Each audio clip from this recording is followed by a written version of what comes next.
How like do usually on TV.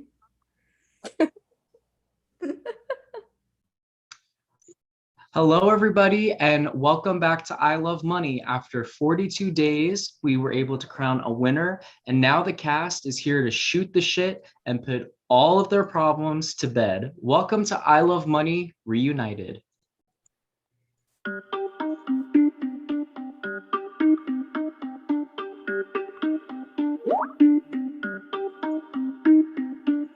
Everybody on the top got the same sound. Everything I'm about to drop, make a name now. Yeah, y'all don't really know, y'all don't really know. Y'all don't really know, y'all don't really know. Yeah, I ain't never gonna be the same now. I'ma tear up this whole fucking game now. Yeah, y'all don't really know, y'all don't really know.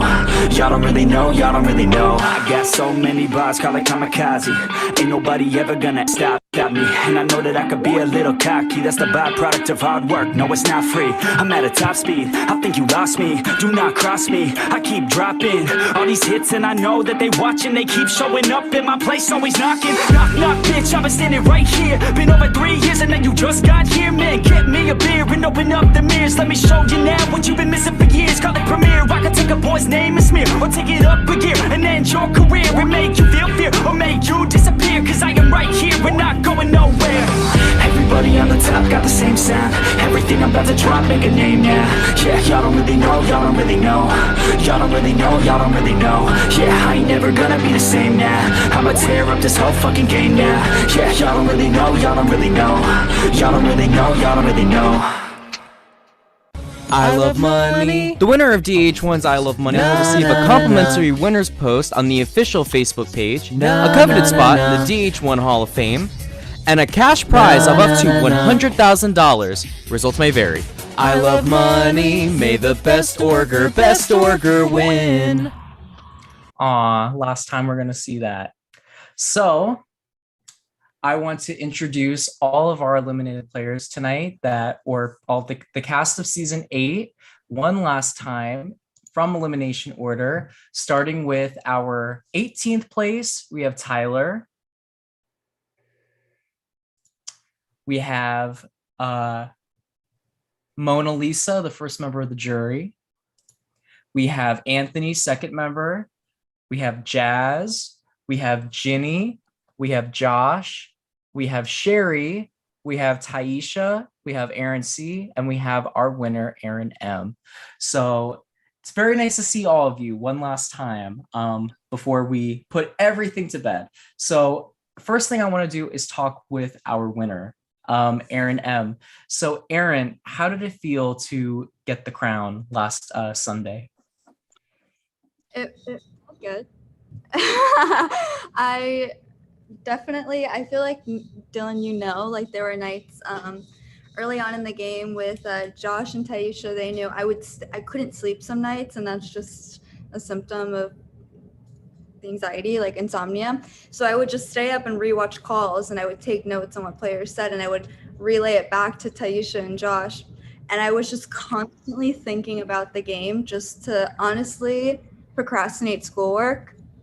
And the night after it all ended, I slept for like 24 hours straight. My body collapsed. I was like, it's over. But it felt good for it to like be for something, you know? I want to ask by a show of hands, how many of you thought that when you saw Aaron for the first time, that Aaron could have potentially ended up winning the game? Wow, we see a lot of hands. There's some that didn't raise their hand. I'm gonna go to Mona Lisa. Mona Lisa, you were probably one of the most outspoken people when it came to Aaron. You were like the first person that really pushed her name. What was it about Aaron that made her come off as a threat to you personally? Well, at first, when I saw her intro video, I was totally sold. I wanted to work with her so bad because I can tell that she was a smart girl. She was fierce. She was a city girl. But the moment that I decided I didn't want to work with her there was a situation where when she FaceTimed, or we FaceTimed or Skyped, and it was in regards to her pretty much flipping on her and Sherry's alliance. So in that moment, I was like, okay, if she's going to flip on Sherry this quick, then she's going to flip on me this quick. So at that moment, I was just like completely done. But Yeah, it was early on. I want to talk to Aaron C. So you and Aaron M were voted off only seconds into the game, and you guys had some time to get to know each other, and you guys ended up rocking it all the way to the final three. Uh, how was it getting to know Aaron early on in the game? I'm really glad that Aaron got voted off alongside with me. um, Immediately, I didn't really know what was happening, and so I thought one of us was gonna leave, and so I was like kind of bummed out, like, oh, Aaron seems like a really cool person. But then like when I found out that it was just gonna be an advantage, and Aaron kind of suggested that we work together, like it was like an immediate yes for me because like she just has such a great personality. And she was one of the two people where I was like immediately was like, if I don't win, I want to see them win. And so I'm glad she took it all the way. Josh, you were probably Aaron's closest ally throughout the season. You guys formed a final two alliance, I want to say on day 3, day 4, something like that, like very early into the game. How was it working with Aaron so closely? No, it was great because originally I voted her off in the vote because she Mhm. wasn't there. And then I was like, oh damn, that sucks. And then when she came back, like we clicked pretty quickly, and because the group that I was in, outside of Sherry, like there was just no one who I was able to click with. So we clicked pretty quickly. We had the same goals, and then like the rest of it is history too. And then like we faced a lot of adversity in the game, and then that just uh helped the cause even more. So no, it was great. I'm glad she took the win. Taisha, you were actually the only person that didn't vote for Aaron that night when she was sent out. Why did you not cast your vote for Aaron that night? I think I had reached out to Aaron before we even like did anything. But also, I tried to vote out Isaiah. Remember, I tried to vote out Isaiah. You did try to vote out Isaiah. That was really funny. I thought he was a part of the thing. I honestly didn't even know Noah was the option. I don't know what the hell I was thinking, but I just know I liked Aaron and I wasn't gonna vote Aaron in. But I ended up voting Noah, I think. Yeah. You two ended up really close, but then she ended up cutting you at 4. Was that really hard for you? It was hard, but like after like what 3 hours, I was like, yeah, that was a good move, and I understand why she did it. For her game, which made me respect her game like even more. Like personal aside. So I understood what she was doing in the long run for her game. Aaron, I remember when you took Taisha out, it was really hard for you. I haven't seen many people cry when voting someone out, but you were in tears. What was the feeling when you voted Taisha off, and when did you know that you had to do it? Oh God, like I said it like in the game, like during that night, like Taisha was someone that like was a great support system emotionally for me throughout the game, and there was like a really close personal connection that we formed. And honestly, like I came into this game being a Big Brother super fan and just seeing if I could play Big Brother. So I didn't come into this trying to get into your community. This is probably my last game. Like with peace and love, like I was just gonna do one. So I was like, if I'm gonna play it, I should just play to win at this point, and I have a resume now. So when I finally started winning comps and I was in the moment, I was like, I know this is the best game move, but personally, it was so hard. Emotionally, I was struggling, and I brought this up too in my final speech that it was like, okay, the logical side was there. Taisha was gonna win. I mean, I'm sure she knew as soon as she got in the jury. I'm sure everyone was telling her, Taisha, we wanted you to have the crown. Like there was no one that could have beat her. So I knew that the logic was there, but it was a battle with my emotions as I was literally voting her out. Like my heart was just like, is this even worth it? Like, what am I fucking doing? Like, but it was my only org I'm gonna do. So I was like, and like I've still like since like Taisha's probably sick of it, like been like, I'm sorry, like I'm gonna repay you for the kindness you showed me because I don't think kindness should go unrewarded. And we've made it up since and we're still good friends. So That's good to hear. Out of curiosity, have people already been inviting you to games? oh, a ton. Okay, you know Yes. what? Like I think about it, like it's in there. Like I might not like if I do it again, I won't go as hard as I do it. Like I would probably like choose like I wouldn't have cut Taisha if like you know Mhm. like stuff like that. Let me ask the jury right now. Let's say that this was an alternate world and Aaron takes out Aaron C at the final four. And then we get to the final three and Aaron M and Taisha move on to the final two. How many of you cast your vote for Taisha to win? We got 4 votes right there. Oh, we got 5. All right, so it looks like Aaron, you made the right call because it would have at least tied, and we don't know how Callum and all of them would have voted. So it looks like you made the right move. You made the right move. I would ask Danielle a question, but she's not here. So I have a lot of questions, but I know someone else that has a lot of questions. We have Tanisha Thomas, aka we have Janae here. So I'm gonna let Janae take the floor because I know she has been dying to ask you guys some questions. That's hilarious. I was trying to open my phone. So my first question is, that's Jordan for you guys who don't know. So my first question is for the 7 deadly sins. What made you guys so deadly, and what made you guys the 7 that band together? Who started it, and why did you choose the people you chose? I'll go. Which I mean, the first night it was like we started the alliance off opportunity, and we called ourselves 7 Deadly Sins because Aaron said it, and we were all like, yeah. So that's basically it. I don't know what made us deadly. Obviously, we all got booted, but somebody else. Yeah, we was just trying to come up with a name, and then I was just like, oh, well, it was like the 7 of us, so let's just do 7 You're Deadly like Sins. 7 Deadly Sins, and everybody was like, Aaron, your anime ass. I should have known it was you who created the fucking name with your anime ass. Let's be clear. But Okay. Mona, I would say Mona was the one that suggested the alliance. I remember that. If that's the case, Mona, what? Because I wasn't here really from the beginning. I mean, I was, but not when you guys were put into your original boat. So my question is, Mona, were all the other 6 players on your original boat?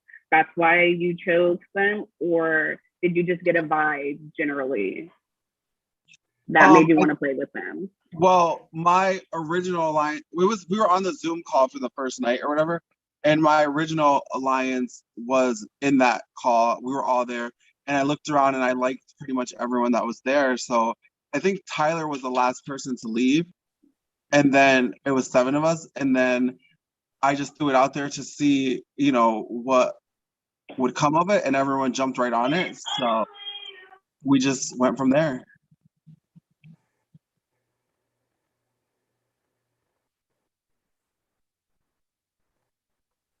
My next question is, I'm about to get personal because I have so many questions for y'all.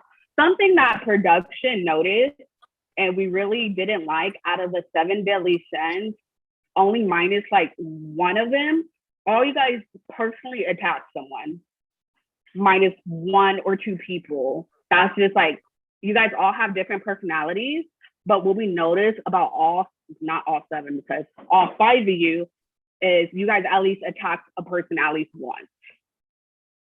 Whether it was game related or personally, you guys attacked someone on separate different occasions. The only person who didn't attack someone, because that's an objective statement. The only person who it was Aaron C. Because Anthony and Ginny definitely had their altercations, so he would be included, and it would be 6 people, if that's what you're saying. Okay, true enough. 6 people. I was never part of the 7 deadly sins, so she's talking about that. Anthony was. And Robert was, so. Oh no, I know. I counted No, Robert. I'm saying to Jenny that Jenny was brought Oh up. yeah. because So Robert. for those who do not know who the Seven Deadly Sins were, it consisted of Anthony, Robert, Mona Lisa, Jazz, Aaron, and Jules. So with that being said, was that like a strategic type of thing that you guys attacked people? Or it just so happened somebody got on your fucking nerves and y'all end up arguing?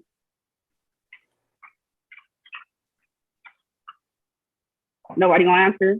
I don't get the question. I don't get the question. So you guys, for instance, I got it. I can answer. Sorry I think about what that. Nay is asking is that a lot, I would say pretty much everyone in the Seven Deadly Sins, with the exception of Aaron, got into an altercation this season, a verbal altercation.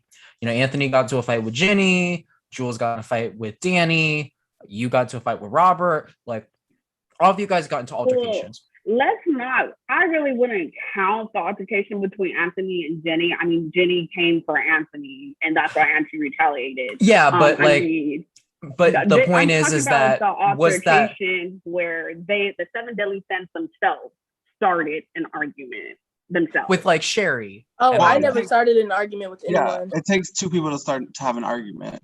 I think what Nay is asking was, were any of the fights that you guys had strategic, or were they all based on like stuff that was being said in the game? Probably a little bit of both. Okay. Moving on. You guys stuck to the whole, I'm not gonna say stuck because I don't know if it's true or not. I never really talked to Robert. I never was a proud member for Robert. You guys all said that like Robert turned on your alliance. Did any of you guys ever think about turning on your alliance besides Robert? No. I'll say that I went into it like if I had to turn on them that I would, but then I didn't feel like I needed to, so I didn't. So yeah. Aaron, Mona Lisa. I'm not gonna lie. I thought about it. I never intended on going far with it. Yeah. I was sticking to the core, which was the original alliance that I made. And if the 7 worked out, it worked out. If it didn't. And I never planned on working all the way to the 7. That's just naive to think that 7 people were going to work together to the end. Yeah, so our plan is that if it worked out, once we got to like the 7 of us, or even if there was 2 more players in it, once we got to like that point, we were gonna everyone just play it out and play fairly, and whatever happened, and that we were just gonna allow each other to just kind of play the game at that point. Yeah, I never planned on turning on the alliance up until the awkwardness after I sent Lauren home instead of Sherry. Once that happened, things changed. But I didn't. I actually wanted to see us be in the final 7, and so lack of communication on my end just made things very awkward after that happened. Let me tell you, Aaron. See that you not sending home Sherry like probably ended so many people's games, and like they didn't even know it. Like yeah, I didn't. Like not a non-sin talking. Yeah, and we were still, even Aaron, after that happened, like I know you can like vouch, like we were still kind of talking. It was maybe the next elimination is where it kind of went, where it just wasn't a thing anymore. But I know like we were still we were confused by that. And I know like me and you spoke in DMs. I don't know who all like you spoke to, but it's just you. Oh, okay. I mean, I know Aaron, you had responded to me, maybe. We were still kind of listen, Jazz. I want to ask like, Jazz. Still willing to like see what was happening, but Dylan has a like question that next round. I want to ask Jazz. When Josh was kind of speaking, you said, "Oh, not sin speaking." Like, what are you referring to? He wasn't like the question was for us. No, that's why I'm saying that. I mean, Like, I could chime in if I'd like to, right? I Oh, just, we getting spicy but I already. just I was said like, that oh, not a nonsense speaking. We were Oh addressing no, you. don't worry. I'm not saying that you can't nonsense. speak. It just I was what I holding off said. to get spicy. I didn't know we were starting early on. I'm not So trying to I don't fight. know. I don't know as the Seven Deadly Sins if it was like an alliance that you guys wanted to keep quiet, but I don't know if Dylan told you guys there are about 3 to 4 players who actually clocked you guys being in an alliance. And that consisted of Aaron, Sherry, Tyler, Taisha, minus like one person of them guessing who was in your alliance. Your alliance kind of was clocked after 1 or 2 eliminations. And we clocked their alliance as well. So we were just all clocking. There each wasn't other. one though. There wasn't an alliance. But it was forming. No, we just because we knew about you didn't mean we worked together. The 4 or 5 alliances that you had, yeah. I mean, it's hard to keep 7 people. I was never in an alliance until you guys went out. I'm having a hard time. I mean, it doesn't really matter at this point, I feel. Yeah, I was just asking a question. People just No, I'm not directing that at you. I'm just saying like it's not. It's not. I'll give like, Lauren credit too. Lauren also clocked it as well. Lauren just wasn't feeling anything. Well, Danny, I don't know. I don't know Danny if we. the first person to clock it before she left. I would say honestly, I would Danny say clocked me, Lauren was the Robert, first and one to LJ clock for it. sure. Lauren Danny clocked clocked it me, right Robert, after and the LJ, first for real. like. Lauren clocked it after the first challenge. Well, kudos to you, Lauren. Y'all were. Lauren called me that day on the beach, and that's what we were discussing. I'm telling y'all, if Lauren would have So stuck then I went and told around, Danny, and I told Tony. well, let's talk about you, Miss Sherry. I think that you deserve a little section of the reunion. I wish I had a compilation prepared. I'm gonna make one after this, but your name must have been said. I'm not even kidding with y'all. At least 70 times a day. You couldn't go on a call without it being about Sherry. It was the Sherry show. It was like, I don't think one That's person. what I was calling it, the bitch spot in the Sherry show. What the fuck? So I know that it affected you more than you kind of led on to it. How was it basically having the cast come on to you? In the beginning, I was kind of shocked because I've never been come after quite like that. I've been in games where people are like, don't talk to her. If you talk to her, you're going to like her. Then you won't vote her out and you need to vote her out. She's got to go first. So I'm kind of used to lately that being an issue in games. Like people are like, but then they always end up being my friend. But so at first I thought maybe it was a little bit of that, like somebody got in somebody's head, oh, Sherry's won all these games. Don't fucking talk to her. Get her out. But then I started to quickly realize that wasn't the scenario at all, that they were just plain old hating on me. And it was just kind of a shock because in real life, I don't usually have that issue with people. And I'm the type of person that if you have a problem with me and you come tell me, either I'm going to apologize or I'm going to tell you that's you're misreading the situation.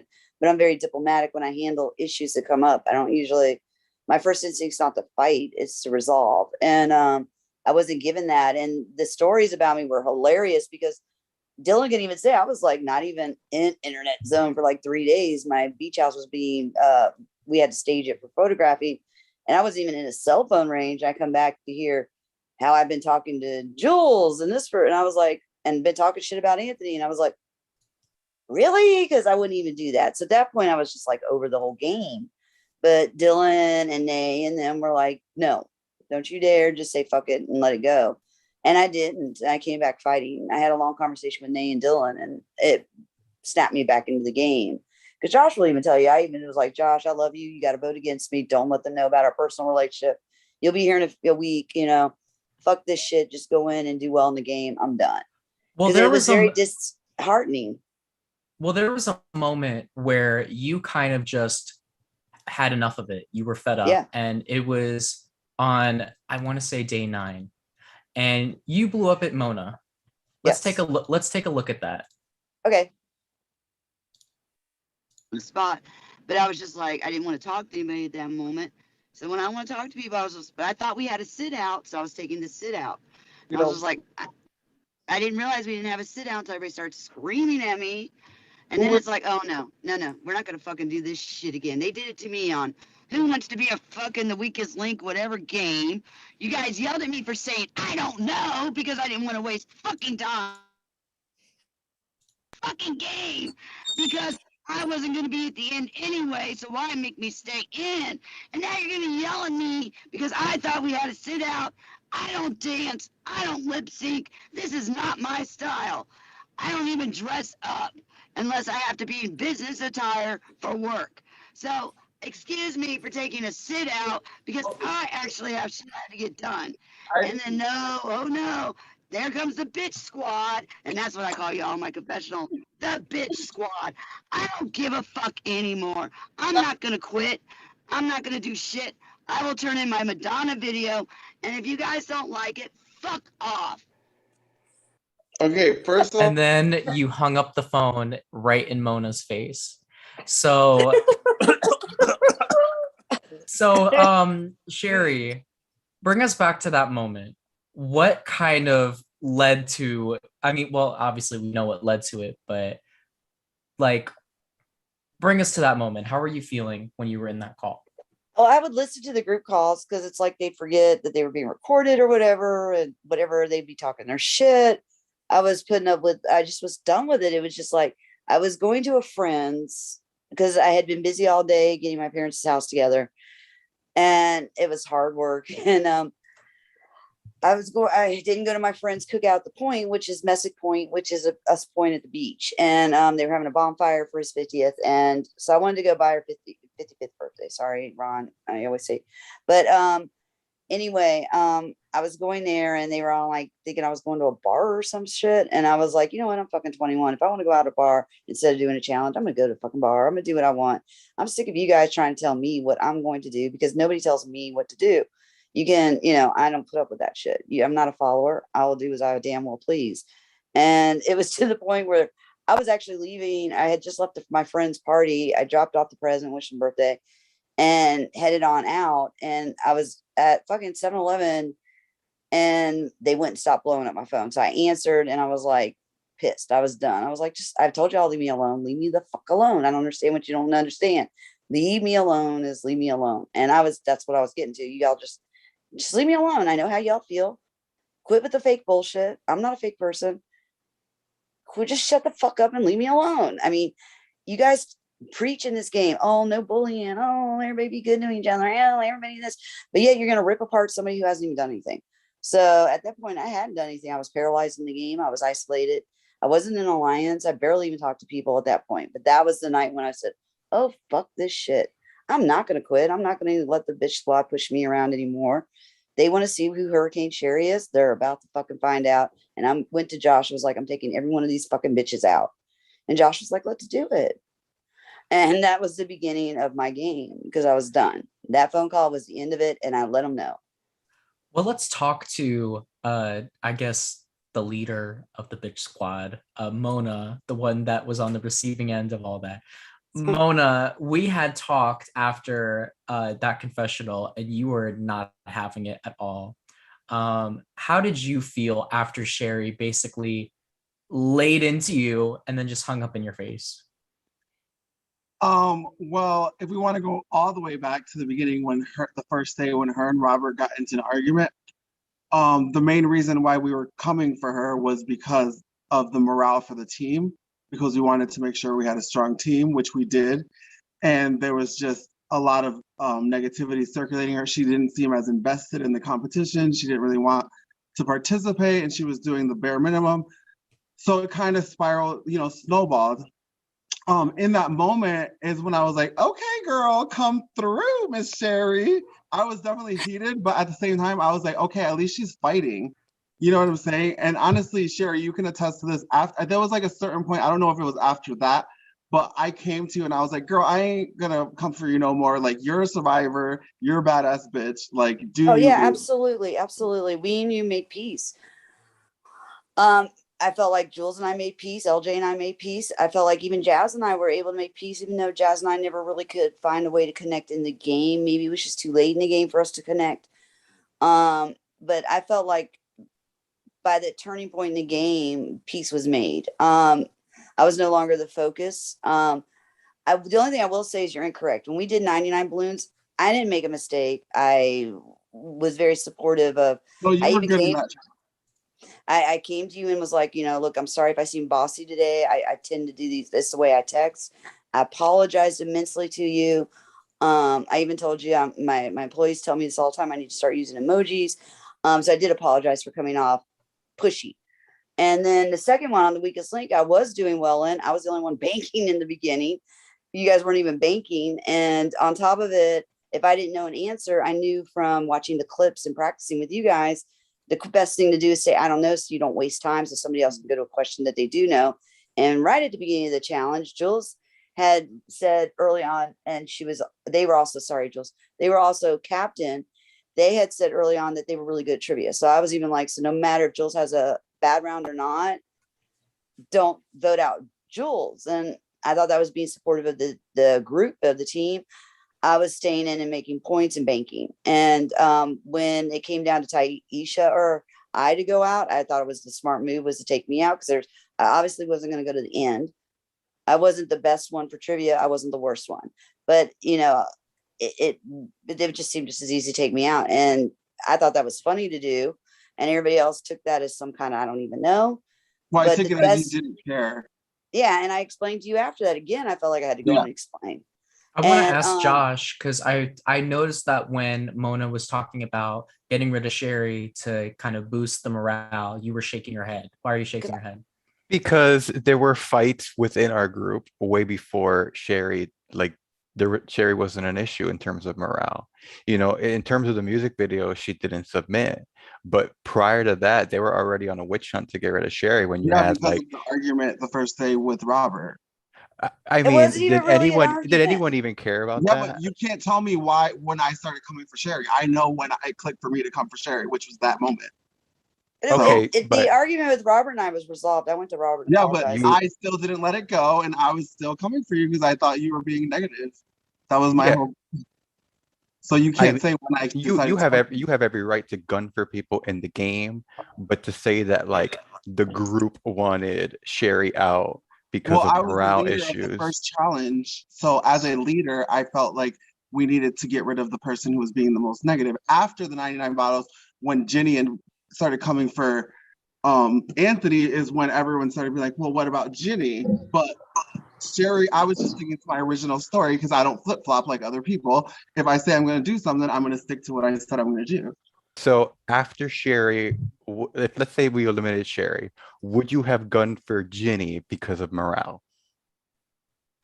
Probably, but we won the next challenge. I don't buy that for a second, but that's okay. You cannot buy it. No one cares about what I mean, Dylan, what would you think?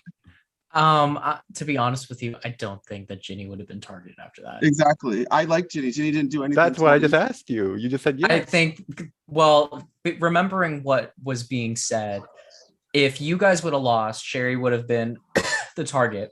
And then after Sherry, it probably would have been Aaron M. was or what Josh, y'all were discussing. Because me and Aaron, I talked to Aaron about putting Josh in as a pawn. And Aaron and Josh as well, yeah. And I was trying to convince Aaron to put Josh in as a pawn because at that point I figured they were working together and I wanted to see how close their relationship was. And she immediately was like, hell no, 100%. And in that moment, I knew Josh needed to go and she wasn't trying to put him up as a target. So I wanted Josh over Ginny or Sherry. Like, you weren't on the conversation, so I don't know how you have such a strong opinion. About what? I will say this. My game. I knew you were coming for me. Okay. Because I will say this. I know I instigated with Robert that night. I was just a little high and was just having a little fun. And I didn't realize how everybody would perceive it. And I did apologize for it. And because I was laughing the whole time. I didn't really meant it to be taken seriously. But even when I came into the group, I was trying to be positive. I didn't do anything. to be negative for morale, but you try to be upbeat with people when you know they're saying your name and people are coming and telling you. You try to be upbeat when everybody's like out to get you and everything you say is perceived and taken and twisted out of context. Even though the Robert thing wasn't taken out of context, you know, what I thought perceived as funny wasn't.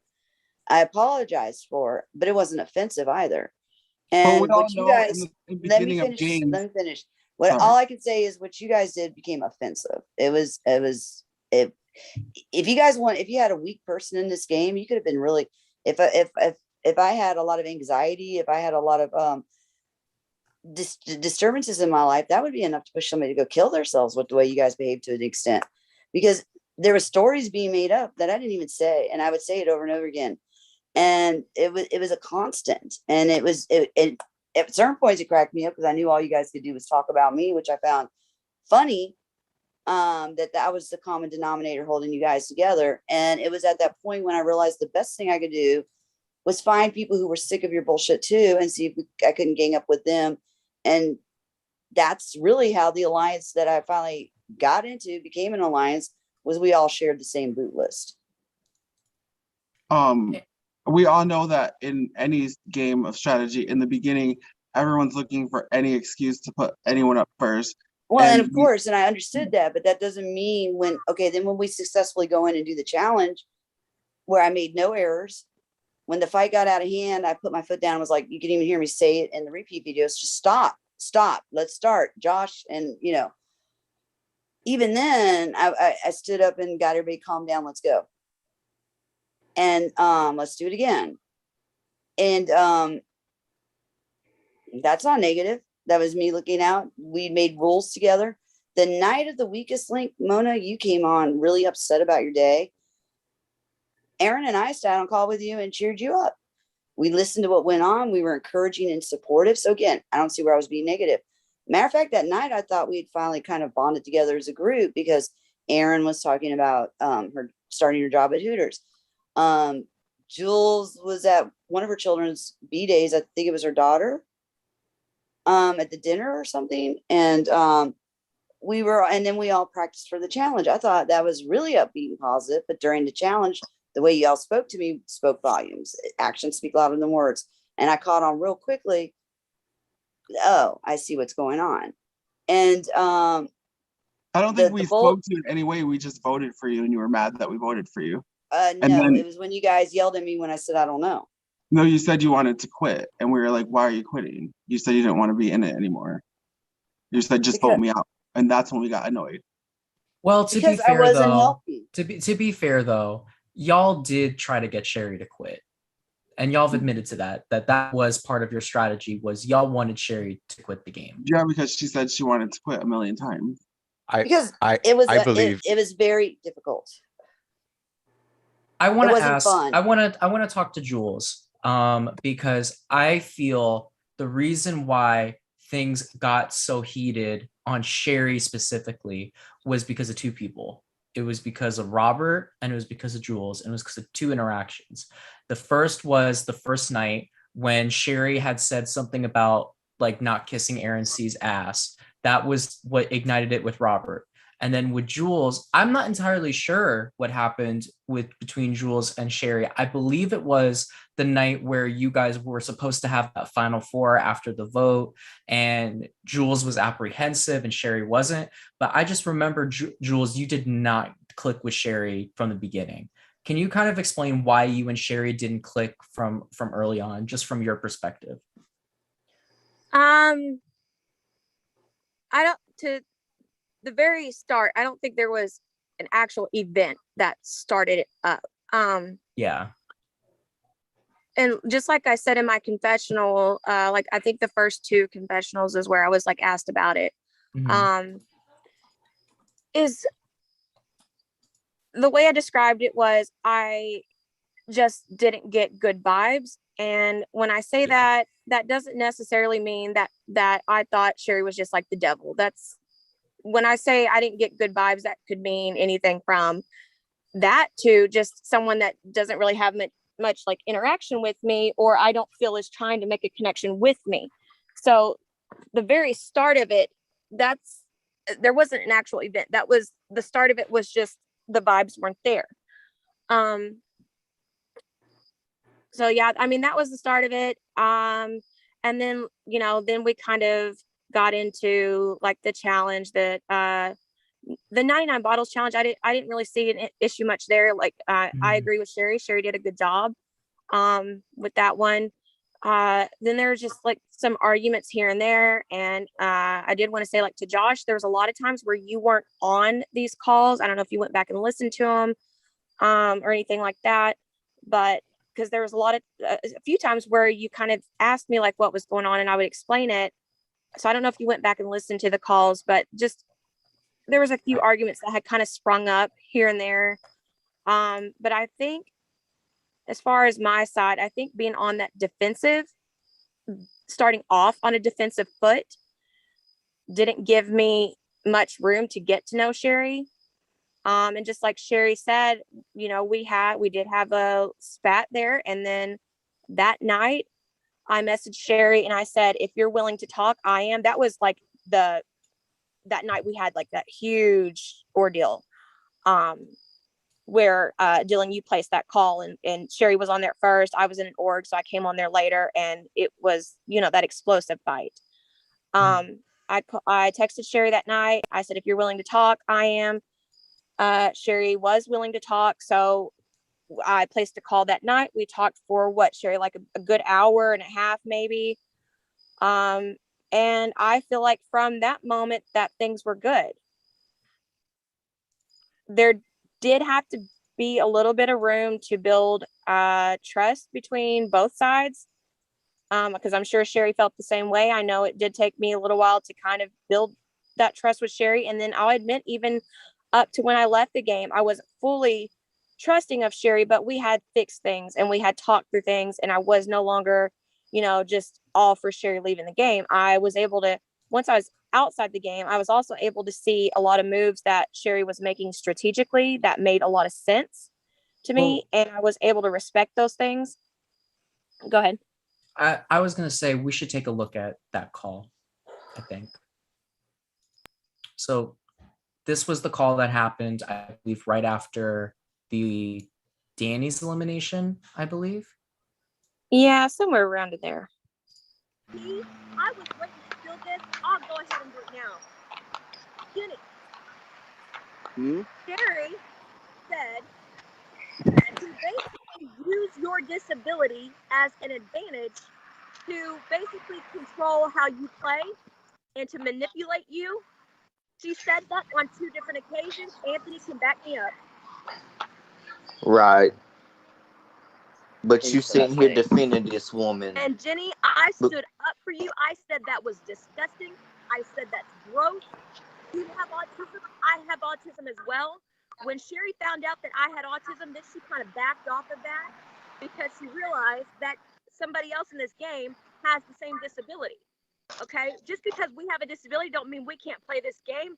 What are you even talking about? I didn't even know God. you have autism, and I didn't know Jenny had autism. You literally said to use that in a way to kind of manipulate Jenny.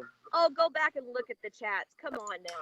So that was just a snippet of everything that happened. So I thought it was important to discuss that whole situation because there was a lot of confusion because we weren't able to talk about it. So I personally went back and I watched the tapes.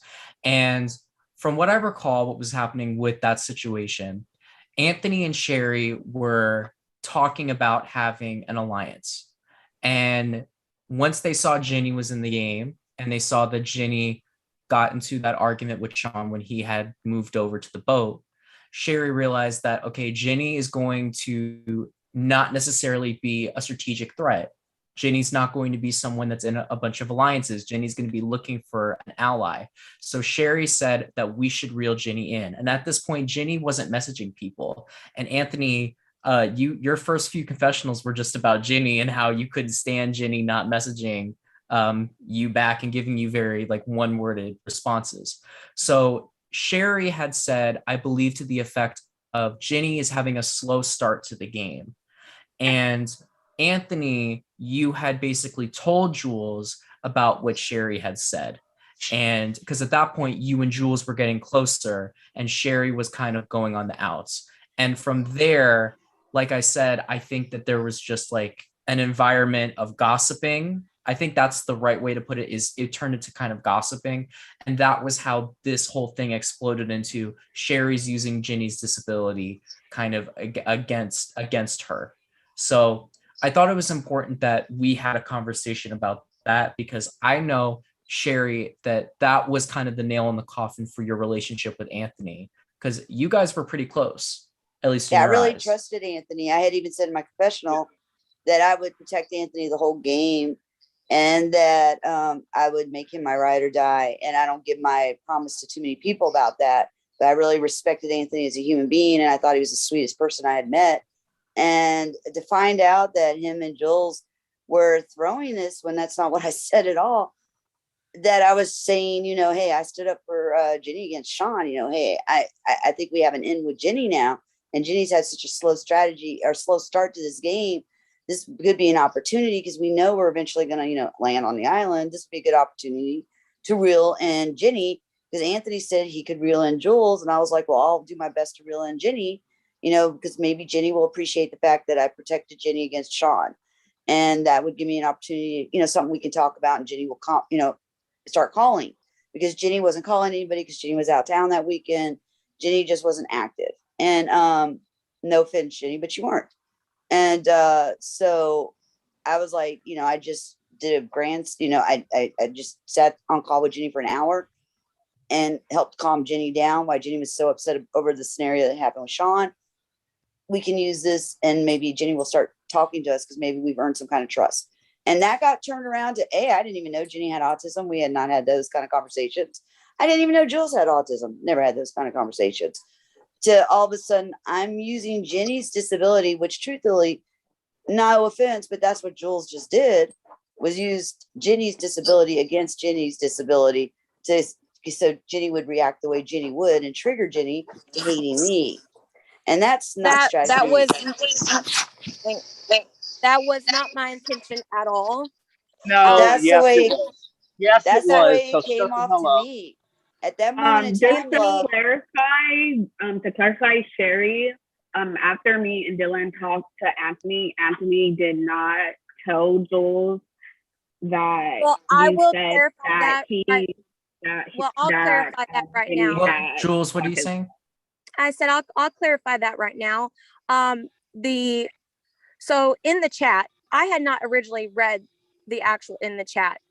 So whenever this came about and we were talking about it and trying to figure it out, Dylan, and I had said that there was a call placed and you said you could not find the call. So the last couple of days I went back and was trying to figure out where that call went, if maybe someone didn't record it, because the call was placed to me by Anthony. So I thought maybe Anthony just didn't record the call. So I went back, and what it was is that it was not in the chat that you were in, that the call was placed by Anthony in just the from, you know, just the regular Skype, not like the Skype you were added in, not that chat. So non-production chat. Correct. So Okay. that's where that call was placed. That's why that call was never heard. That's why production did not hear that call. So Nay, So you're saying that, wait, Jill, so you're saying that I did say something about the autism. So the call that was placed, Anthony had said, no. I asked a question. I want a yes or no. Repeat your question. Did I say anything about the autism? Yes or no? You didn't use that word. No. Okay, so shut up. No, I will finish. Yes, because you're over here fucking lying again. You like to lie. You're an actor. You lie. You're good. My occupation has nothing to do with my personal life in these games. Well, I don't believe it.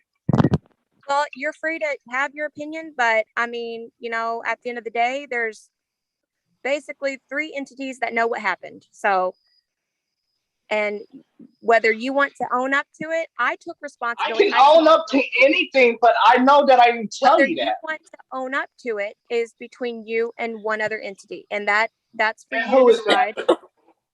Well, who it's is that? whatever you believe in, if you believe in anything. That's just for you to decide. I don't have to prove Yeah, anything so like to you you. I don't don't have to believe in prove anything to anything. anybody. So don't even do that to me. Can I? Because can I because I was trying to be a good friend to you, but you didn't want that because you were using my name out there too. That's So not don't true. start that. I'm sure production can confirm that every single confessional I had, I spoke positive about you. I said I felt the closest to you in the game. I said nothing but good things about you. No, you didn't. I did. Because I didn't know about the cancer. If we were that close, I would have known about that, right? Wait, why are we bringing that up?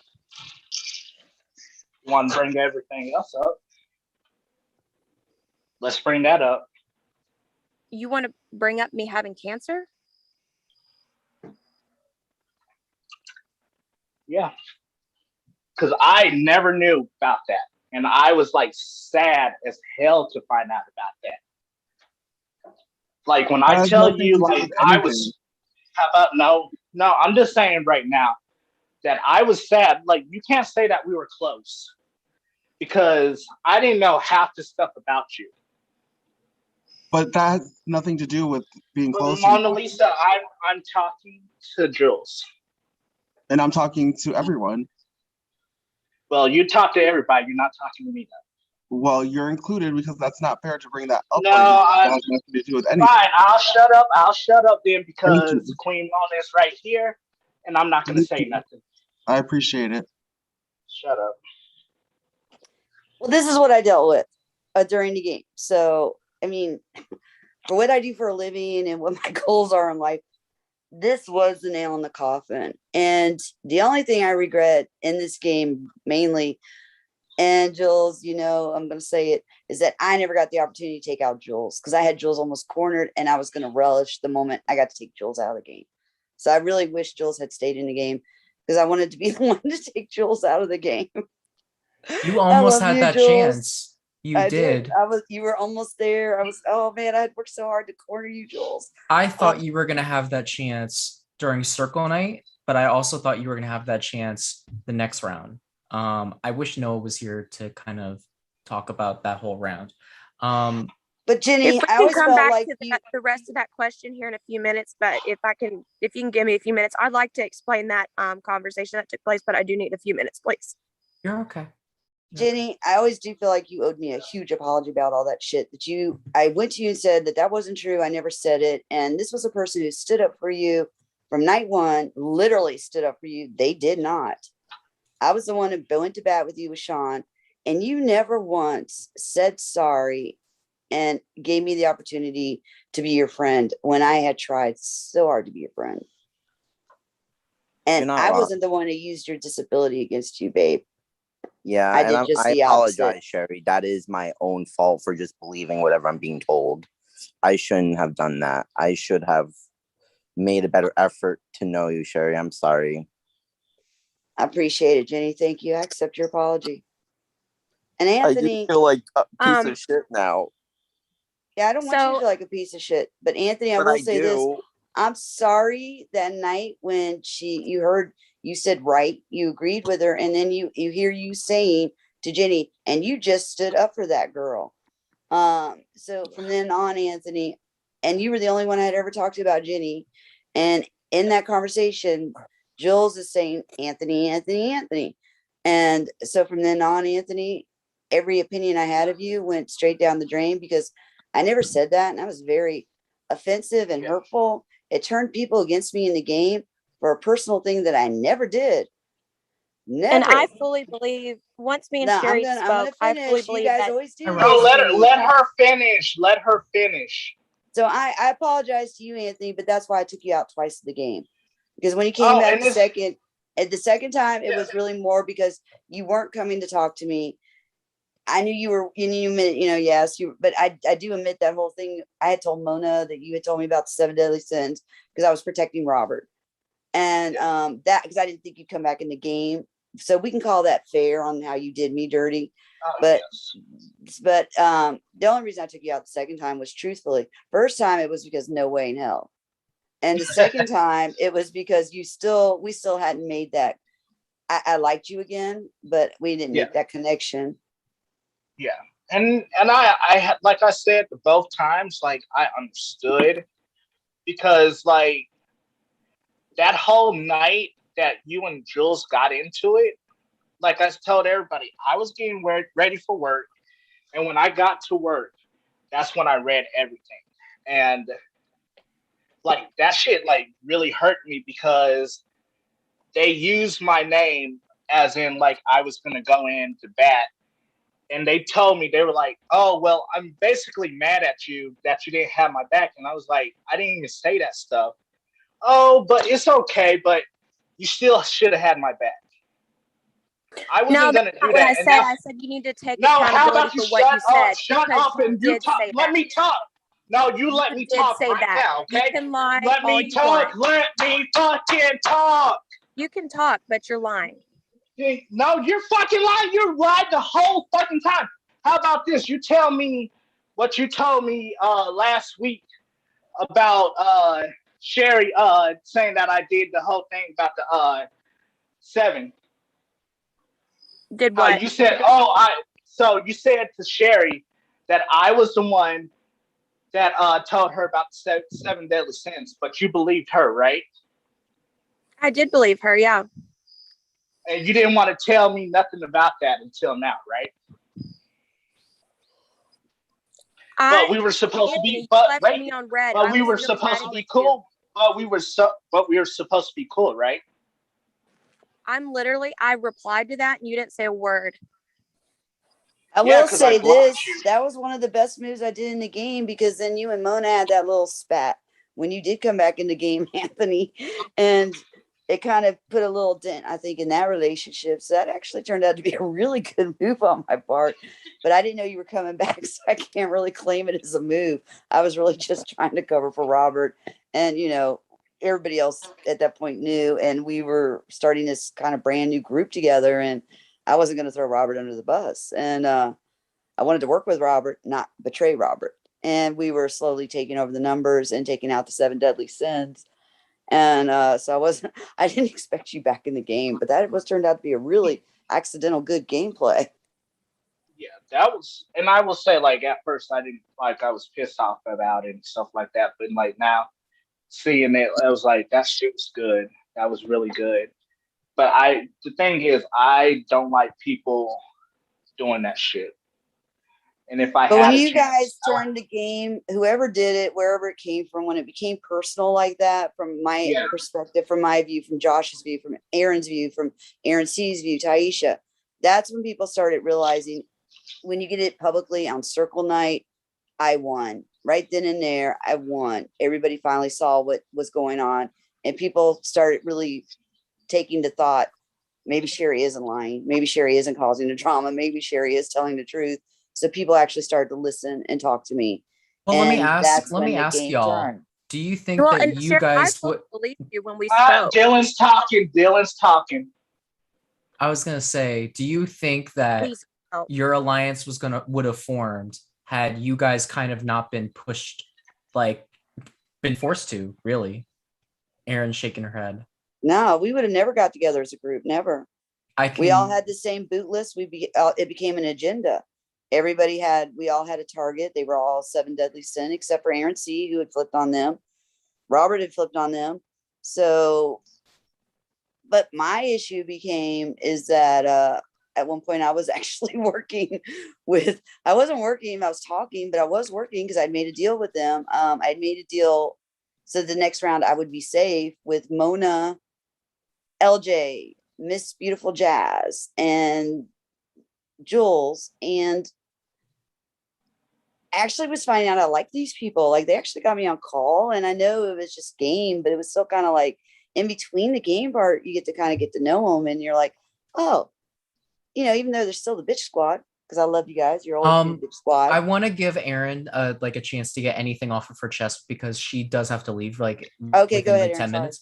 So Erin, I know that you had some things that I saw that your boyfriend was collecting receipts on my videos yesterday and the day before. So I wanted to know if there was anything you wanted to get off your chest personally.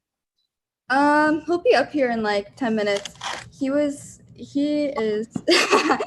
his own character. I think I told you, Dylan. He's way more dominant than I am. But yeah, basically, I guess I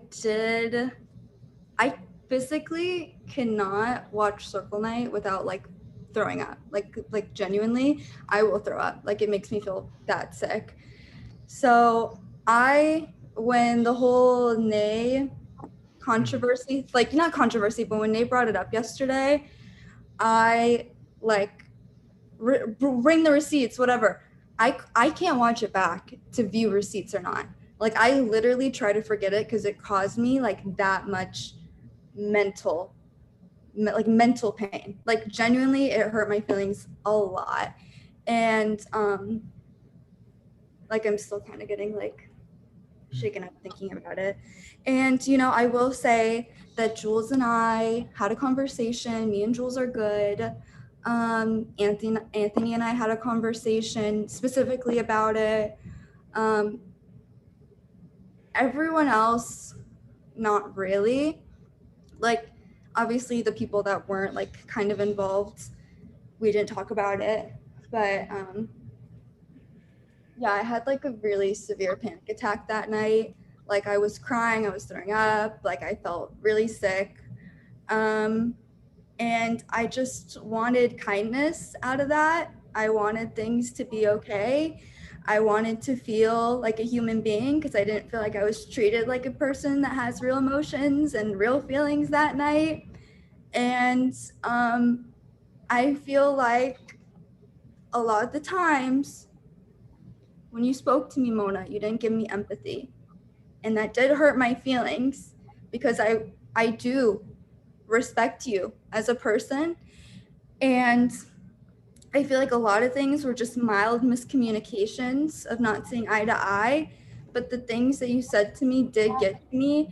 And if it wasn't for someone who I think you know I went through a lot and can handle a lot, but if it wasn't, and now this is more to like a general public of being mindful of what you say, if it were someone else not as mentally strong, who would have known what that would have pushed someone to?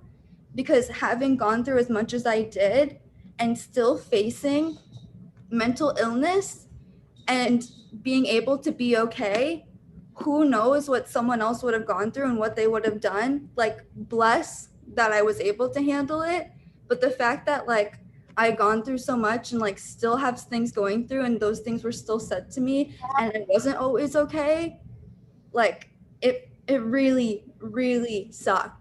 Like, to put it very lightly, it sucked a lot and it hurt me a lot. And it's still hard to feel like knowing that people spoke to me in that way, not recognizing that I do have real feelings and that I do have real things I'm going through. And again, who knows if that's the straw that breaks the camel's back to someone. If anything, this goes nowhere, like maybe someone else watching can know that people are people and they can read and they can hear and they can feel things. And honestly, I was debating whether this is going to be my last org or not. And because of the hate I received, that was the nail in the coffin for this to be the last org. Because of the negativity I faced, because of those harsh words, because of that experience in Circle Night. And I want people to know that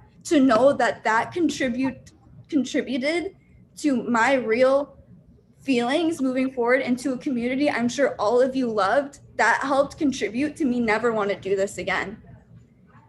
I have people over now, but I did want to say that before I went. I do look at you as a human with feelings, and I do have empathy towards you. I know for 100% fact that I didn't say anything to you that night.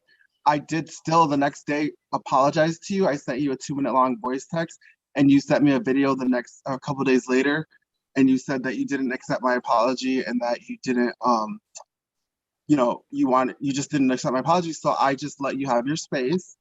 And I did message you after you won, and I did tell you yesterday after the game's over if you guys want to talk. I didn't want to come to you before the reunion just to think that I was just doing it genuinely for the reunion. I wanted to make sure that it's a genuine conversation when all this is behind us. And yeah, I never agreed that you were gaslighting. And my whole stance that night was that I didn't agree with the accusation you made because I also suffer from mental illness and anxiety and severe depression. And I also had a similar situation that was not live or on camera, but it was just as effective. And Dylan can probably agree. I called him. I had an anxiety attack. I wanted to quit the game because of things that were said to me. So I can definitely empathize with you. And I told you in the voice text that I sent you the next day, I sincerely apologize if I made you feel anything less than beautiful and amazing and sparkly, because that's exactly what I said. I listened to it yesterday to make sure what I said, and I watched the live back to make sure exactly my part, because I'm a grown person and I will take accountability. I'm not perfect. I make mistakes. So I will take accountability for my part in that, but I refuse to let it have it all be pinned on me and to be painted as this big monster and this big bully, because I also suffer from depression and anxiety, and I do care about you as a human and respect you as a human. And again, if I did make you feel less than beautiful and amazing and smart and intelligent and shiny, I apologize for the second time again. I didn't want to interrupt you at all, but I do want to clarify two things. One was that I did hear your apology, but I was so emotionally overwhelmed at the time, it was hard for me to even talk. And I talked to Jules about this too. And Jules was fully like, for sure, girl, I'll give you your space if you need time to talk and like hear that apology like later on. I want to fix it right away, but I respect your space and I love that. And now me and Jules are totally cool. And during that time, Jules never said anything really to me at all. And when we had our time to speak, it was great.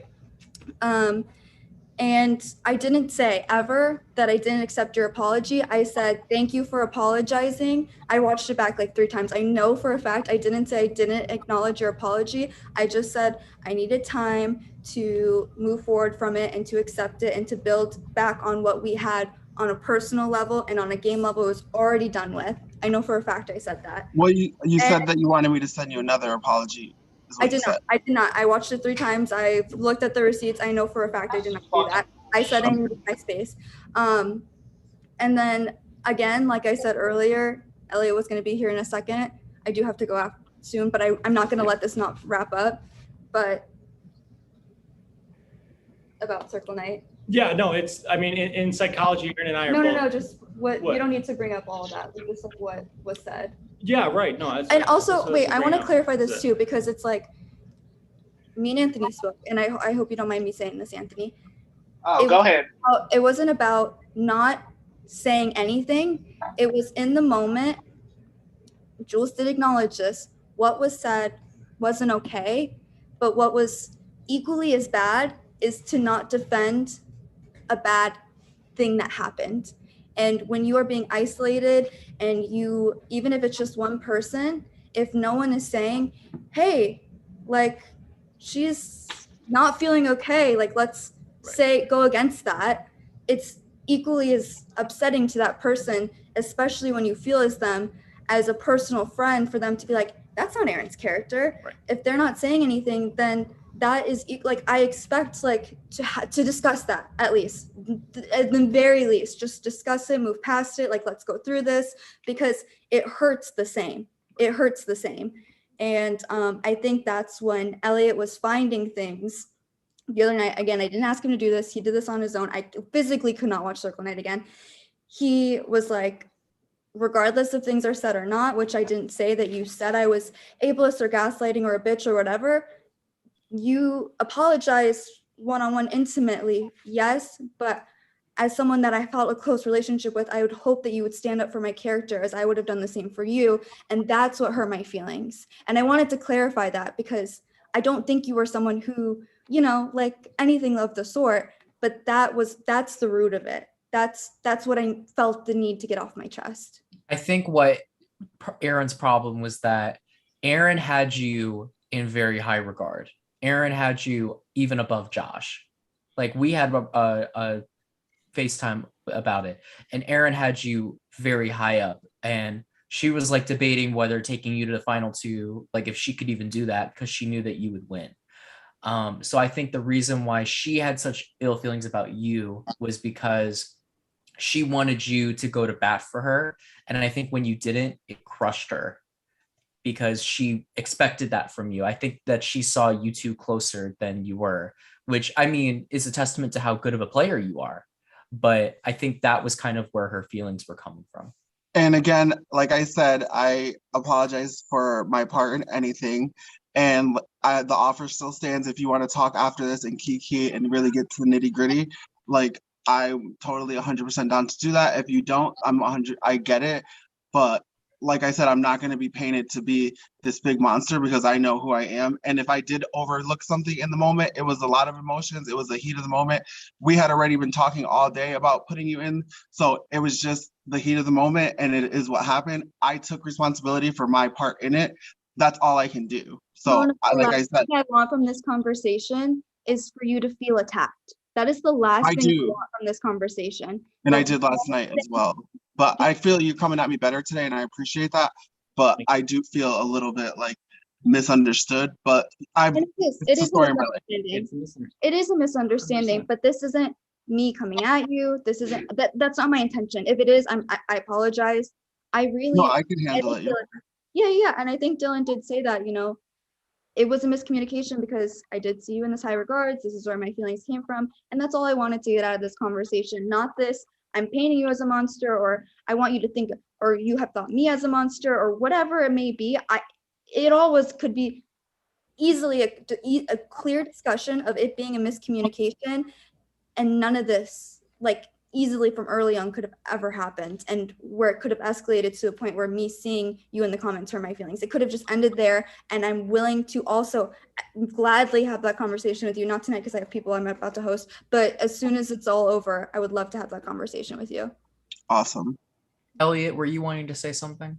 No, I'm good. I just, I was trying to support her, that's all, 100%, but yeah, thank you, Dylan. Thank you. No problem. Thank you for hearing about it. Nay, you were wanting to say something. I see you in the chat.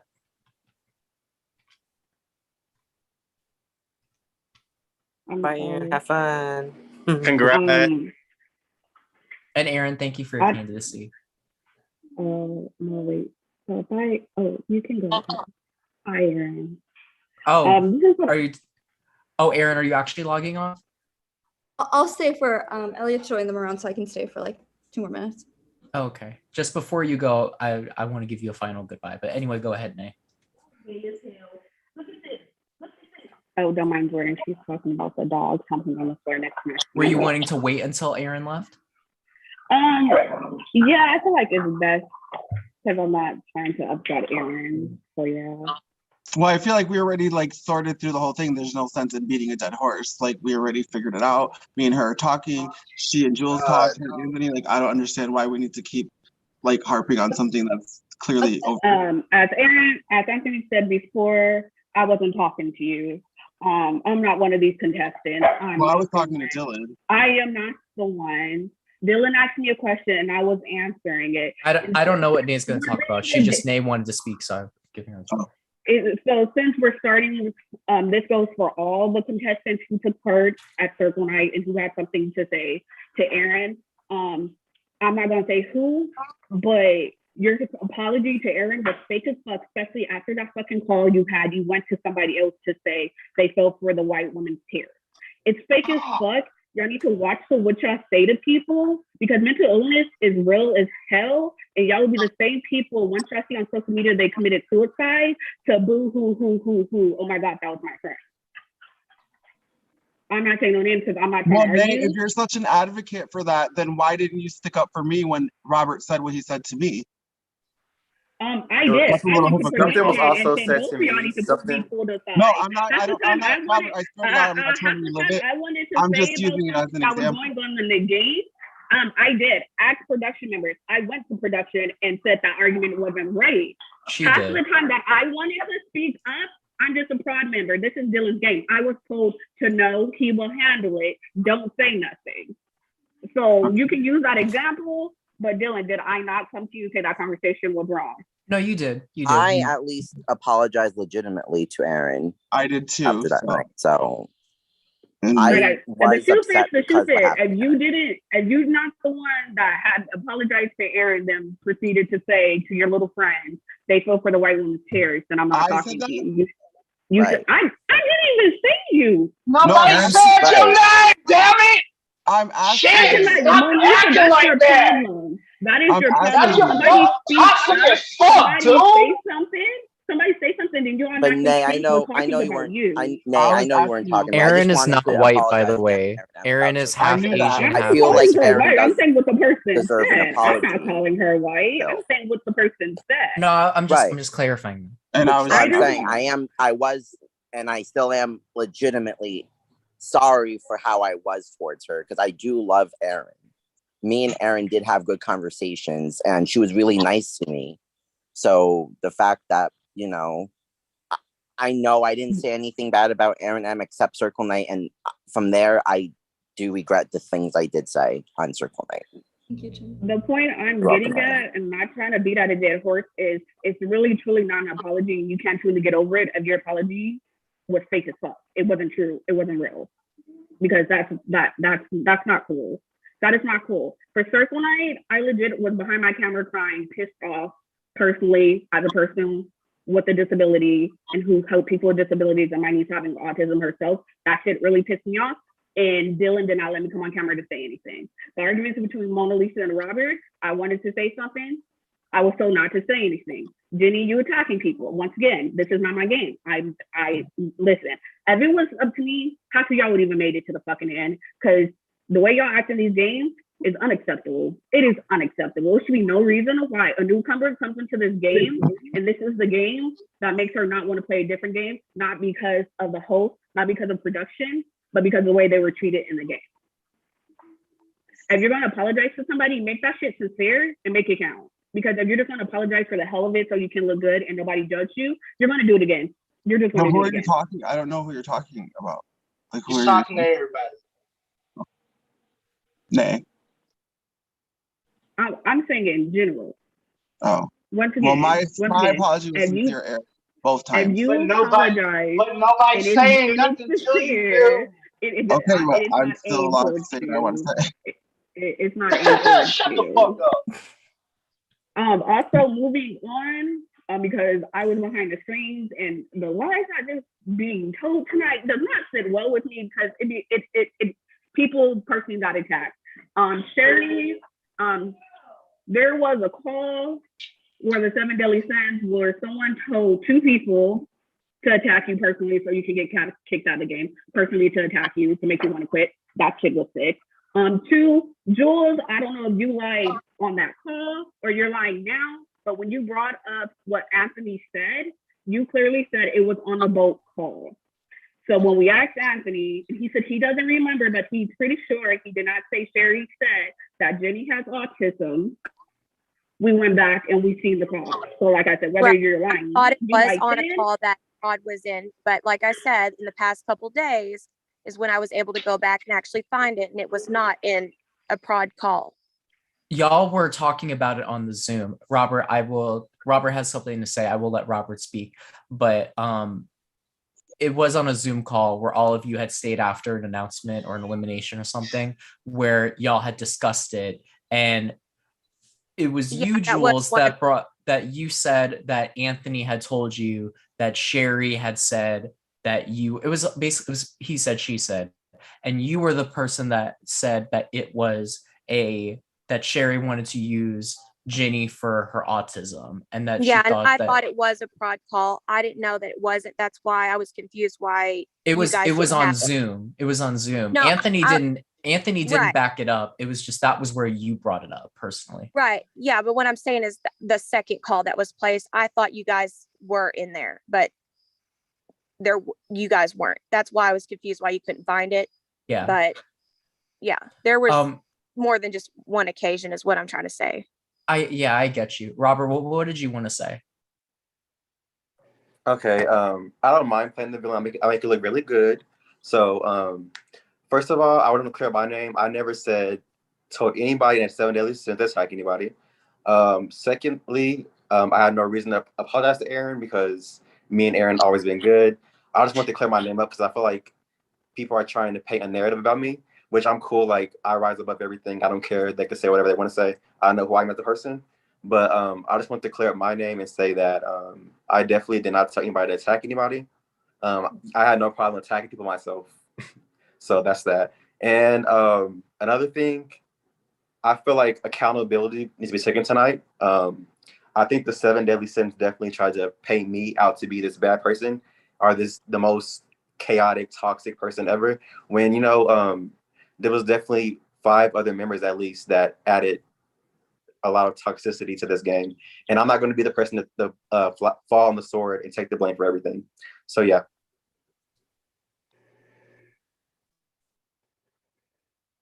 I will say that after, and thank you for coming tonight. I will say that pretty much everyone has attributed to all of the behavior that was bad from Seven Deadly Sins to you, and the downfall of the alliance to you, and all the bad things to you. So, what do you think was the reason for the behavior in the alliance? I think it was a major power struggle between all of us. We're all alpha personalities. We all wanted our way or no way. I'm definitely not here to throw anybody under the bus, but I will say that people, where I start to get turned off is where people would talk about certain people in the alliance. Like I'm cool with Aaron C. Obviously, I knew him outside of this game. Like when they would trash him, I talk about him, and I'm like, okay, that's my real life friend. So I had a struggle in my head, like, okay, that's my friend, but also people I'm working with are talking about him, and they want to get rid of him. So like that was a big struggle for me, and also the whole nobody knows this, but me and Sherry made up after we argued night 1. So when there was like constant like attack Sherry, make her quit, make her quit, make her quit, which I never contribute to any of that because like that's not who I am as a person. I'm not gonna make somebody quit. If you want to quit, you can quit. But I respect Sherry. I understood Sherry as a person. But I definitely am tired of the narrative being pushed against me that I'm this evil person. And I didn't quit the game because of anybody else. I quit the game for my own sanity because I know how ugly I get once my back is up against the wall and how I fight. And it can get dirty. That's how I fight. I've been like that my whole life. I've been through worse than this game, and I didn't want to put myself in a situation where I had to fight.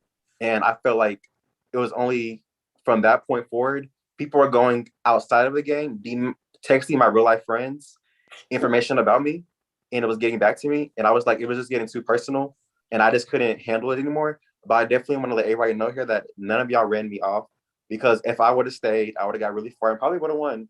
But anyways, Aaron, I'm so proud of you. Congratulations on your win. You look gorgeous tonight. You look gorgeous as always, and you are the rightful deserving winner. Yeah.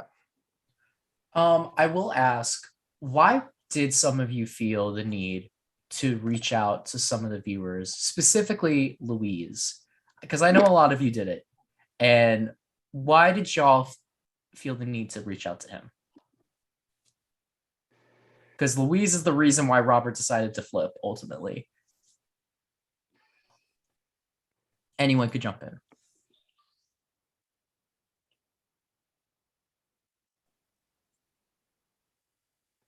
Well, I know that Jules and Mona, and I want to say LJ. I don't think Mona did it. Mona wasn't? No, it was it was Jules, LJ and LJ, and who else was it? Jules. Jules and LJ. Okay. So Jules, why did you reach out to Louise? I honestly can't speak on that right now. Oh, I also want to bring this up. She's supposedly suing me. Sue me, girl. Big Bank, Tank Little Bank. It's they. Thank you. Big Bank, Tank Little Bank. Big Bank, Tank Little Bank. Let's go. So with that whole situation, I did want to I did want to revisit that because I was personally confused about that whole situation, about someone getting fired from their job, allegedly. Jules, can you walk us through what happened? Because I'm not I'm still fuzzy on everything that happened with that. If I could, I would. I'm not allowed to right now. Okay. So I hope you understand that. I do understand that. As far as I know, take me to jail.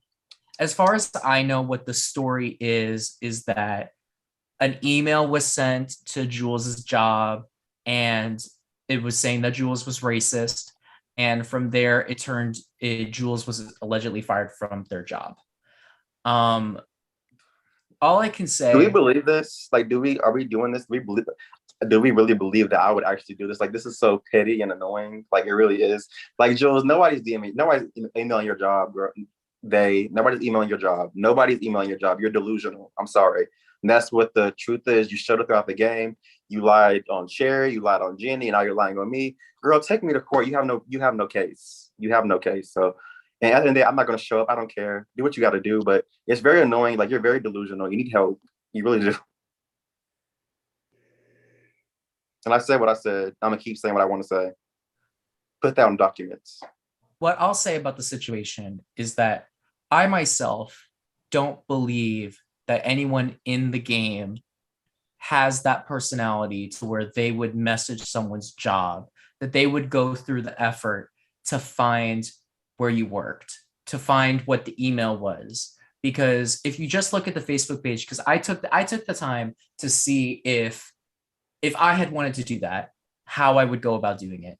And just looking at your Facebook page, because there's not a lot of information on you, I don't see how I would personally go find where you worked and message your boss specifically to get you fired. I think if someone were to have done that, I don't think anyone in this call right now has that personality to where they would go ahead and do that. I think it's linked to my Facebook, and then it just takes you to, I guess it just takes you to the web page, and there's an email on there. But the only thing I can comment on is that the way that things were, I guess the way that things happen is that there was a Freedom of Information Act that was placed, and that's how I was able to obtain the email and where it came from. But I think that's the only thing I can say on it. Dylan, can't the FBI like trace where the email came from? That would kill everything. Like, can't they trace the email? Like, this is so fucking delusional. Like, I can't hear no more lies. I really cannot. It's really annoying. Like, it's really annoying. Robert, you can trace the email if you want. Yeah, the IUP address. Like, honestly, like, I'm honestly just gonna keep it real, and I'm just gonna state my real opinion because I've told some people my real opinion, and like, at the end of the day, my opinion's irrelevant. If the situation really happened, it is what it is. But I'm just gonna say, for me, the reason why I don't buy this. Like, no shade, Jules, I just don't buy this, and this is the reason why I don't. And I'm gonna keep it honest with you. I don't believe that an email would be sent, because you said that you work for a national talent agency, correct? I don't believe that an email could be sent within the span of like a day or so. I don't believe an email would be sent to a national corporation and it could be passed down within the span of 1 to 2 days down to the state region and then to your personal location. And then you get fired within those 3 days. Well, I have a state director and then one above. So, and they work close together. So how many people are in your agency though? You mean like above just my direct boss? There's just one other. I mean like in general, like from the tippy top all the way down to where you are. So there's a national director. Yes. And their partner. And then each state has their representative, which technically is the director of that state. So that's 50 states that we have, more or less. Well, they work hand in hand. So, I mean, all it took was just one email sent, and then they contacted the state director who contacted me. It's just, I have a hard time believing this because no job that I've personally worked at, and I've worked at a lot of jobs. I worked at a talent agency as well. I was signed under You Develop Me. And, you know, that could be different from your agency, but an agency is not going to fire someone because one random person sent an email saying, this person's racist. I was on a show with them, they're racist. I personally can't believe that. If that happens, it happened. And I'm not going to take away from your experience. And obviously, I don't have your side of the story completely. I don't have the messages. I wasn't on the Zoom call. But from an outsider looking in, I just can't wrap my head around it or believe it, just because as me rationally thinking, I just don't see how that would happen. And I've talked with other people and they feel the same way. And it's just, I'm not trying to disrespect you by saying that, but I just personally can't see how that happens. Well, everybody's free to believe whatever they would like. Mm-hmm. But I mean, I know the truth of the matter, and that's that. I don't have to prove anything to anyone. I don't owe anybody anything. I don't even owe really an explanation to anything. So that's all that matters to me. We'll handle it in court. Okay, let's move on. Conversation. Come on, let's go. I made 4 great friends in this cast, and those are the only people that, matter of their opinion. Okay, so you can go now, then. You can go. Bye. Good night. I want to give Erin her sign off before we continue with all that. Erin, I want to say to you, thank you so much for playing. It was so great getting to know you as a fan of mine. Like, I consider you a friend. I want to see you in Chicago, girl. And I was talking about this with production, that you were really the only person that came into this that had never even knew what an org was. You and Tyler were the only ones that hadn't played one, but you were the only one that had never even heard of an org. So you winning the game when it was called New Blood, I thought it was really fitting. And I want to congratulate you sincerely. And what are you going to use your $200 for? I have to set it aside for a PC for my career because we have to code for it. So that's what's going to. I wanted to make a joke and just be like, I'm going to blow it. But like in reality, I am going to use it for a PC.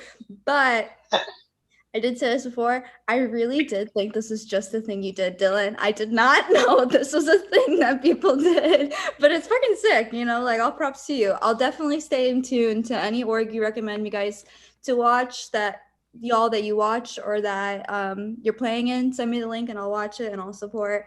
But thank you all. It was great. I want to induct you. I want to officially induct you into the Hall of Fame before you go. I'm going to just take the video from the crowning thing. So Erin, I'm officially inducting you into the DH1 Hall of Fame. Congratulations.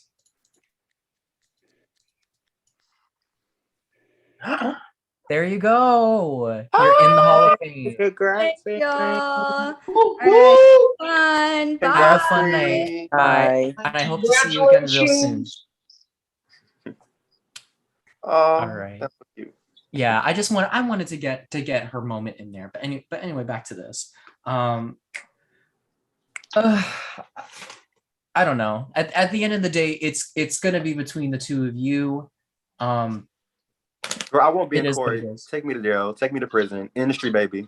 Lil Nas X. Come on. Hey, Lil Nas X, industry baby. Here I come. I think like prison is every gay man's fantasy, and I'm gonna go. And I would like to make a comment on how Jules, I have made 4 best friends in this game. Well, not 4, maybe 3, not me, because I'm blocking your fucking ass after this.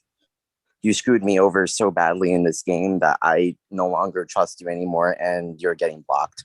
Sorry. I did it once with another orger. You're going to be the second one I'm blocking. So. Wait, what prompted this? Because Jules screwed me over this whole org. So, yeah. Basically, I don't really consider Jules a friend. I consider her someone who just used me and made me just get upset over this whole org. So, she's not the first one that did this to me. It was another org or two that used me to do bad things. And then I end up getting the fall for it. So, fool me once, shame on you. Fool me twice, shame on me. And this is a fool me twice moment. So yeah, I no longer really want to associate with Jules anymore, and that is just my opinion. Jules not the only one that did this to me, but I blocked many workers. So, Hey, thank you for your candidacy. Anthony, you've kind of been you know what? I'm gonna open this to the rest of the people. Okay, raise your hand if you are on Jules' side in this situation. In what situation? What, like the Robert Jules thing? And we're doing Judge Dylan. We're going to court. Not Judge Dylan. Bum, Oh, bum, bum, bum, bum, bum. Does this make me the like the base? Okay, you guys are the jury. You guys are the jury in the case between Jules v Robert. How many of you are voting guilty? Robert guilty. Of what? I'm confused. Of what? What do we? So Robert is standing. Okay, so we have defendant Aaron, I live Jules, for you. and we have defendant Robert. Robert stands trial for allegedly sending an email to Jules's job saying that Jules is racist and getting Jules fired from their job. That's what's being claimed, is that Robert sent an email to Jules's job and they were fired because it had said that Jules was racist in this game. So how many of you vote guilty that Robert did this? I feel bad for her, so I mean, I don't think. I feel bad I for don't them. think. I don't think this is productive at all. But Can I say something? I feel like if. So I don't feel like Robert did it, but I don't think. I don't want to sit here and say that I don't believe Jules. Like, I don't disbelieve or believe. I let Jules. You know, we let Jules live in La La Land. No. Don't put words in my mouth. Don't put words in That's my my mouth. words. So I'm just gonna put faith in Jules saying what they had to say and let it be that. But I don't think Robert necessarily did that, but I don't think it's far-fetched to think that someone could or did do that, because I've seen that happen on Twitter. So I'm not gonna say that I don't believe Jules. Jules is not giving information, and I'm gonna respect that Jules is not giving information because they said that they can't. I actually agree with Aaron. Because I believe I believe that there are truths in every story. Jules, I do believe you that someone emailed your job saying that you were racist. I do believe that. I just don't think it was Robert. That's what I believe. I believe it was one of the viewers, because I know Twitter is watching this. I don't think it was Robert. I think it was one of the viewers, because I know how Twitter is. But, and you're free to that. Everybody's free to their opinion. I don't think that this. I did it. Okay, there we go. I did it. Yeah, I did it. I'm the villain. I did it. Okay, there you go. Take me to court. I'm going to jail. Industry baby. Like that is. There you go. Industry baby. I'm going to jail. Jack Harlow, here I come. Well, no, this was productive because this was a real problem in the game. Like, this was something that really affected it. But it this also was something that wasn't resolved. And I mean, I've said I can't talk about it. I'm feeling uncomfortable to talk about it, and I would like to just move on, please. Oh, well, we can move on. It's just that there needed to be a nail in the coffin for that they need to be resolved. Anyway, we got. But my friend just hold on. My friend just texted me, so I actually didn't do it, but he said don't agree to it. But I'm making a joke. Okay, go ahead, move on. I wanted to move to Mona and Robert because I thought it was important. I told both of you I thought it was important that you two came tonight, because I think that you two had a really good friendship in the beginning, but it kind of halfway through got lost because of things that happened in the game. So like, I wanted to give you two a chance to talk to each other if you both feel comfortable. That's fine. Robert, I already texted you. I told you how I feel. If you want to talk again, A and B, after this, tomorrow, whatever, you know, I'm open to that. I don't hold on to grudges. This was a game. I do look at people as human, and you know who I am at my core. We've had very long, intense conversations, and I know who you are at your core, and I know things spiral out of control, but I'm not gonna sit here and like get back into like an argument with you. You know what I mean? So if you want to talk, I'm open, and it's gonna be a positive conversation because there's no sense in beating dead horses. we're both done with the game. We both respect each other as humans, and I have nothing but love for everyone in this game. And I would like to rebuttal off of that. Like I said, there's no hard feelings. Like, I literally don't hate anyone in this game. I don't even hate the person that I'm arguing, taking me to court right now. I literally don't hate anybody. Like, I left this game. I quit the game. My problem came when people were still like in the YouTube chats. Like, when I was like I told Mona this. Like, I like was not saying anything until like the YouTube chats were directed to me. When I quit the game already, it was just like, for me personally, if I'm not talking about you, don't talk about me. But like you said, we're keeping it in a positive route. I do want to move forward with everyone here. And I personally, out of everybody, the 7 deadly sins, the only person that I want to apologize to is Jazz, because I genuinely did like Jazz. And I feel like, okay, sorry, I was reading the comment. But I personally did like Jazz. And I wish, like, when I was the 7 deadly sins were falling apart, I did want Jazz to still go far, and I'm sorry that our relationship ended how it ended. I don't want to cry, girl. You never cry, but yeah, I don't want to. But you know, like, girl, we connected from day one, and like, I connected with you, and I love you. And like I told Dylan, like, the main person that if I owe anybody an apology, and I don't apologize at all because I don't feel like I do anything wrong, but I do think that, yeah, I'm playing. But yeah, Jazz, I love you down, and I apologize to you because you are beautiful inside and out, and like your character, it outshines everything. And I'm sorry, girl. Like, don't cry because I don't want to get emotional. But I love you, and you are beautiful. You are beautiful. You are so beautiful inside and out, and you deserve the very best. You deserve everything. And I apologize for that. Like, don't think that I hate you. Like, I still want to be friends with you outside of this game. And I do want to say that, Tyler, Jazz had nothing to do with you going out. Jazz was loyal to everybody. Yeah, it was you. Like, I know. Thank you. yeah. Jazz was loyal to everybody in this game. Like, she didn't turn her back. She was solid. Yeah, I know. We should thank you. You're welcome. I'm crying now, so I'm sorry. It's okay. After all that happened, I was really hurt by you, and I'm just glad that you apologized, because I was telling everybody, like, I thought me and Robert were like this, like, and just hearing you say that just like reaffirms what I thought, because I was really hurt. Like, I cried for like an hour afterwards because I was so upset, and I don't want to cry right now, but it's okay. It's okay. It really, like, I'm glad that we're doing this now and that you said that, because I'm gonna apologize for things that I said after you were gone, because I really did say a lot of stuff because of how hurt that I felt by you, and I'm not gonna hold it against you, especially after an apology. And I want to talk to you after this, like, one-on-one, because I really did feel like the whole thing like went left so fast, and it was like I didn't want to be in the middle, so I just picked a side. And I hate to say that I picked a side, but that like, was my like. I did, and I'm That's why I felt like I'm sorry for what I've said too. I felt in a way like where it went wrong. Like, I felt like, because I called you right after the circle night. I called you, and then you was like, what do you need?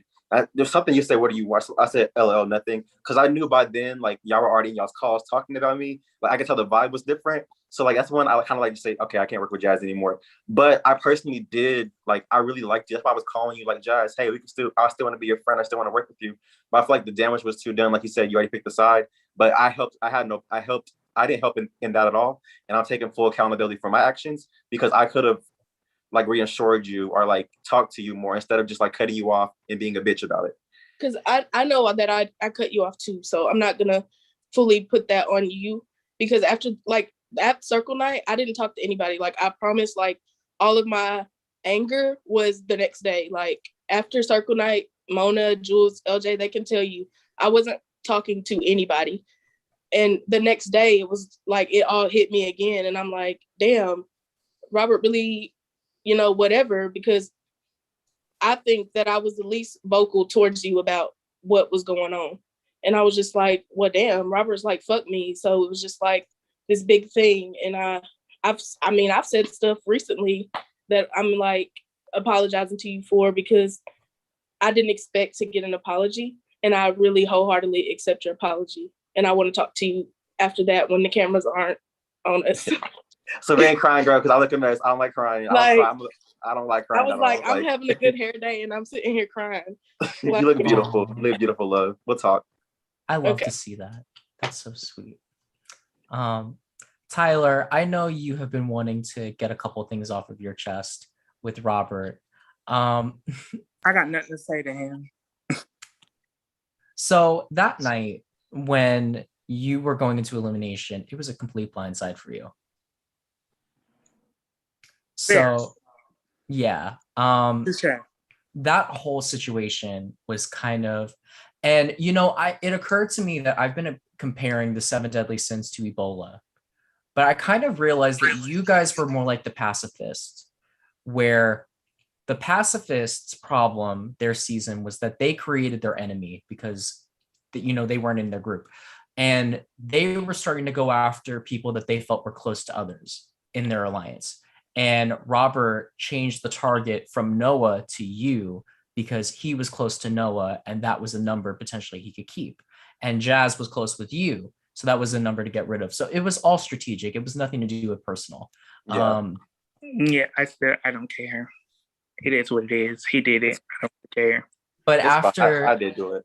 After you got put in the bottom, why were you so outspoken about love you, Robert? Robert, I hope you take all of them out.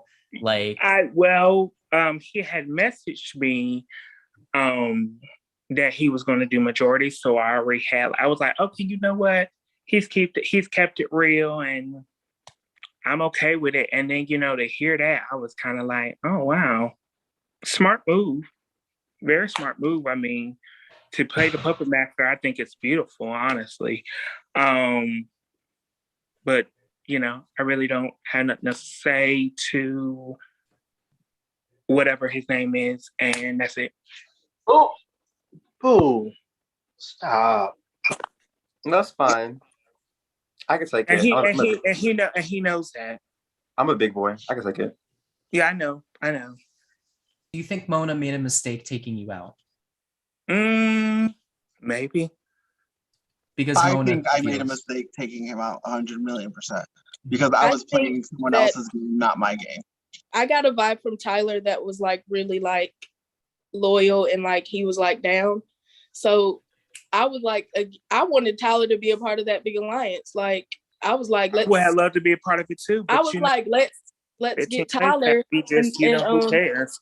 But then after that, it was like a +1 type of situation. Like everybody should have somebody that will have their back. And I'm being like, I'm genuine. Like I wanted like to be your friend. Like I'm not saying that you were just a number for me. I'm saying that I genuinely liked you, Tyler. Like from the bottom of my heart. And you know, me and Jazz already had talked. You know, I did tell Jazz, you know, I was upset that I was leaving, but I got why it happened, and I was okay with it. Because I got out the weeks later, till rounds and later. It's a smart move. It's not done. Because when they were telling me, I was like, I thought it was smart too, but when it's me, I was like, okay. But yeah, I'm not worried about it. You know, he didn't like me. I don't like him. He thinks I'm irrelevant. I think. Well, me and you gonna talk, Tyler. Me and you gonna talk. I've never said I didn't like you. Yeah, I know you don't like me. I know you think I'm irrelevant. I'm good. I'm good with that. I think you know we're not gonna be friends after this. We're not gonna be nothing after this. You see you as a villain. I know you're still a villain, and that's all. Crown it. Villain. Yes, come on, villain. Well, it don't matter how a case closed as long as that motherfucker closed. Listen, I step in my truth, not own it. I can be the villain for this. But while we're doing that, hold on, Dylan, because you did that video, and I thought it was real cute. By the way, 15th place. But I have a video as well, and a little something for you. Oh, okay. Oh, I love y'all in the comments. Taisha, Janae. I look so good. And yes. I look so good. I look love you too. 15th place, excuse me. Roses to rose. Ashes to ashes, dust to dust. Let me lip sync to it. You quit. Oh, you can be Bring It On, All or Nothing when they was like ash to ashes, dust to dust.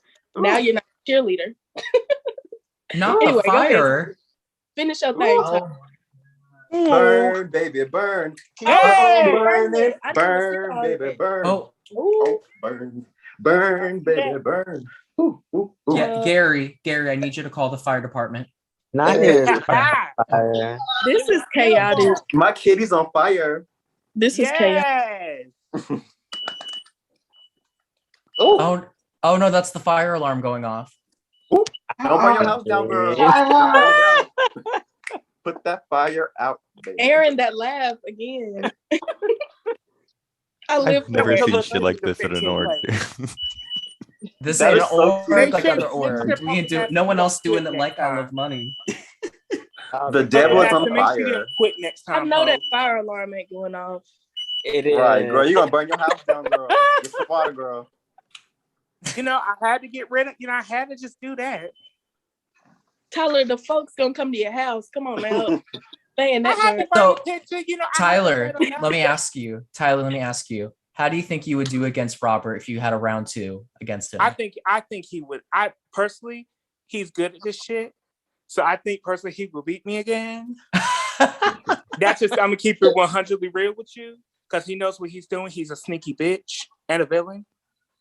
And really, don't call him Robert around me. 15th place is the proper name to call me. 15th place. Yes, 15th place. I'm flawless. This is not so really, passive-aggressive. not really. But You called me we get beautiful you, before. girl. It's okay. Excuse me. What you say? Come on, speak up. You got something to say, 15th place? My teeth are so pretty. Come on, speak up, 15th place. Janae, can you try giving Danny a call? So I wanted to move more That into damn the later portion of the white game. dick, I wanted to you give can speak, y'all. That's how you get your stuff, bitch.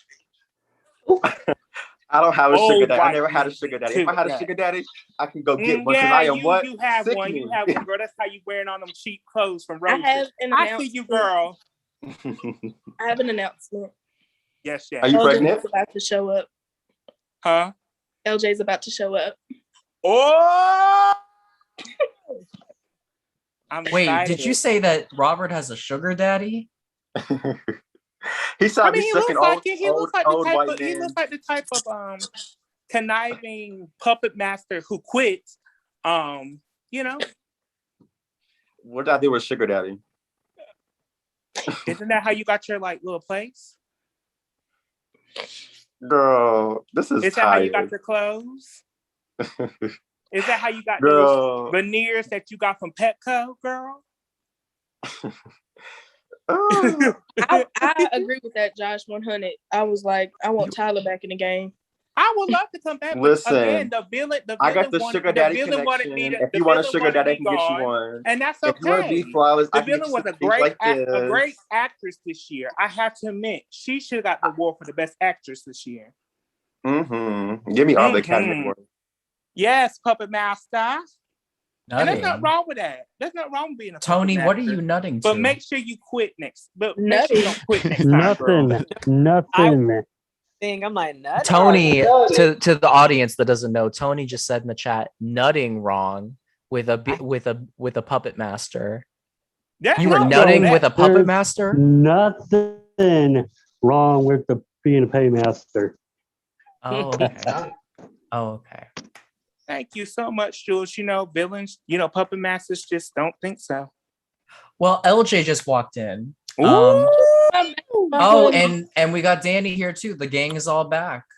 We're definitely going to get to Danny. So Danny, we will get to you because there are people here that want to talk to you, and I want to talk to you too. But we need to get the LJ and Tyler thing out the way so we can head into. We need to talk to LJ and Tyler, and we need to talk to Ginny and Anthony, and then we can move on to the merge. LJ, your whole Where's fight LJ with at? Tyler was kind of iconic. How did you feel during that argument with Tyler? He hauled my goddamn ass. It was one of my sorry. favorite moments this season because, like you said, it was iconic. So I enjoyed it very much. Did you really know, LJ?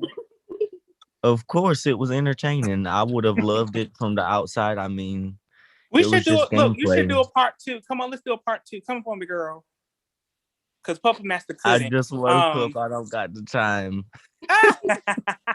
Girl, I'm not arguing with the second boo. Oh yeah, girl. We ain't arguing with your sugar daddy ass, girl.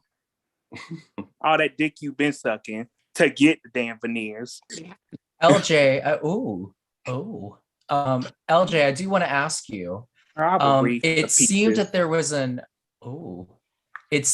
unrequited love in the game that we all didn't know about. You and Jenny, I guess, were pretty smitten. Talk to us about that. Actually, I'm gonna try to pull up the video. It was a type of strategy for me. I flirted with her a lot and Column, just try and get good with them. So that was part of my strategy to flirt. With Callum, ew. Jill, you are a man. I'm not doing it. I thought I was on mute. No, you didn't. Ginny, so you had a crush on LJ, correct? Yeah. Talk to us about that, because you had actually gotten into multiple fights with LJ. So where did this love come from? Whenever he was on Zoom calls and he was on camera, I'm just like, ooh, he is just so attractive, so cute. I'm like, that's the kind of guy I like. Why don't we take a look back at the moment where you sent LJ out the door? One of my favorite moments. Let's take a look. This made Ginny, me cry. with great power comes great responsibility. Who have you decided to give the void? This was really hard for me to do. This kills me in the inside because I have a crush on both of you. Oh, I've got you in this, Jimmy. You know this. I've got you. You saved me. I will honestly. It's a I'm favor. going to be the person who's been distracting me the whole game because I'm in love with them. So unfortunately, I'm eliminating LJ.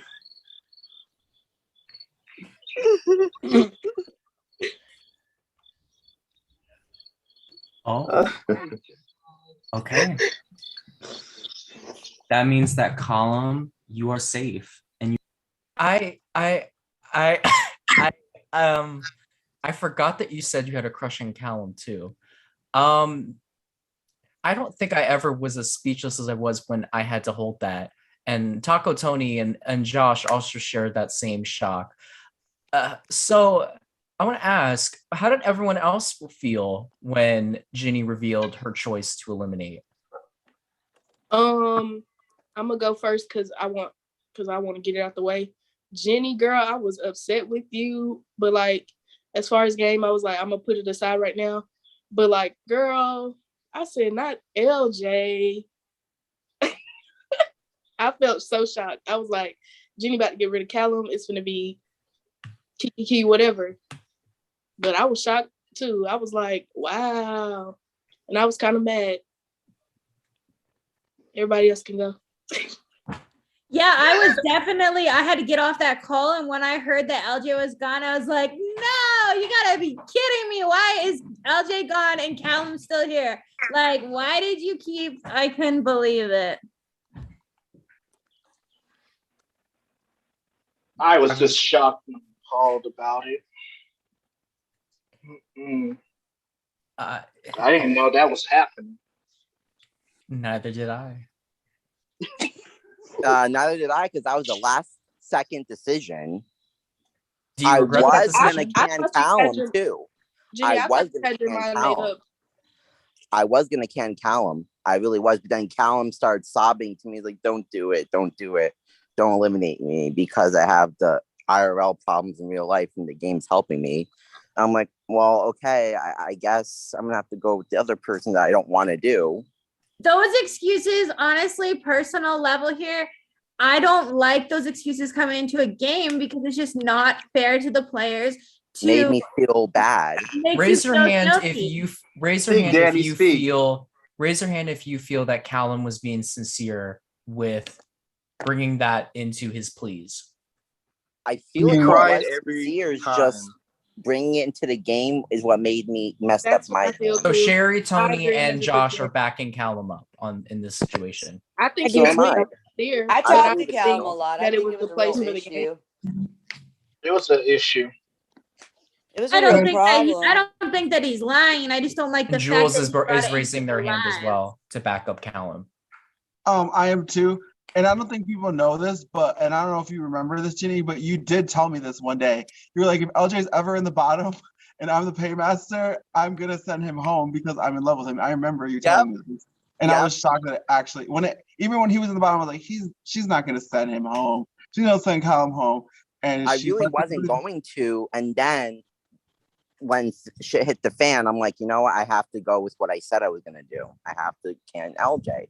And I was sobbing hysterically for real. That did hurt me because I didn't want to do that to him. I was in love with LJ. Like I was just, he was so cute. And I'm like, I didn't want to do that to him. The puppy dog face. I'm like, I want to squeeze his face. And for the like, record, Ginny, I do believe that Callum was being sincere by bringing I those do things too. in. I just felt like it really clouded my judgment during that vote ceremony and made me sad. I think Callum is just someone that overshares and likes talk a lot. So that probably was why that came into it. It was just so last second. I just wasn't thinking. Do you regret it? Yes. I would probably yes, I actually do. I would probably say that move single-handedly sunk your game, Jazz's game, Mona's game, of course, LJ's game. It sunk the rest of your games because LJ probably could have won a comp or two. And also he definitely would have voted with y'all. And I think if LJ was there to vote with y'all, I think Danielle was gonna vote with you guys as well. And you guys maybe could have, bounced back, but I don't know. It is what it is. LJ, do you hold any hard feelings? Well, I don't hold any hard feelings. I was fucking robbed. That's just period. I felt like I had that challenge in the bag, but I let myself slip and let my head get the best of me when I was thinking about it too hard and I couldn't remember how to do the move. Everything else. I really thought Anthony was going to save me. That's one person who I thought who was going to save me that night, but other people made other choices. Everything went how it went. So, yeah. Well, I fucked that up. I want to turn to Danny and Sherry because Sherry, I know that you've been wanting to get some things up. Are you still with us, Sherry? Yeah. I'm here. I'm just chilling. So Danny, now that you're here, I want to talk to our second place finisher. You finished that final tribal and you finished it strong. However, you held some really ill feelings afterwards. You felt like things weren't handled fairly. You feel that some of the jurors No, I don't have no ill feelings, which is the funny part. I'm not ill willing anybody. So if that's what's coming across, it's definitely not actually what's happening. I'm a person that's going to say how I feel and what I think is the truth and what isn't. And it's not holding ill will. It's just facts and straight up truth and what I feel and what I think. But I'm not mad or hating or whatever anyone wants to think. So how do you feel? It's the way you started off the conversation. The beginning of the conversation that you screenshotted, that was actually like a half-assed joke. It was half truth, half joke. It was when I say hater, I'm like hater, that's a joke. I gave you an out. I gave you an out with the next sentence and was like, good game, laugh out loud. But that's not what you wanted. And no, I wanted you to speak your truth, Sherry, because my truth was I lied to you so you wouldn't kick me off the jury with a statement because that's the only time I could think that I might have said that. Right. But I'm sorry. I thought Aaron M's game was better. And that's I was highly fine. supportive I don't care, of her with the jury. And it all started with that round. And the jury can tell you because I was like, holy shit.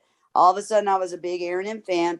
Was the round after she took me out, I but she took just don't Taisha out. it's hard for me. I won't believe you no matter what you say. It doesn't Then really there's no matter point what in it comes arguing down it, to. but without facts, you really shouldn't go around saying I voted with Josh because that's a disservice to Josh. You'll never admit it is the thing. And so it doesn't matter what I have to Why say. would I admit what? That I can't think for myself? And I can still think what I want to think. It's a free fucking world, man. I'm going to think what I want to think and I'm going to hold to it. Because you can't accept that you lost the game.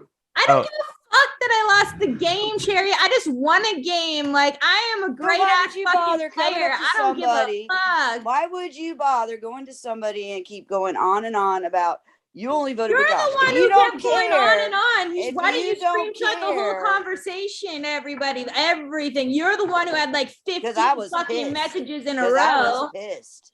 Okay, Yeah, Sherry. because I was pissed. Yeah, because I was pissed. Yeah. I don't see how I have this much control. Like Sherry is like the most independent thinker out of probably this entire cast, and I disagree potentially- with that also, but Josh, I mean, I don't have no ill will against you, and I think you're great. Whatever. I'm not going to get in an argument and listen to you back up Sherry right now. I know multiple people in the org community now that know you and Sherry, and they will preach and say the exact same thing I'm fucking saying. So I don't even care. The way you guys went about the questions, the way I listened to the round table, like the fucking, it's obvious. It's not just me that thinks But it. that we agreed? That him and I agreed? Yeah, okay, so you we're might similar. agree. That's fine. I'm not saying, Josh, you probably have no idea. Like, this is looking at things outside the box, okay? As a perspective, strong female, you know, you guys are friends. That's great. That's totally cool. And that's Yeah. okay. But on an outside note, as a female, if you were my friend and I knew like you and Aaron were super close, and I would be like, you know what, Aaron did play a solid game. No, don't get me wrong, but like I'm not gonna really acknowledge the other player, in my case, me, game, because you're my best buddy and you're voting Aaron. So now I'm fucking team Aaron all the way, and I'm gonna back you up and I'm gonna back Aaron up, and that's how I am. And that's how I know that's exactly how Sherry is. And Sherry, the thing, if Sherry would admit it and come out clean and just be like, yeah, I do feel that way, like some of the pull towards that, not just that it's straight up that way. Okay. And if she would have claimed to know a lot more my game than she says she didn't, then maybe my thoughts would be different too. But she straight up like denies things that are truth and pretend like she didn't know my game. She was fucking working with me since day one. There's way too much information in there. And the way I explain my game and stuff, like it just doesn't, like Sherry's too smart of a thinker to be denying and playing stupid like that on top of it. Your game to me was chaotic. I'd see you try to make moves. You told me that, my God. I knew Tony was going home. You did not know Tony was going home. Nobody knew Tony was going Dude, home. I except was me. watching the YouTube. I watched the YouTube live at the same time. Well, then I played that's the what game I every knew, single because you time. heard me You tell read Tony every he was single going. comment that people were saying. Why would I speak? Oh my God. I'm a person, my mind's going a million minutes a direction in every direction, thinking of every possible scenario. Yes, there was a chance Tony was I going. just didn't When I see your said game. it, if you watch the live, Aaron M's like, Tony's going. And I'm like, oh, I don't know. Like, if you watch the live, you can see it. Yeah, I can play dumb and think whatever I need to think moving forward, because that's what I do. I don't think you understand what I'm saying. I like I said, you're never going to admit to where I'm coming from or what I'm coming from, and I'm not going to change what I think. Because when just- I decided that I liked Aaron's game more, I didn't. But you're not going to Listen, tell I me didn't that discuss it with Josh, Josh. knowing that Josh is 100% allegiance is to Aaron M. You're not going to admit that that didn't help sway you even the slightest bit. Not at all. Yeah, I don't believe you. I never advocated to share. And I'm not saying you did, Josh. That's not what I'm saying. I don't think that you had anything like other than you guys being. Then why friends. would I don't take think what that you Josh had to has advocate done? to him. Why would I it just matter know as to a me what woman Josh and as is being doing? friends. If Mona Lisa was my, let's put an example here. If Mona Lisa was my friend outside this game and we hung out, Mona Lisa just came and stayed at my house. Actually, Mona Lisa is a female, so let's go with, if Tony, let's say Tony was just at my house and we were hanging out person to person live, and then we're in a game, we go out together, we're bros, and we were all working together in a game, and I know that Tony's going to be going for their number one ally that was other than me, I'm going to be influenced to vote with my buddy who was just at my house last fucking week. I'm sorry in you're their game. weak-minded. I'm sorry you're weak-minded then. I apologize that you're so weak-minded, but that's I'm not not- how I think. If you could just like admit that it was And a the bullshit about the other orgers, it's weird Okay. because Josh and I have only played one game together because we usually won't play together. If I'd No. known he was in Live What Love does that Money have this to do with season, we anything? wouldn't have played. And I'll say like me and Sherry met up, but Sherry was advocating me to like get rid of Aaron during the game. You know, Aaron, I was big time because I was making him promise we would get rid of Aaron. That's why I created the rift with Taisha and all of you guys to make sure you stayed on my side, Josh. Yeah, I know. I did do that shit. Queen Sherry. I know, right, Robert? You were right there when I was doing the shit. Well, to finish off what happened between you two, because there's another thing that Danny did that I want to talk about. Is there going to be any? Is there any resolution between you three that you think could happen? Not really. I just think it's best we just don't talk and bother each other. I have no issue with Danny. I just wanted to Yeah, clear me my, and Josh are good. I got no issues with Josh. It's you and Sherry. I don't have no issues with Sherry on a personal level, but I don't have time for Sherry. Like, I don't like why I don't, whatever. Sherry can live her life and I'll live mine. Let's go. That's what I think is the best solution. You guys had a pretty interesting relationship because everyone painted you two as like besties, but y'all were like, I want to point this out that Danny, you really impressed me when you were able to convince Sherry to not get rid of you, because you were going in there and you were going home. Little did you know. And you had that lock in your pocket. And I thought you were about to leave with that golden lock in your pocket. But I was confident I was not leaving. And I mean, obviously, I guess I was right. No, you were, because as you were talking, I didn't have trust in Anthony because Anthony had done me wrong so bad the first half of the game. And him and I had just never talked the second half. So without that resolution there with Anthony and I, and you're sitting there and I'm thinking, because like I told Josh and Aaron when I finished, why I did what I did was because I felt like Anthony was more of a threat in the game at that time. He was in a position where I felt like he had more movability, and I felt like we'd have a better shot because Tony really liked you. Tony and I really didn't work with you day one. I sent Tony your way to help you out. But I wouldn't say I was working with you. I was at the beach all that day. You called. I think we talked. I don't even know if we talked. I think we just messaged. But we talked for like 2 hours and you called. Yeah, me. but that was when you came back into the game. No, that was before I left the game, Sherry. We're I just didn't remember together I before. Honestly didn't remember. Yeah, and that's where like you're like, oh, don't know any of your game. Where like it's like, yeah, okay. I didn't. We hardly talked, but I still don't understand your game. To me, your game was chaotic. Every move you tried to make getting Aaron C out failed. I wasn't actually. That's the funny thing of that's the funny part. Aaron C was a complete diversion and tactic. But then you didn't make that clear in final gameplay. tribal. So that's what I mean. I didn't see. I mean, I thought it was pretty obvious that was. I wasn't the only one that case. agreed with that, though. With what I'm saying, why me when there was 4 other people, technically 7 people who did not vote for you? Why me in particular are you picking on?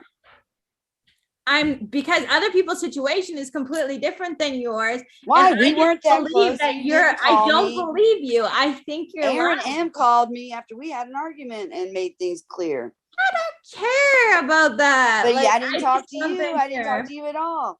So I mean, I didn't understand your game.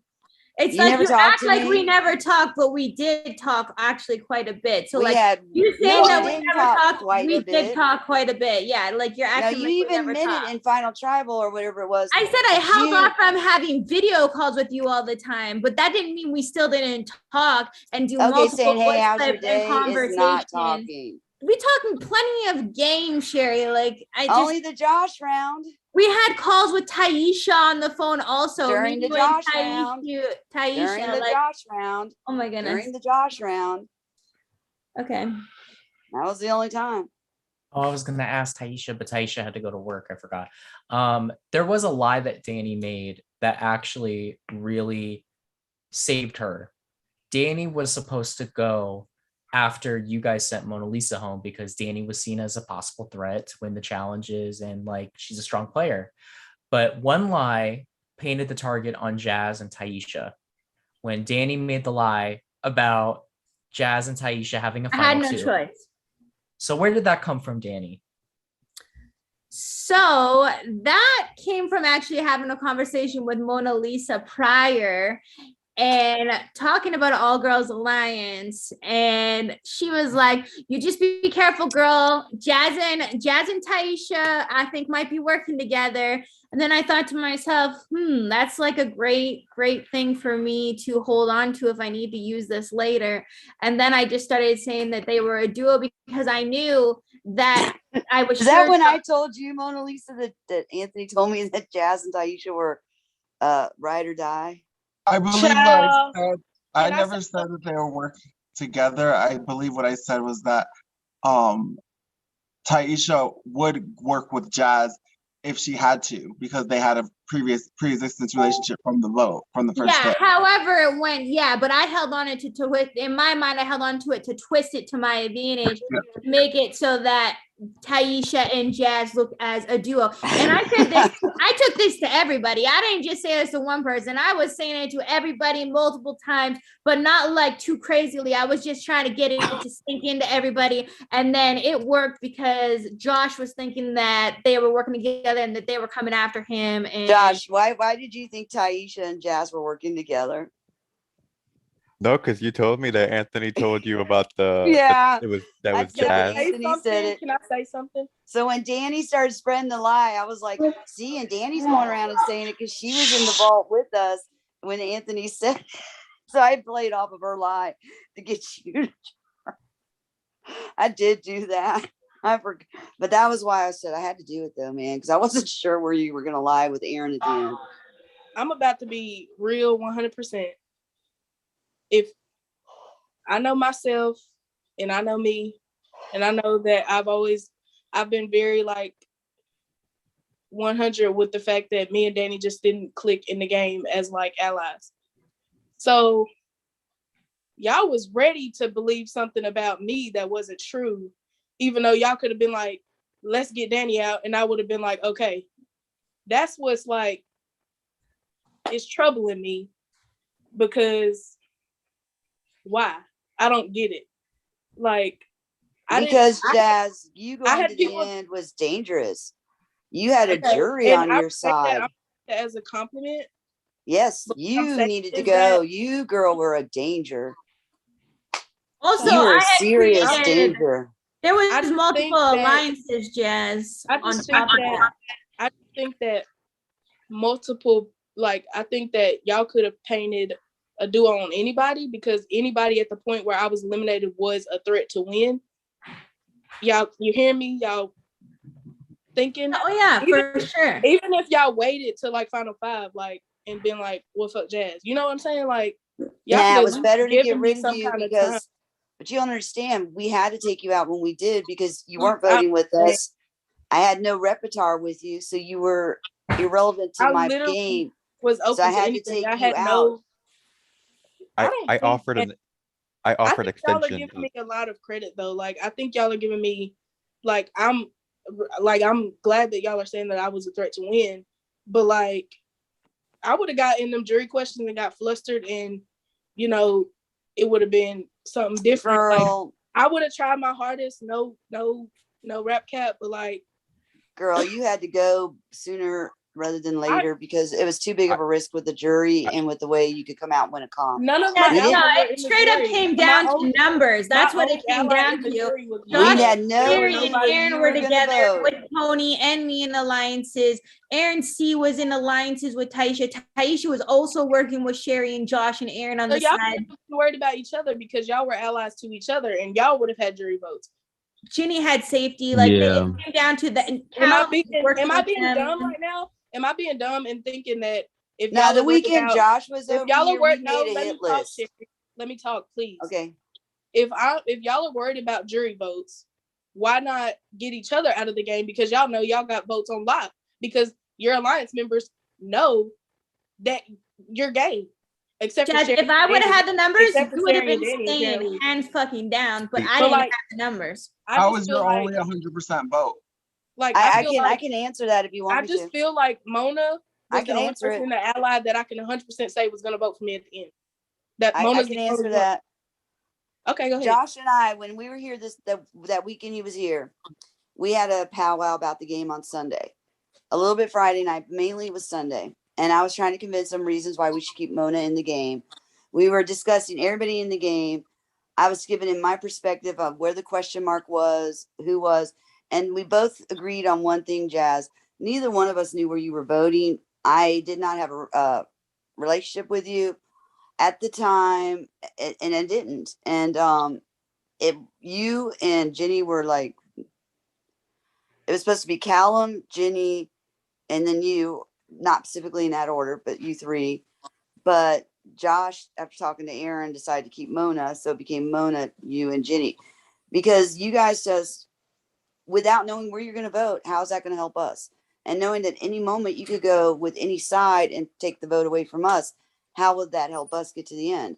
It wouldn't. So we needed you out sooner rather than later, so that it was at least know your enemy. Like, we knew that Danny was going to play the center role, but we weren't sure if she would actually work with us or if she would work with multiple people. So Danny was another one. That's why Josh wanted Danny out. And I was the one who was back and forth about Danny going out. I just saw Anthony over there with Aaron M. I saw Anthony over there with this person, but I didn't see Anthony over here ever talking to me. So I felt the same as Anthony as I did with about you and Jenny. You guys, I didn't know where you were voting. So how are you going to help my game? So I didn't convince you to keep in the game. Can I say something? Wait a minute, y'all. I just didn't expect them to send me Anthony. What I'm hearing, y'all don't know where I'm Oh, voting. you chose Anthony. Yeah, but I didn't expect that I'd be able to get Anthony. I thought you guys were such a bullshitter. I'm confused. I thought the question was where the fuck was Jazz getting jury votes from? Can I talk because hold on. Yeah, let Jazz go. Hold on. I have a question. I'm gonna say it, y'all gonna answer it, and I'm gonna shut. Do phones work both ways? Answer that, please. I tried to extend, like, I wanted to work with you on the side, Jazz. Yeah, but at that point I was mad at you and I was like giving myself time, and I could have articulated that better. But what I'm saying is, if you don't think you know where I'm voting and I have no allies in the game. Yeah, but I already had enough allies where we didn't. And I know y'all are saying y'all wanted to take me out because y'all didn't think y'all was gonna win against me, blah blah blah, whatever. That's fair. But we didn't need your vote, Jazz. You did us no good staying in you the don't game. have to need my vote, but I feel like in a game like this, that if you I'm do feeling need the like majority. if I'm feeling like I wasn't as big of a target, I'm gonna tell y'all that I can work with y'all. Yeah, but we didn't need you. We had a lockdown group. I'm not saying you needed me, Sherry. I am saying that I felt, this is how Jazz feels, that I was not the biggest threat still in the house when I left. No, you were a pawn. Bitch, don't call me no pawn, please. I'm telling you that y'all are saying, oh, we didn't know. They voted you out because you were Mona's #1 ally. If they needed to be real, like, fuck, somebody say it. Can somebody tell like they're trying to use somebody other than Sherry tell me that I'm wrong for saying what I'm saying? I mean, I sent you home because you were gonna come for me if you ever because took Aaron told you to send her home. Because she was my #1 ally. I ran this. It comes off as that you guys are trying to diminish Danny's game by using Jazz's vote when Jazz was going home. We're not. We're answering Jazz's question. What's that? Well, I'm just saying how it's coming off. I'm telling y'all, if y'all feel like my vote didn't matter to y'all, and I have something to say really quick. If there's one thing that you should not do, is subtweet me. Jules, if you have something to say, you can say it right here. You don't need to go to Twitter and talk about we don't support you and we don't care about your mental health. You can say it right here. I'll let you have the floor because you have a lot to say, apparently.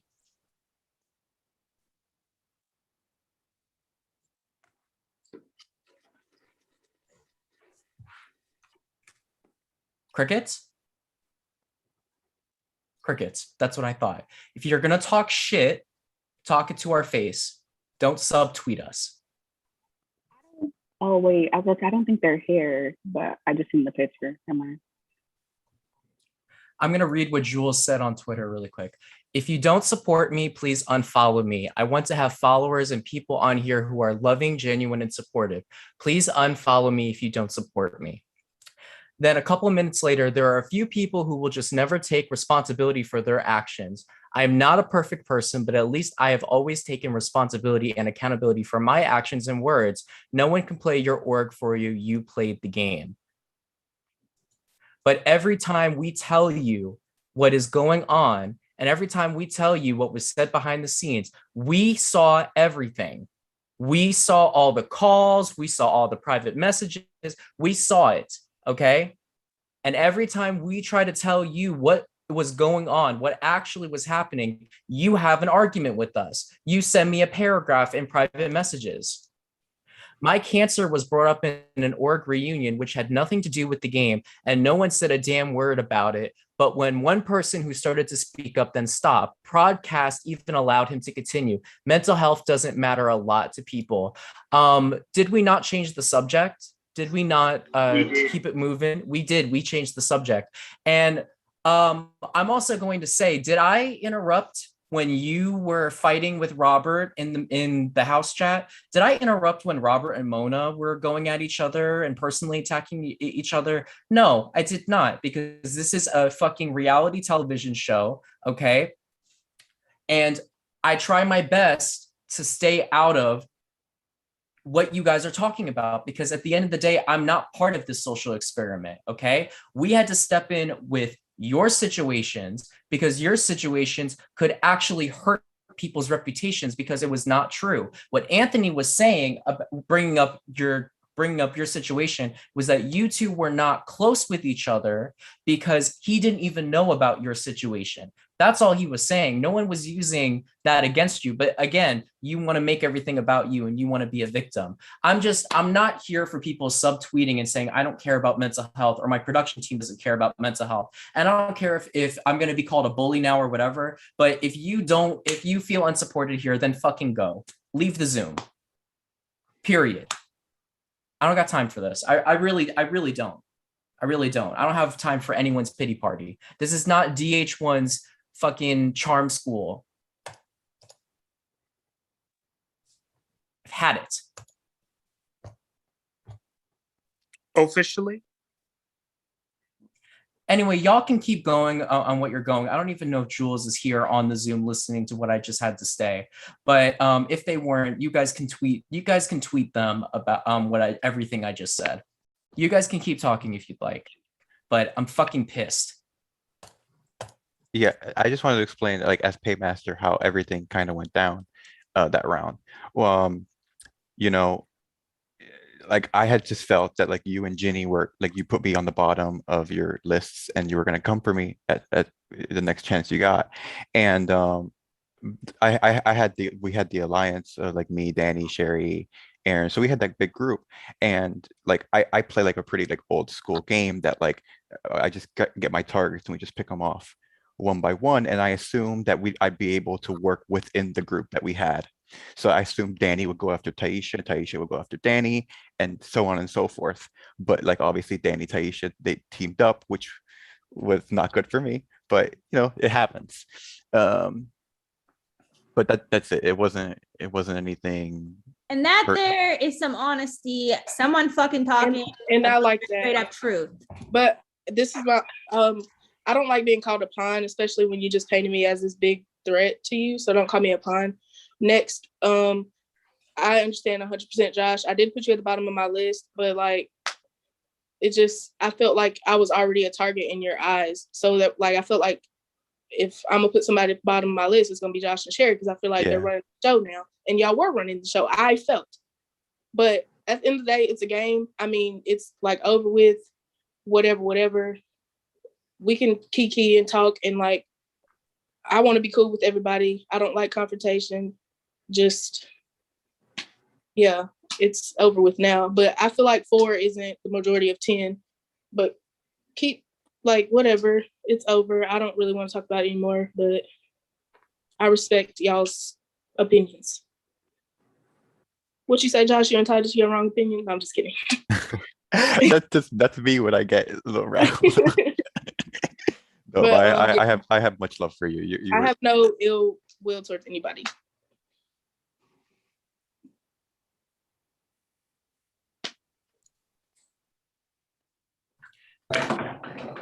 Danny, I just want to say that I think you played a spectacular game.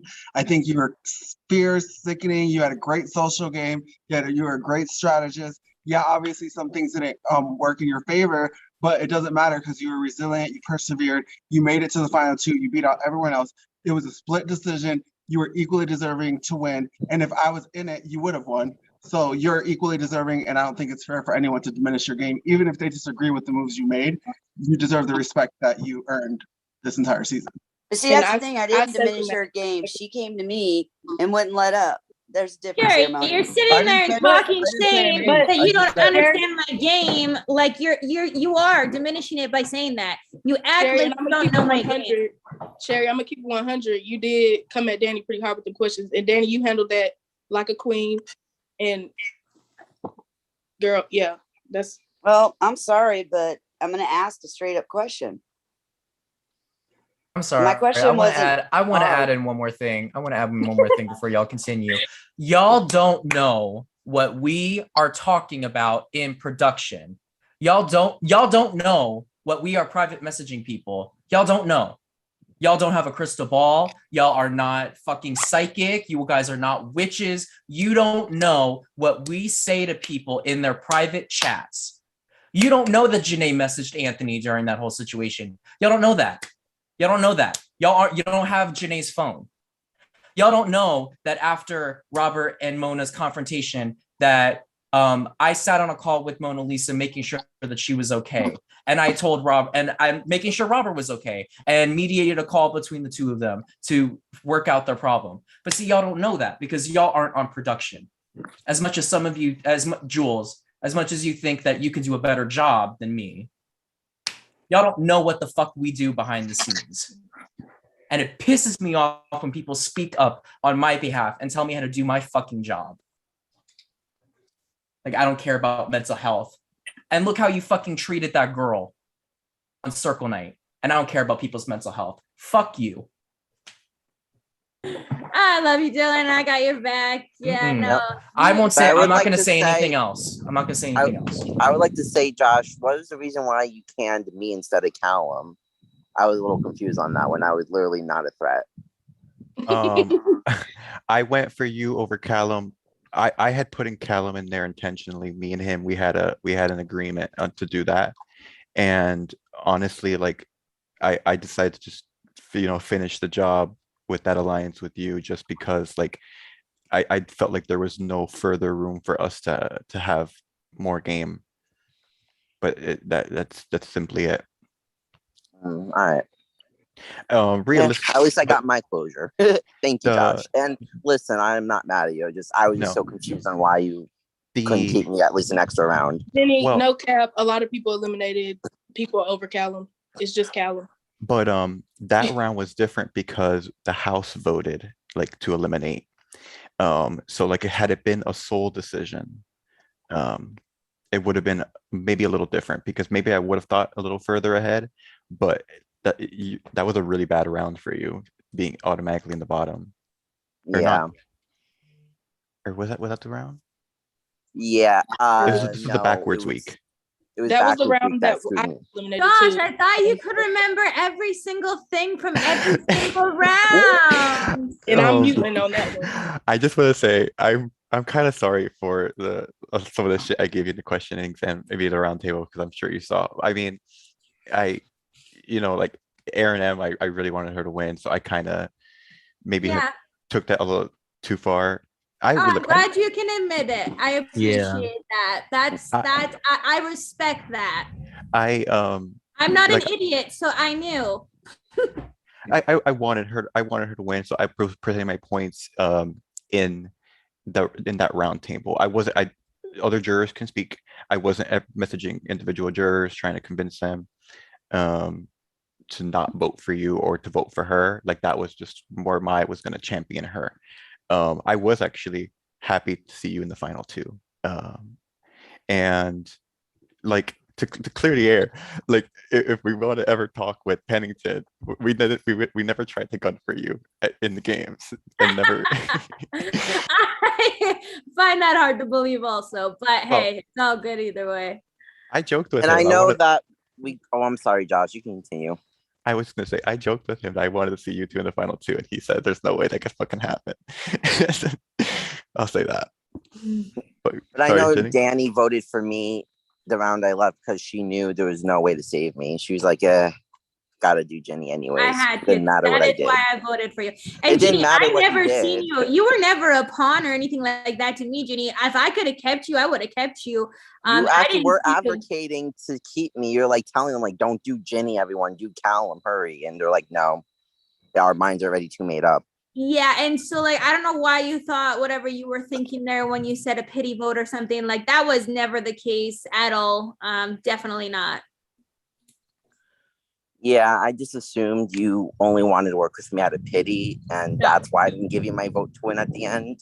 No, that is definitely not the case. Technically, you did give me your vote, but I mean, in the Yeah, long but scheme of if things, I was you awake, would've. I was giving Yes. it to Aaron M. And that's totally cool, and it's all good, and I have no hard feelings with that. But I want I'm you to glad we know, were able to clear that up. I never, there was never any pity thing there ever. I would never, I'm not a person that would give pity to somebody. I wouldn't, that's not Okay. really my thing. I just wanted that to clear the air about my elimination round. I'm like, okay, so what the hell just happened? And then I'm just okay. Now I understand. Everybody had their mind made up permanently when I got put in the bottom during backwards week. They're like, yeah, Ginny has to go now. We don't see us working with her after this. And they're just like, okay, bye, Ginny. There wasn't much wiggle room until I fucking voted Taisha and got on call with her and could change things around. Because at that point, Taisha had too much loyalty to the little trio there. But once I got on a call with her, that definitely changed the entire game.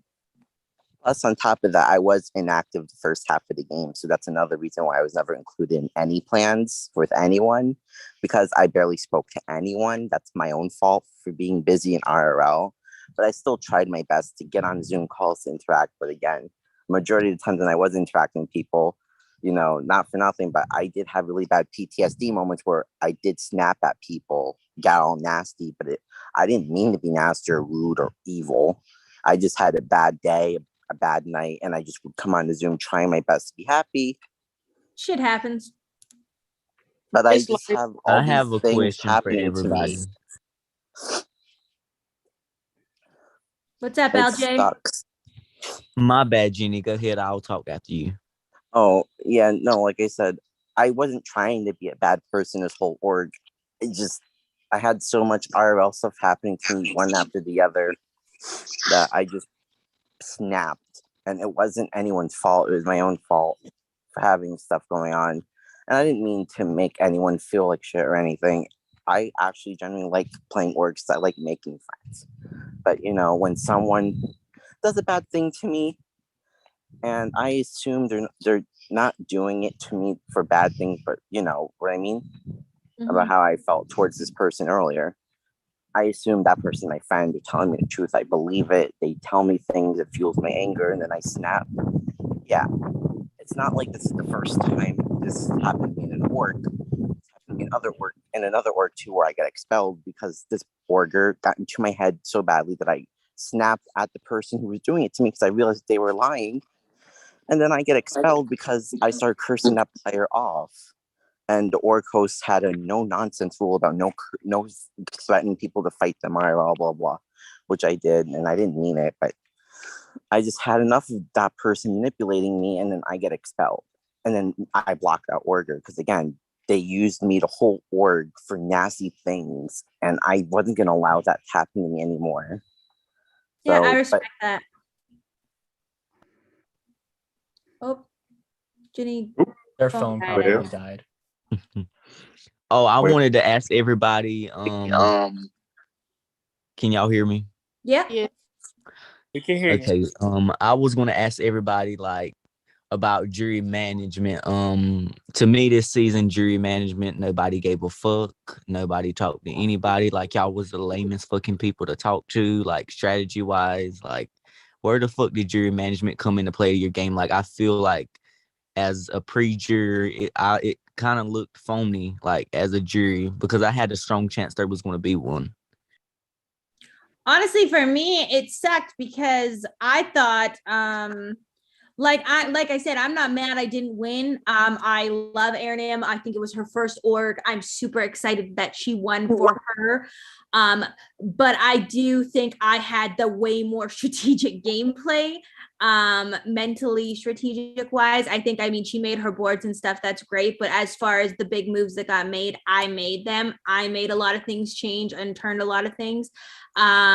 And I thought I had enough. I definitely was shocked I didn't get Taisha's vote, to be absolutely honest. I thought I would have Anthony's vote just from and like that, when he gave me the question, that was a hard question for me to answer on the spot because I hadn't really thought about it too much, and my answer wasn't really a very good one, so I do understand maybe from that perspective. But the jury management part for me too, and that's the part that annoyed me with Sherry as well, because I felt like I had played the game with Sherry since the beginning on the boat with her, and that she should know my game, especially from the way that me and her are very fucking similar. So she should have known my game. So I thought that she would have more, like everyone says, or she says that she's a free thinker, but I, like, no matter what she says, like I said, I think Josh somehow has influence on the way of direction she goes, and that's just my opinion, which is too bad. But and I knew Josh would stay loyal and vote Aaron M. There was no doubt about that. And if I could have won the lip sync, I would put Josh out. But with Jazz, it sucks because, like Jazz said, I didn't feel the connection there with her too. It was really hard. But I would have kept Jazz in the game if I could have. But that just wasn't an option for me coming into the game later. So my jury management with Jazz wasn't really too much because we didn't really get too much to talk about at the time. And Ginny, And I I thought still that voted I would have for had Ginny's vote too, but I guess I would technically have not, but who knows? Yeah, I think I agree with you 100% because you were one of the biggest strategists. I felt like you had the best jury management out of the whole cast from the first person eliminated up until now. And one thing about you, as you position yourself in a final three situation, I felt like you may have went to the end either way. So I feel like the way that you position yourself at the end of this game, you knew by one move playing that power, you would solidify that trust with somebody. And that was one big move that I knew I would have did because I did it before. So I really applaud you for that. And I would have voted for you if I was on that jury. Thank you, LJ. I appreciate that. Danny, yeah, and Danny, you weren't supposed to go had my home at the beginning. Like literally, it got flipped. But go ahead, Jeannie. Danny, you were gonna have my vote, but then you lost it because I felt like while you were explaining your game, I don't know, it felt like you were generalizing too much. You weren't really giving me any definite moves, definite moments, and so Aaron was, and so that kind of won me over, and I was like wanting you to like. I almost like for the final speeches, like before I stopped speaking, I almost like hinted. I was like, one of you is like really generalizing your game right now. And you should probably take this time to not do that. But yeah, that was like what made you lose my vote, was like the way that you're explaining your game felt too general, and like it didn't feel like you made it seem like you didn't really do much, but like, yeah, it was a Yeah, honestly, and I know that I knew that coming into it. It was kind of like you happen. didn't see her game. Oh. Well, when I was speaking to Sherry, I felt like I had explained my game quite well. As for my final speech, no. But when I was talking about my game with Sherry, I pretty much had pointed out the major stuff that I had done when I was speaking with Sherry. So I didn't want to keep repeating myself. And my final speech, I didn't want to read it all out, given that I didn't want to I hate repeating things over and over. Did like everybody have a final two in this game? I didn't have a final two until it was just me and Mona. Who was your final two, LJ? I would like to know. My final two was Mona Lisa from day one. And then we also pulled in Robert at the beginning. Robert was somebody I really trusted. He was going to be in my top 3, but when the teams were picked, that's when my view changed of Robert. Mona Lisa was my first final 2 as well. I had to make multiple, but that was after, like, Mona Lisa was my original final 2. Mona Lisa had it on lock. Mona Lisa was in good with everybody. I had a final Mona 2 Lisa with had a Robert, final 2 with Robert as LJ, well, and she was playing both of us, wasn't she, Robert? Yeah. Callum, Yeah. Danny. Well, Listen, she was playing the game. She's y'all playing know, the game. y'all know I'm being 100 when I say I did not have a final 2 until half the rest of the Deadly Sins was gone. I didn't have a final 2 until that. Me and Mona was rocking. Yeah. The only person And I was Anthony spilling the alliance to Sherry. Anthony didn't do that. Robert did it. I didn't do it. Robert did it, LJ.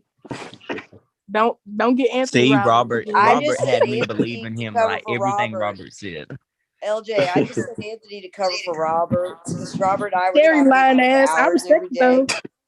Yeah, I Robert and I would be respect on it. call. I respect it. My Sherry. alliance You pulled the didn't care wool over a about me, bunch so of it people's was eyes. okay. Girl, you go Y'all ahead. can't lie. I was on running the call, first what, half. 2 I or 3 was. hours at a time. It was bad. Robert and I were like, okay, and I did this today, Robert. And Robert be like, okay, and I'll go do this. And I was like, well, and Anthony's not in the game, so I'll blame Tyler. Anthony because he can't confirm or deny. So Tyler's just angry. Sherry, why weren't Yeah, you you should never forthcoming with your won. game? Quitter. what, LJ? What'd you say, baby? Sherry, why weren't you more Yes, forthcoming with your game? I felt I'm like you still an held in the icon. shadows too No, much. not really.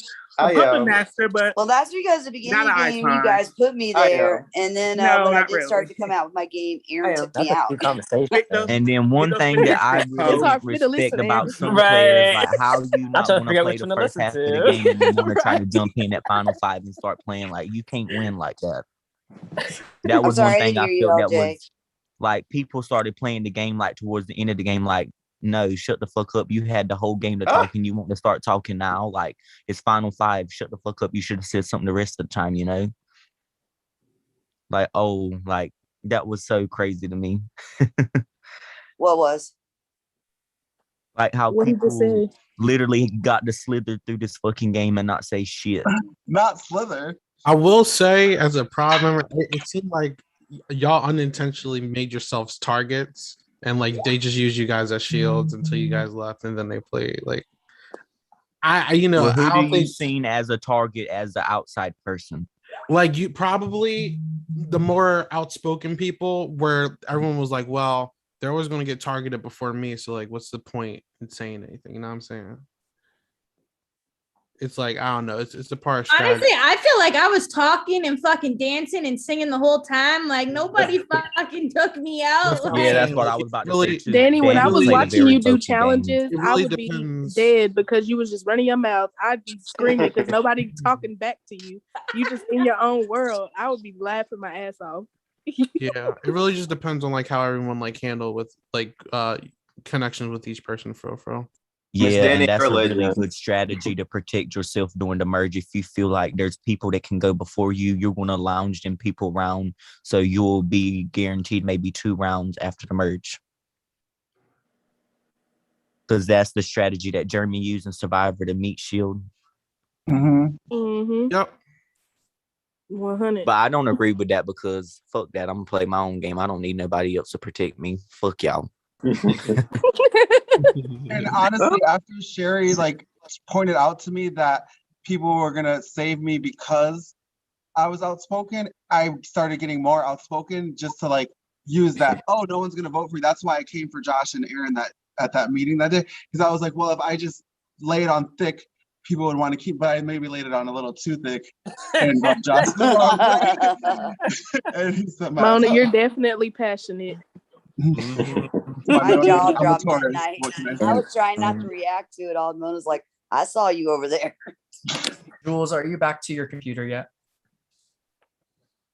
Dylan, what's wrong? I do. You weren't Hi, here? this is Jimmy. I'm gonna head to bed, but nice. Bye, Josh. King, Josh. Bye. Bye, guys. Love you all. Josh, Bye, thank you very Josh. much You for better play playing. You were a Quebec great again. player. Great job. you are If great. you need anything, hit me up. Bye, guys. Oh, Robert, I want to say personally, I do apologize for what I called you.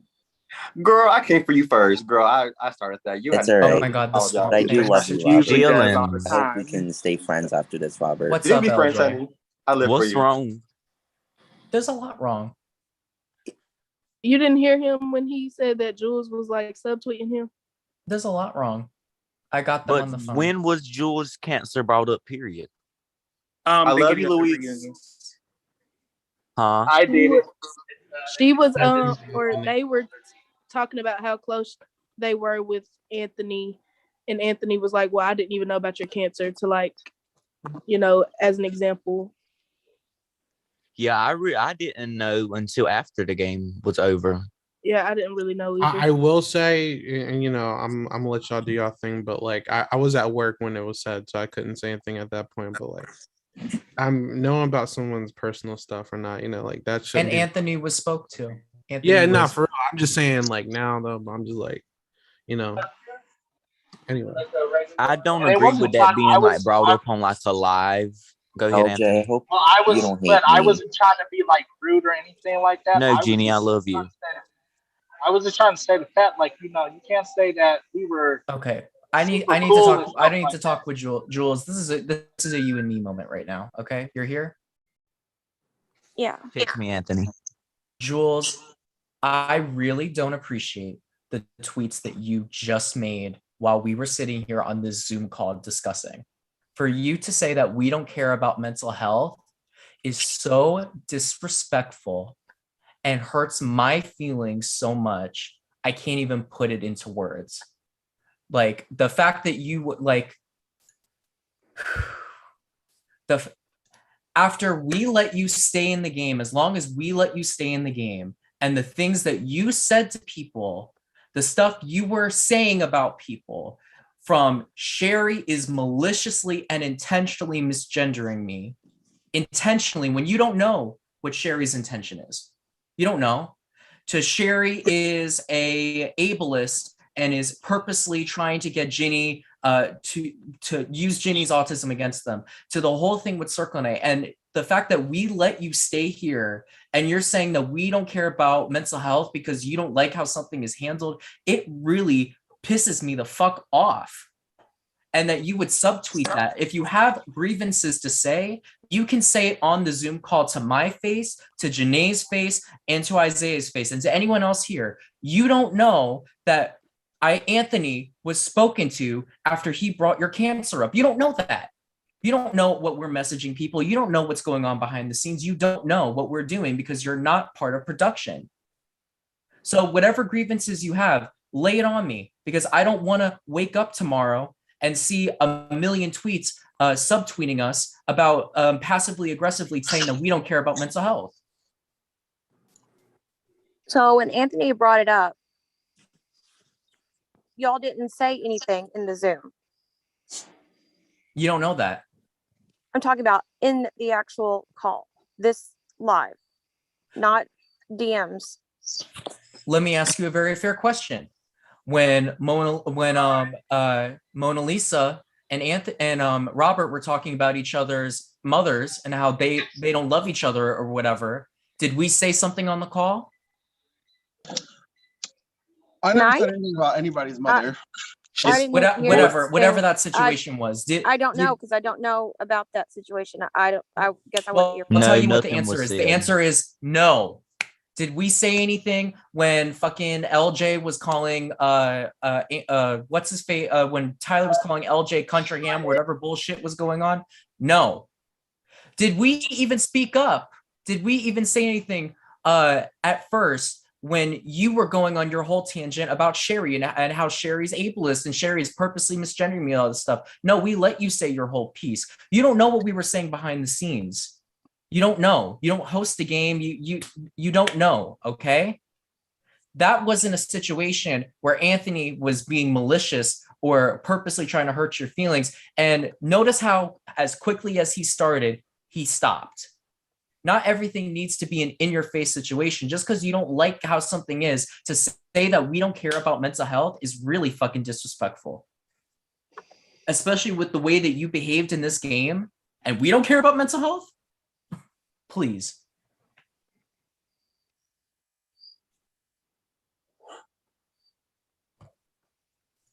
Well, I personally spoke. There's at least half of the people who were here tonight that felt the exact same way that I felt because they said it themselves. Well, whoever it is, please step forward. Please step forward. Who feels that way? And I will say this, I apologize about that. It wasn't supposed to be like in a mean way or anything like that. It was just that if we were cool, I felt like we should have known something like that because I was trying to get to know you in a personal way because I really did care for you. Well, listen, And that's when cool. I That's heard cool and about- all, We were but when I cool heard up about- to a certain point. but listen, you know what? Listen, Yeah, that's cool and all, and but that's what it was. And who I else here apologize, feels and I'm that sorry about production that. doesn't care about But mental health? Who I feels don't have who feels that we Jill, don't care it's about okay. mental You don't health? have Who to feels tell- that? If you're saying that half the cast feels that way, then there's someone here that feels that way. Who feels that we don't care about mental health? Because I would like to know. I don't feel that you don't care about mental health. I did the night that me and Robert situation happened, I did say that I felt that it wasn't handled as diligently and as fast as Aaron's situation, and I was the one who had to come to you and point because you didn't hear it, I guess. And then we you had spoke about it. Yeah, but anything was that was. But said you're in my- just one person, Mona. We're Well, I'm talking just about half saying the that- cast. We're talking about half the cast of 18 people. That's 9, if my math is correct. If the math is mathing, that's 9 people. So who feels that we don't care about mental health? Or was that another lie? It was another lie. You need to stop. That's unfair for you to say that just because they don't want to speak up. There's a lot of people who have said a lot of things and they feel that intimidated by you and they don't want to speak up. Oh, they feel intimidated by me? Oh, That's I'm what they intimidating. said. I'm intimidating. Correct me if I'm wrong. This is the first night that I've raised my voice. Am I wrong or am I right? Is this not the first time that I'm raising my voice besides Circle Night? I believe it's the first time that I'm raising my voice in Circle Night. See, Jules, what you do is you are a compulsive liar. You like to take things and you like to paint yourself as a victim. It's not going to work with me. It's not working with Janae, and it's not working with any production team. And I think that's why you were so upset about this game, is because on Twitter, it's a fucking fantasy world where everyone gets to live in La La Land, where everyone's a victim and everyone can just like be excused for things, and it's not going to happen here. It's not going to happen here. I'm not putting up with it. See, this is exactly why I feel that way. But Jules, have I not coddled you every night before this? Have I not? No, there's lots. Every time I would try to call you, you would ignore the call. That's absolutely not true, Jules. Either And I'm going way, to pull the he's not receipts their right now. personal I'm counselor. absolutely. talking And Nate, about you the can speak game, up if you Danny. want to. I'm pulling it up right fucking now. See, Dylan, this is why you're too nice to this cast. Let me make this very clear. If any of you guys feel any type of way, that's how you feel. If I make you feel uncomfortable, I apologize. That is not my intent. But let me make something clear. This season, half your behavior was disgusting. From Robert to Mona Lisa to Jules to Jenny. So was yours. And that's fine. That's So fine. before you point the finger, make sure your hands are clean. That's all I'm saying. Oh, baby, I'm not in the game. My hands are clean. Well, it doesn't I matter. speak up when You're Dylan in the should have. game. You're talking right now. This is Dylan's. I'm Dylan's production. I am not in the game because if I was, the way that y'all treated that little girl, I would have took a flight. I'm not in this game. I'm not Dylan. I do not have to call y'all. What does you that want my mean? phone number? And Jules, to You want my your number? I can effect, give it to Jules, you. I sat on calls with you in your production chat even after you were already out the game. In fact, I sat on a call with you while it was fucking raining outside to the point where my phone broke. My phone broke because I was sitting on the phone with you while it was pouring rain outside. I did that for you. I sat on the phone with you for about an hour talking about how you felt however you felt, and my phone broke in the rain. I'm not saying we didn't have a conversation, but there are several times where I would message you still in the game. Just like I tried to do several confessionals and nobody would ever get back to me. So I mean, I can I speak on that? It's just like, Yeah. And I don't got no issues with nobody. Here, I'll get my camera a second. But it's just like I will say, I'm speaking from like personal experiences and like from what I've seen. Um, there was calls happen plenty of times with those Jules. You know what I'm saying? It's like it got to a point. What it got to a point with the drama starting to happen, where it was calls every 5 seconds talking about. It felt like honestly, if I'm gonna keep it 100 with you because I don't got no issue with you. It felt like you were trying to use production as a strategy at one point where you just wanted someone to say something every time like the smallest thing happened, like the smallest technicality. It felt like you were just coming to us, calling us, just saying, oh, this person did this person did this person did that, the moment you got called out on your stuff. So when you got called out on your stuff, it felt like you were trying to look for the smallest technicality to get other people kicked out. I was literally on vacation. You remember, I was in Disney World on vacation on the phone with you. It's not like we didn't care, but it's just like we can't be there 24 hours a day. Like we were there as much as we could. We answered when we could. It just got a lot, and it's not even just you. This is a whole cast of people. It's like I don't even remember how many people. I sat on the phone with you for over an saying. hour, sitting in Planet Fitness, having people looking at me crazy, trying to make you feel better about Sherry because you felt Sherry was maliciously misgendering you. And I sat on the phone with you for over an hour. Just like I said, I don't care about you. I don't care you. I don't care about you or your mental health. I'm gonna say my last thing, and I'm gonna let y'all do what y'all do. I'm just saying because I don't come on camera. I don't talk. I'm on my business. I don't care. I'm just saying, and this is coming from like the voice of reason. I'm just saying it's like there's two sides to every story. But I'm saying like when it comes to like the tweeting and stuff, and this is to everybody, honestly. Like if you guys got an issue with something that we're doing, I like Jules said, I know publicly it could be a lot. Come to us, like privately, because what it helps us as a production team is like, all right, what can we do better? You know what I'm saying? Like I don't know what's true, what's not. I personally I don't care, but I'm just saying it's like if you're going to tweet about certain situations, at least be like 100% transparent, because it felt like this isn't the first time. It felt like there's been multiple times throughout the season when you were in the game where certain things were being tweeted about production, players, everything, but you weren't speaking on your stuff as well. So it felt like it was trying to hurt the integrity of the game because you weren't getting your way.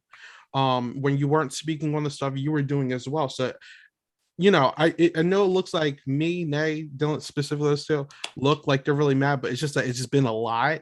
And this is just the first time that we're getting to actually address it. So it's a lot. He don't blow up like that. It's just like it's a lot. So, there's two sides of every story. Just also, as much as we're hearing you out right now, because this is the time for that, as much as we're hearing you out, hear us out too. You know what I'm saying? Like this is a collaboration, but that's all I gotta say.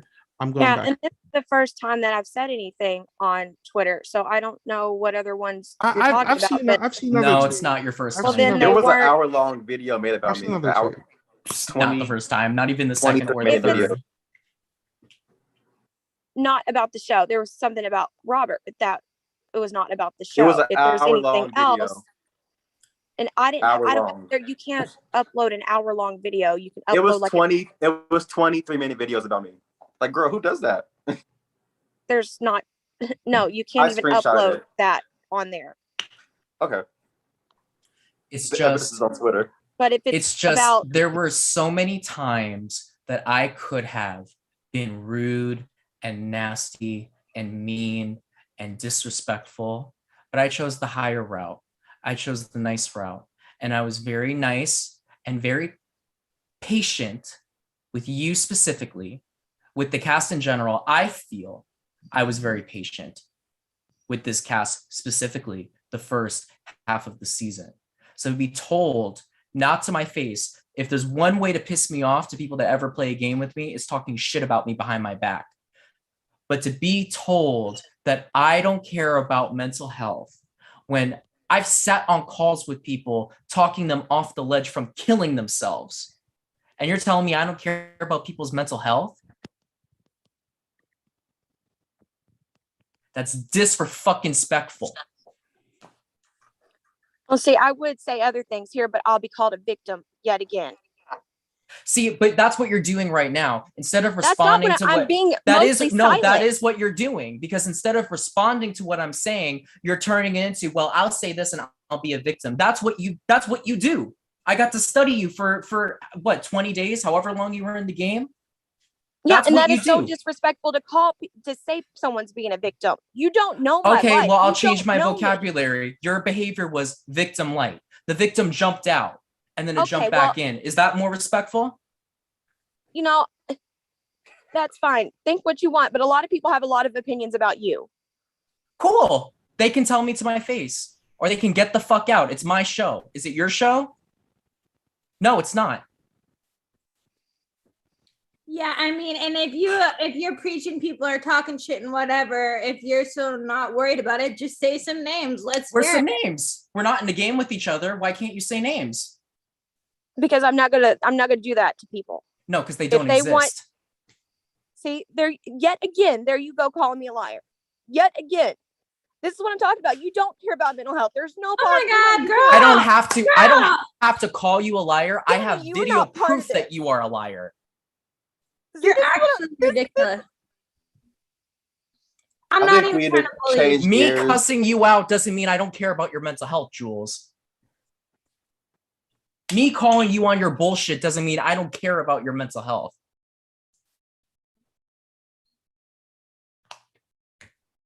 But see, it has to turn into that. It has to turn into that. It can't just be a confrontation to people. It has to turn into mental health when that has nothing to do with the situation. We can't have a disagreement. It has to turn into, this is mental health. This is this. This is that. This is this. This is that. Has nothing to fucking do with that.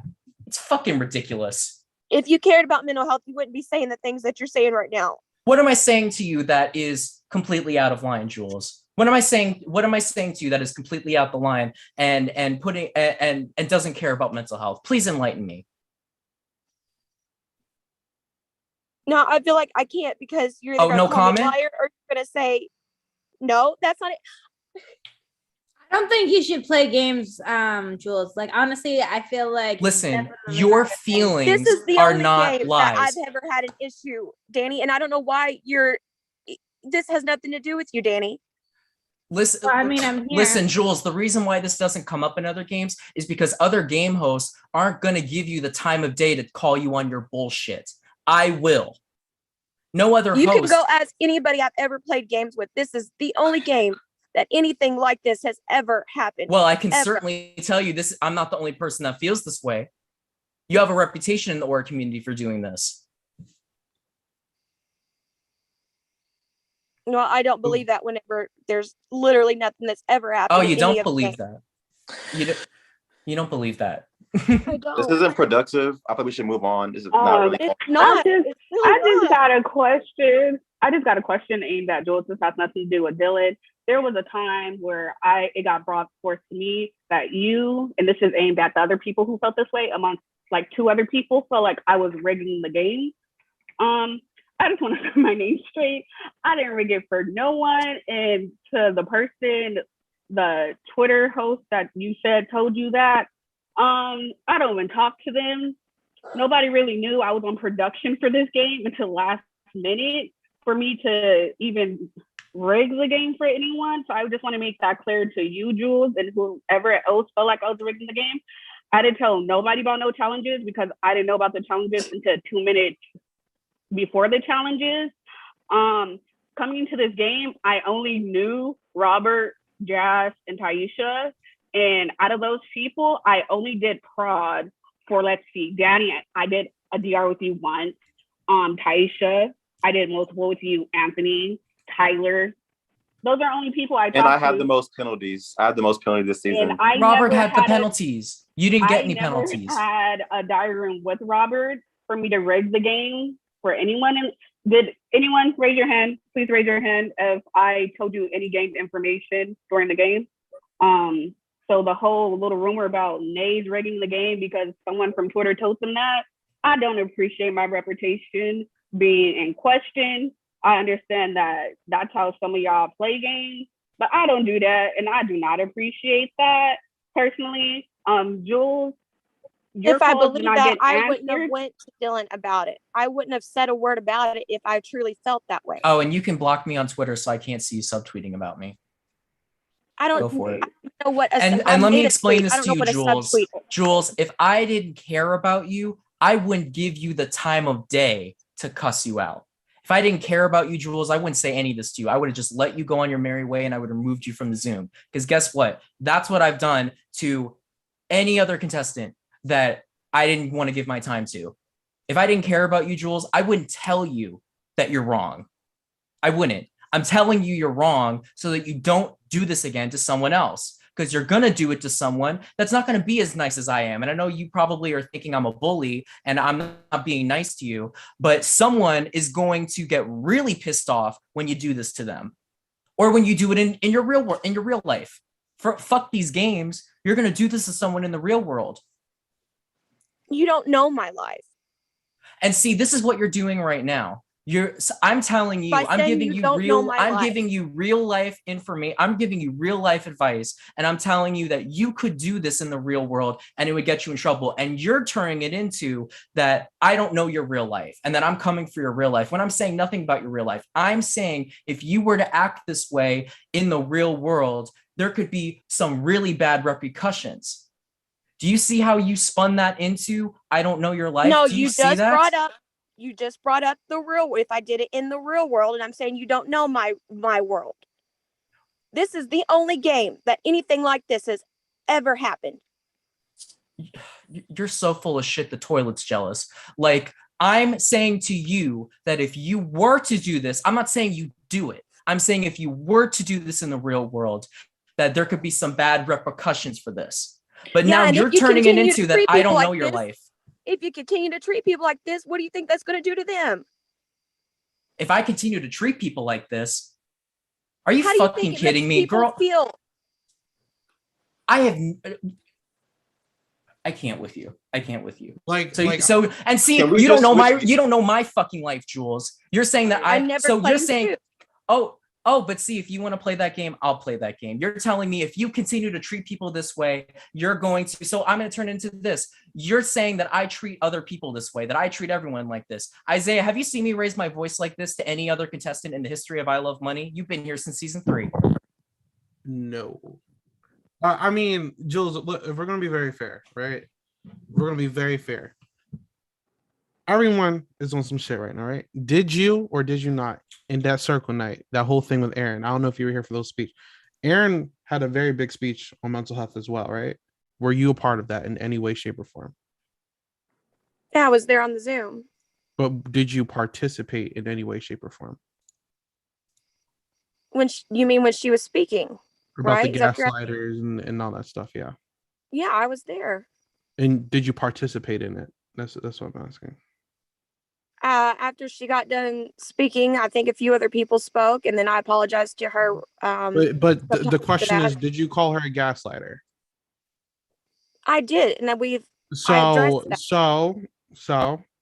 Mm-hmm. And you made me believe she was too. So how you're feeling with this, and you're calling us like hypocrites and not caring about mental health and stuff, you've done the same exact thing. We're all human. That's what I'm saying. Like, I don't think anyone here doesn't care about someone's mental health. Like, it's just like the accusation is just wild, and it just is not helping. We are not a perfect production team. We did not do the best job. I don't think any of the three of us here are even claiming that we are. We have a lot of work to do. Honestly, we have a lot to work to do. We did not handle this correctly, obviously, because it's spun out of control. At the same time, you guys have a lot of work to do too. We all have work to do.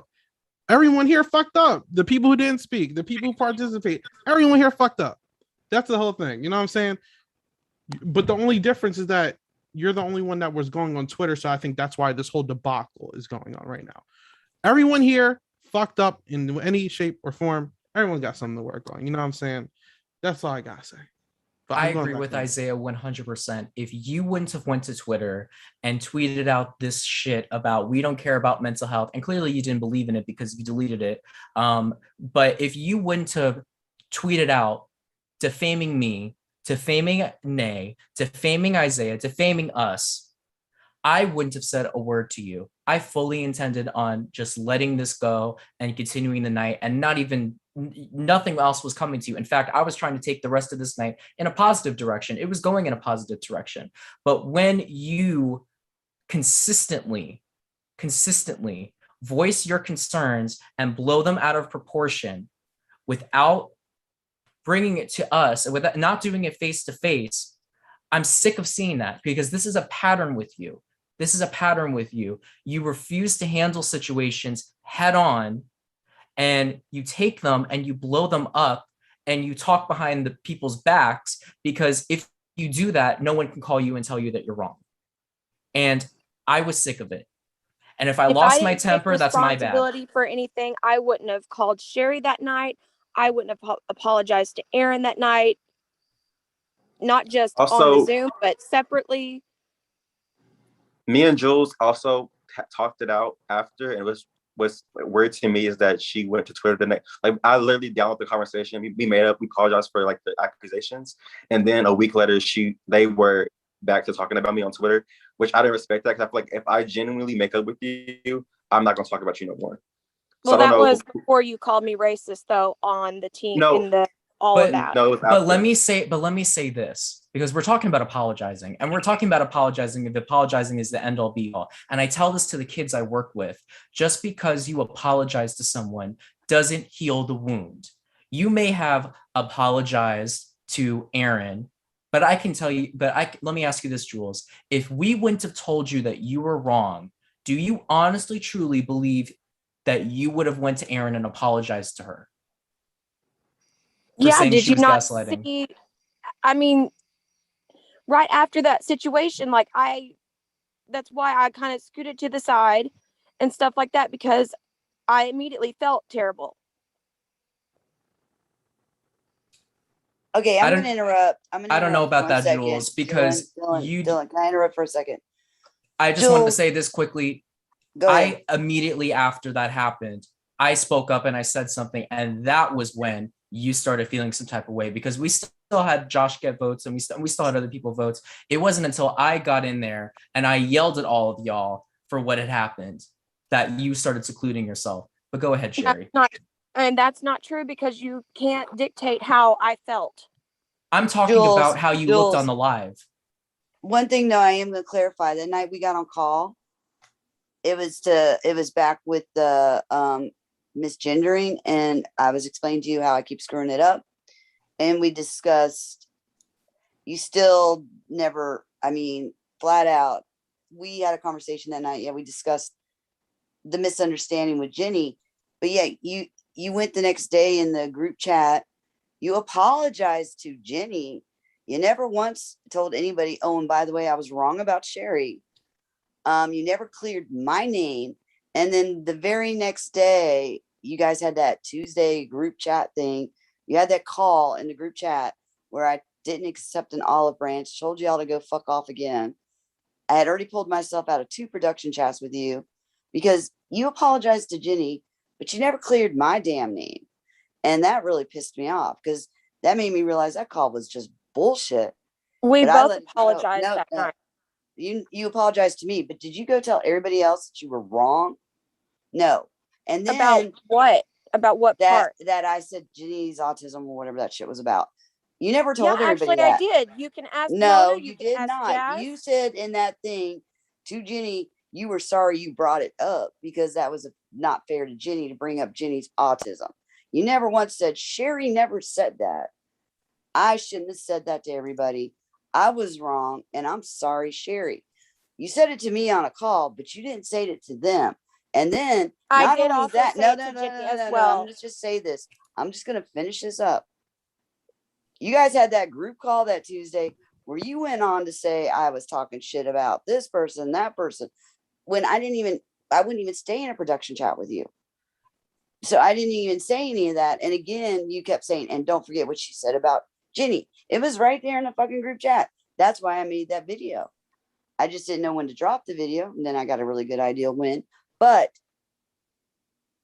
that you never once addressed any of that. And then on top of it, continually sleep. It wasn't until merge time when you realized things were falling apart and Mona was starting to, I guess, see me in a different light would be a good perception of it. Mona and I started getting along, that you actually came to me and was more genuine than disingenuous. And that's when we made up. But that, I was still going to take you out. I love you. I was still going to take you out. But I'm just saying, you never once cleared my name. And I did. No, you didn't. No, you didn't. I sent Jenny a message. I spoke to Mona. I spoke to Jazz. I'm not sure if LJ was there, but more than likely LJ was there. No, Jenny kept coming. Unless you did this in a non-production chat, this is not true. Let me go look. I don't need to. And Jenny's saying, no, you didn't. I've gone through Well, everything this it's there. season. That's fine. That's fine. That's fine. So that did upset me. Listen, Jules, it's perfect. Let me lower my voice so you don't think I'm yelling at you. Listen, making mistakes is not a problem. I said to you, I don't think you're a bad person. I said that to you. If I thought you were a bad person, I wouldn't have let you come to the reunion. I said to you, I don't think you're a bad person. I think these games make people act a certain way that isn't cool. And the difference between you and everyone else that did something wrong this season is that you aren't taking responsibility for your actions. Even when we would call you out at the last mini reunion that we did when we crowned Aaron as the winner, every time we said something, you fought us on it. If we're telling you something, we are the all-seeing eye. We saw all of the messages except for the ones that you made that you weren't supposed to make, which was breaking the rules. But ignoring those, we saw everything. Okay? You're not being attacked. I'm trying to get you to understand this. We're trying to let you know. Okay? So don't fight it. Just be like, okay, I hear you. Thank you for telling me. I will work on that. And that's it. Okay? What have I not taken accountability on? All throughout tonight. So that I can know. What? All throughout tonight, I'm telling you that you will take things and you will blow them out of proportions and you will confabulate and add lies to them. And I'm giving you clear-cut examples and you're not taking responsibility for it. Sherry's telling you that you didn't clear her name even after you sent her an apology or whatever. And you're saying that you told this to Jenny and you told this to LJ and you told this to all these people. They're saying you didn't. Jenny, you go back and pull up the messages right now. No offense, but the only person that did the gaslighting on me was you, Jules. You gaslit me the whole org, and you manipulated me and you used me, and that's. And Jules, even after, and like, Jenny, you played your own game. Jules, even after, what does that mean? That Jenny played her own game? That no one made Jenny blow up on people besides Jenny. That was Jenny's actions. So you're telling me right now that you didn't cause Jenny to blow up the way that she did during Circle Night? Jenny spoke first. Jenny spoke first. No, she didn't. No. Jules, Don't do you want me to put that shit replay on the me, clip? Jules. And I'm see, sick and this tired is what of you now. this is what tells me that you weren't really sorry, because this is what tells me that you were apologizing because you felt like that's what you had to do. No, because you you have don't no even. right You were the to one say that kept if I was shoving it sorry down or my not. throat You that don't Aaron know was how I How can you feel. apologize for something if you don't think it was wrong or you don't think you were you were responsible? Because I remember even after Circle Night I happened, wasn't wrong. I never said that. you just did. You just said that you didn't cause Jenny to blow up. You just said that. Okay. I don't like Jules, but she's crying. We want to just move on because we're not getting nowhere. It's the same conversation over and over and over. Yeah, and I'm not gonna get over it either. I agree with Let's that. move on. Let's go I more think we should positive in this just. thing. Okay, let's I go think- to a positive Bye. route. They left. Okay. We'll move on. Okay. Yeah, I think that this should have been like after a couple minutes, y'all should have been like, Jules, we'll talk later, because this was a lot. I'm sorry, but this No, needed you're to happen. fine. This You're needed to fine. happen because if I were to just put a pin in it, I was going to sleep right after this. This would have never been solved, and I'm not going to let someone do that. And you know what? There's nothing else that needs to be said. It's all on video. It's all on the live stream. I feel bad that Jules is crying, but at the end of the day, like, no. To put a wrap on it, to put a pin on it, and we'll move on from this and we'll wrap this up after this. To apologize for something, you need to know what you did wrong and you need to accept accountability for it. And all I was trying to do was to get Jules to accept accountability for what they did this season, because it had a major impact on the cast entirely. It almost got the season deleted. It almost got the season canceled. And when Jules said that Sherry was using the disability against Ginny, and when Erin was on her speech about how she has anxiety, Jules said that we have autism, you don't know what we go through. And that's what sparked Ginny to get upset, because Ginny was already on the defense because of what she was told Sherry had said. So once it was brought up that Erin, you're gaslighting Ginny. Erin, you don't know what we have with our autism. Right. That's what sparked Ginny to blow up the way that she did. And all I was trying to do was to explain that to Jules. If I didn't care about Jules, as soon as I saw those tweets, I would have just removed them from the call. And because y'all were having a great conversation. I wouldn't have interrupted the reunion to talk to them about it, but they're not going to see it that way. And I can fully accept that. I have plenty of people that have been on this show that don't like me. And I'm sorry to have hijacked your guys' reunion because you guys were having a great conversation, but I needed to get that out of the way. And not for nothing, but I'm the one who told Jules about my PTSD, and she used it against me during. Well, we're gonna move on, okay? I don't want this to be. I don't want this to end on a sour note. Yeah, I know.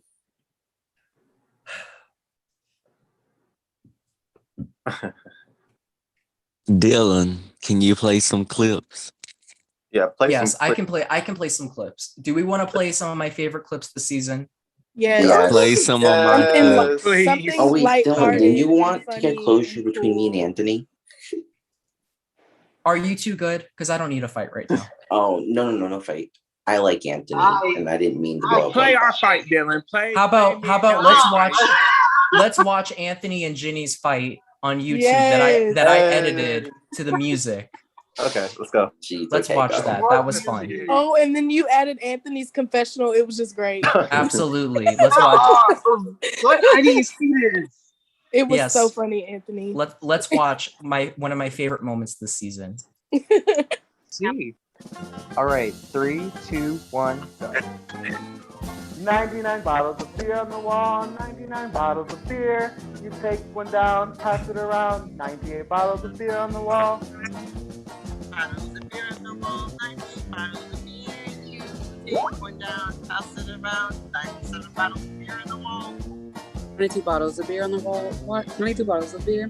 Take one down, pass it around. Yeah, my bad, y'all. Okay, ready, guys? Yep, ready. From the top. 99 bottles of beer on the wall, 99 bottles of beer. You take one down, pass it around. 98 bottles of beer on the wall. A few moments later. 83 bottles of beer on the wall. 83 bottles of beer. You take one down, pass it around. 82 bottles of beer on the wall. 82 bottles of beer on the wall. 82 bottles of beer. Pass one down.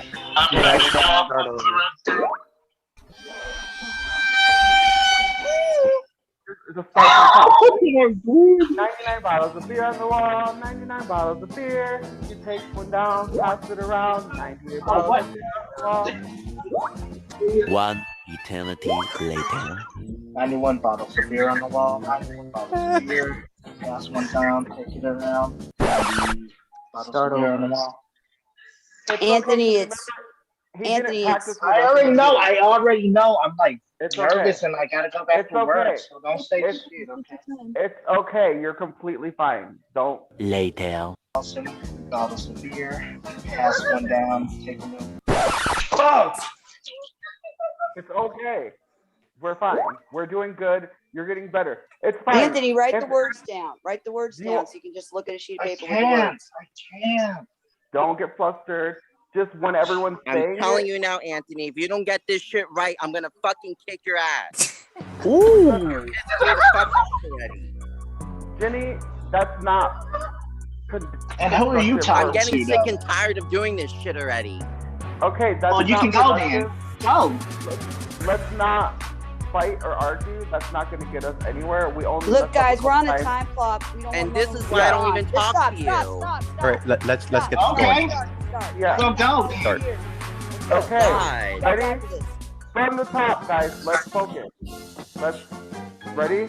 99 bottles of beer on the wall. 99 bottles of beer. Take one down, pass it around. 98 bottles of beer on the wall. 90. Now I'm pissed off and messing it up It's already. okay. Do you need a minute? Does everyone need a minute to woof off? 1 minute later. Everyone good? Yep. Anthony, you Yeah. good, baby?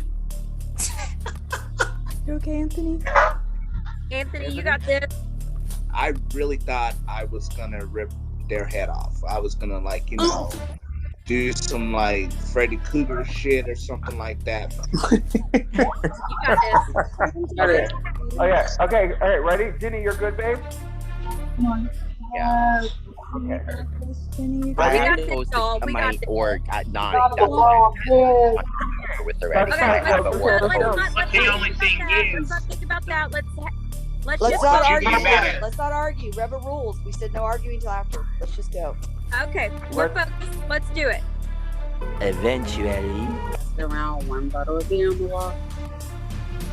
1 bottle of beer on the wall. 1 bottle of beer.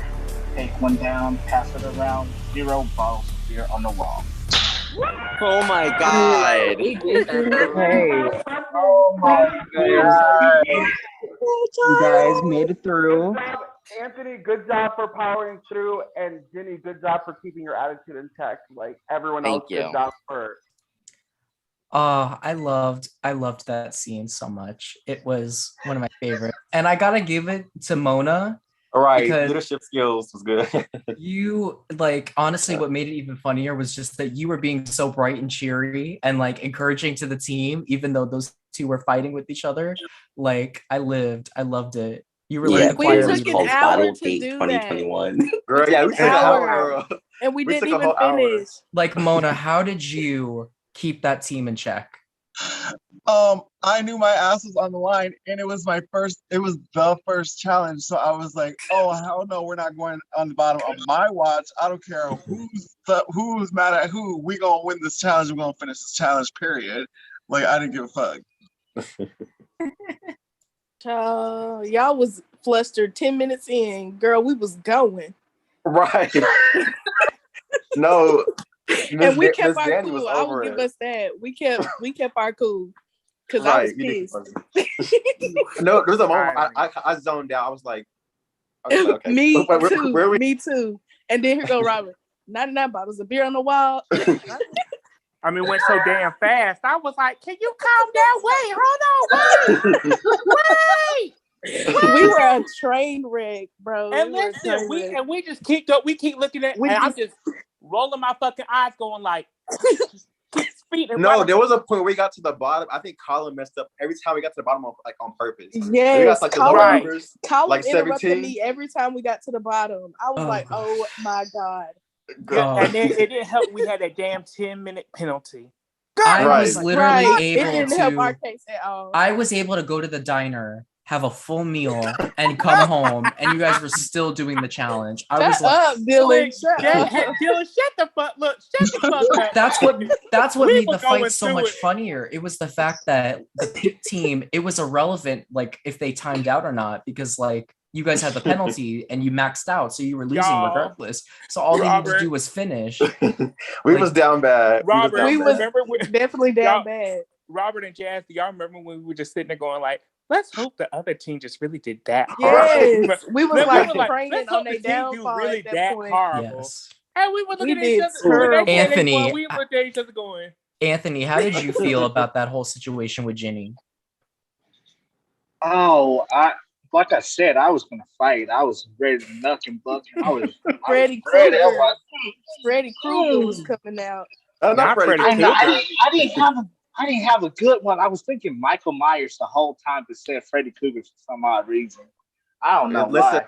I want to say one thing to Tyler. Tyler, I know you hate me, but I genuinely don't dislike you. I don't hate you, child. Me and my just was pet doing it for a Coty. moment. I'm Me and my doing it pet for a Coty. moment. Listen, I still think you got your veneers from Petco, but girl, I love you. Thank you. It's Look, okay, girl. we'll I'm read each still other. gonna Look, read. Look, Yeah, we'll it's bring each okay. other anytime. You can come for me. You come for me. Listen, I'll probably start crying. Ginny, I want to know what possessed you to like say that to Anthony in the middle of a challenge. Oh God. Unfortunately, I had one of my PTSD moments because I was like, oh God, we're gonna lose. I start flipping out like fuck. Okay. I had the anxiety build And you up had because another we kept order to losing. I'm like, run fuck, or fuck, something. fuck. In real life, I'm like, Have you and Ginny Anthony had things to do. reconciled? I feel like me and Anthony made up. At least I hope that we did.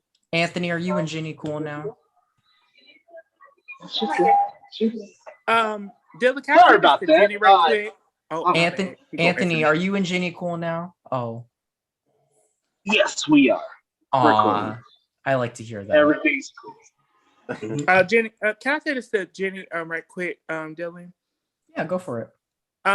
Jenny, so if I'm not mistaken, you do have autism. I'm not trying to assume anything, right? Yeah, I do. Okay, I want to say to you personally that night. Now I was one of the people that was pissed that circle night, but we're moving on. But I can say honestly, you did your thing. You know, as somebody with autism myself, it showed that you know what, you could just keep going. So I want to give you that encouragement tonight. All right. Thank you. Aw. That's Go, nice. Jenny. But let me tell you something, girl. You go crazy on me, I might have to find some reads for you, girl. Okay.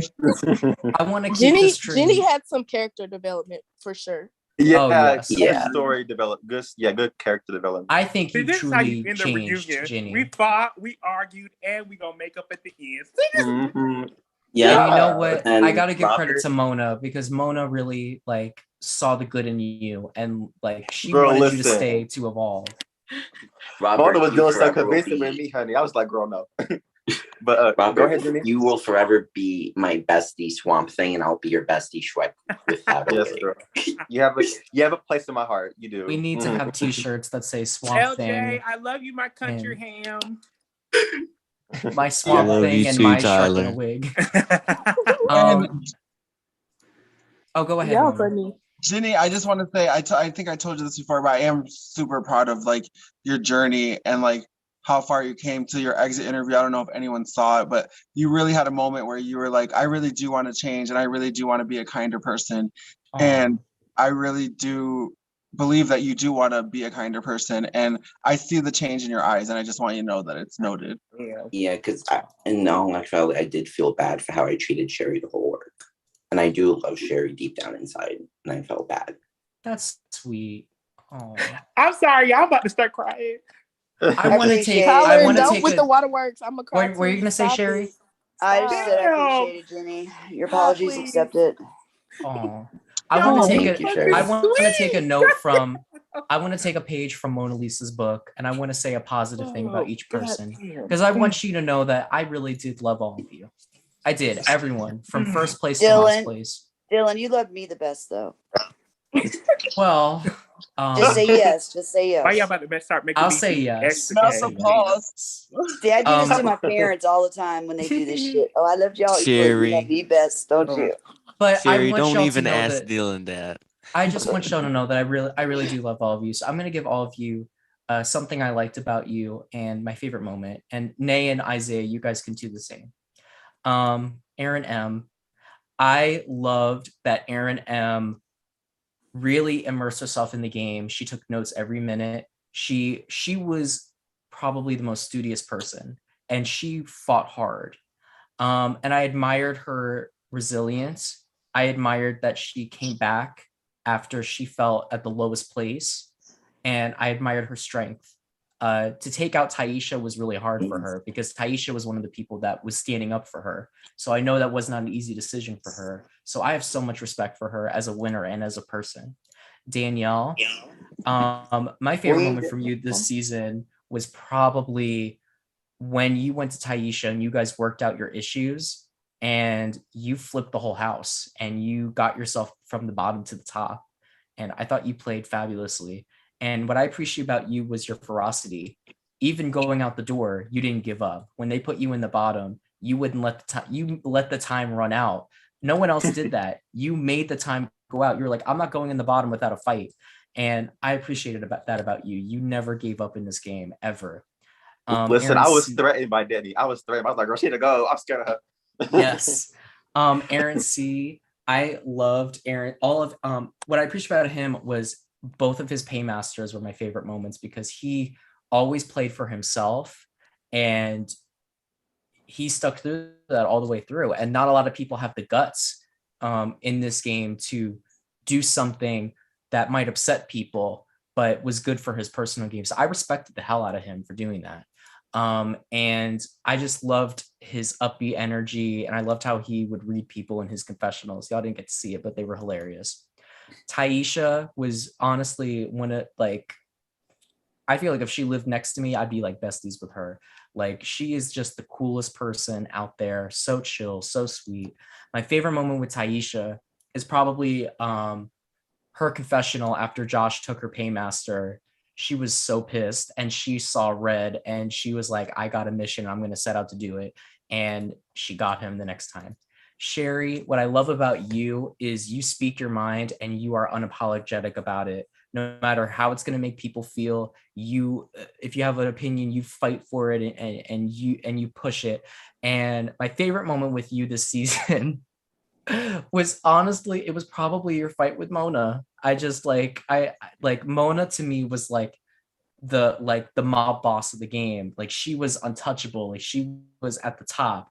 And just to see you who were all the way at the bottom, like talk that shit to her, it was really funny. Like no cap at all. And I respected the hell out of it.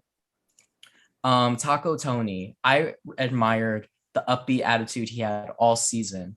And he was really the epitome of the person that took this as a game, nothing more, nothing less. And I haven't seen many people like that really see it as only a game, strictly a game. And he just was such a cool person. That's why he's Miss Congeniality. My favorite moment from him was when Callum was going out the door and he called him a flip-flopper. I thought that was really funny because it was so petty and unnecessary. Callum.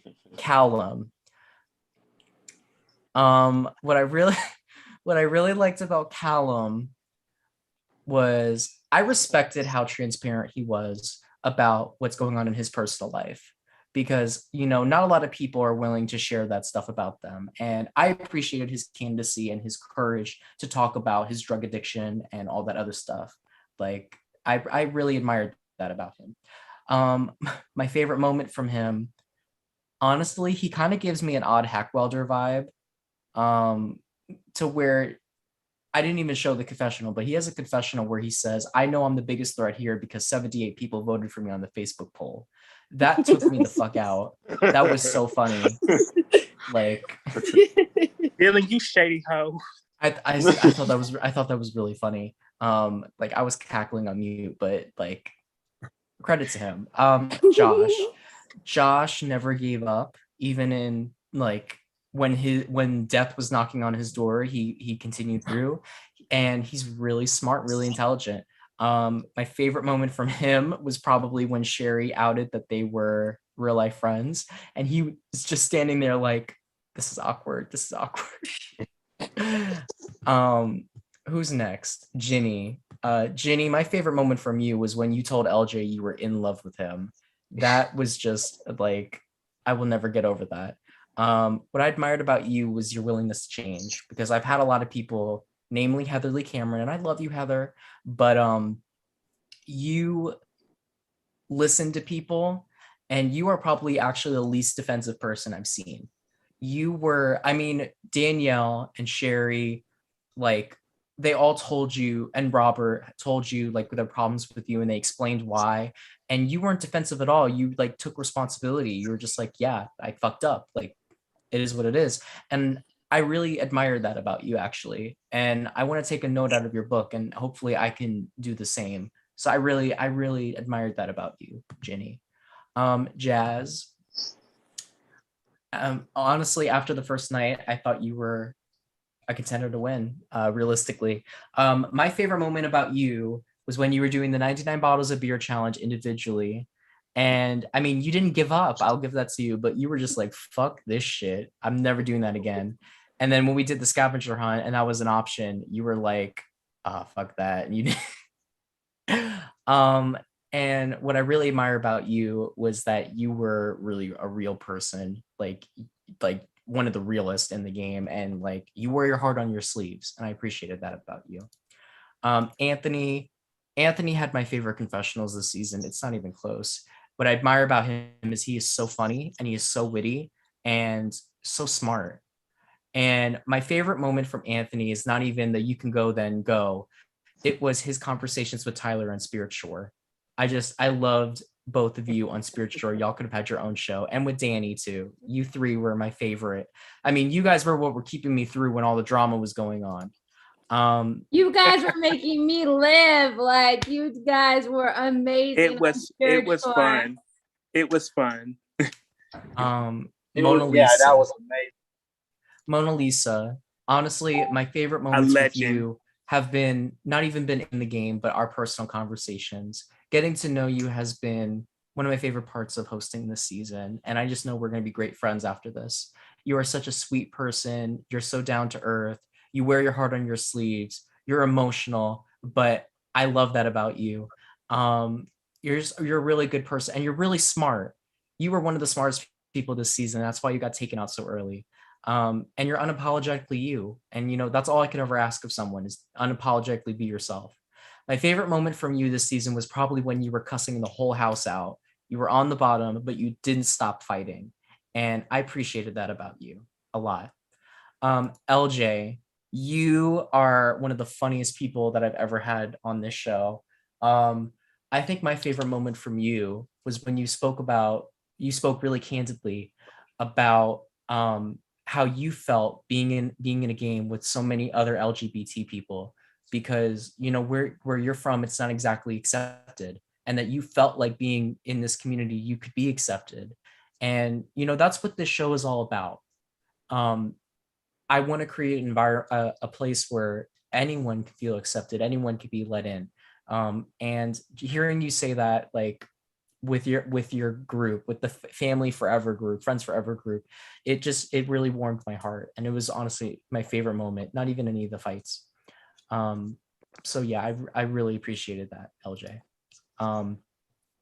Jules, what I appreciated about Jules was that Jules was a fighter. She would never give up till literally she was dragged out the house. They were such a strong-minded person, and you know that's not a quality that many people have.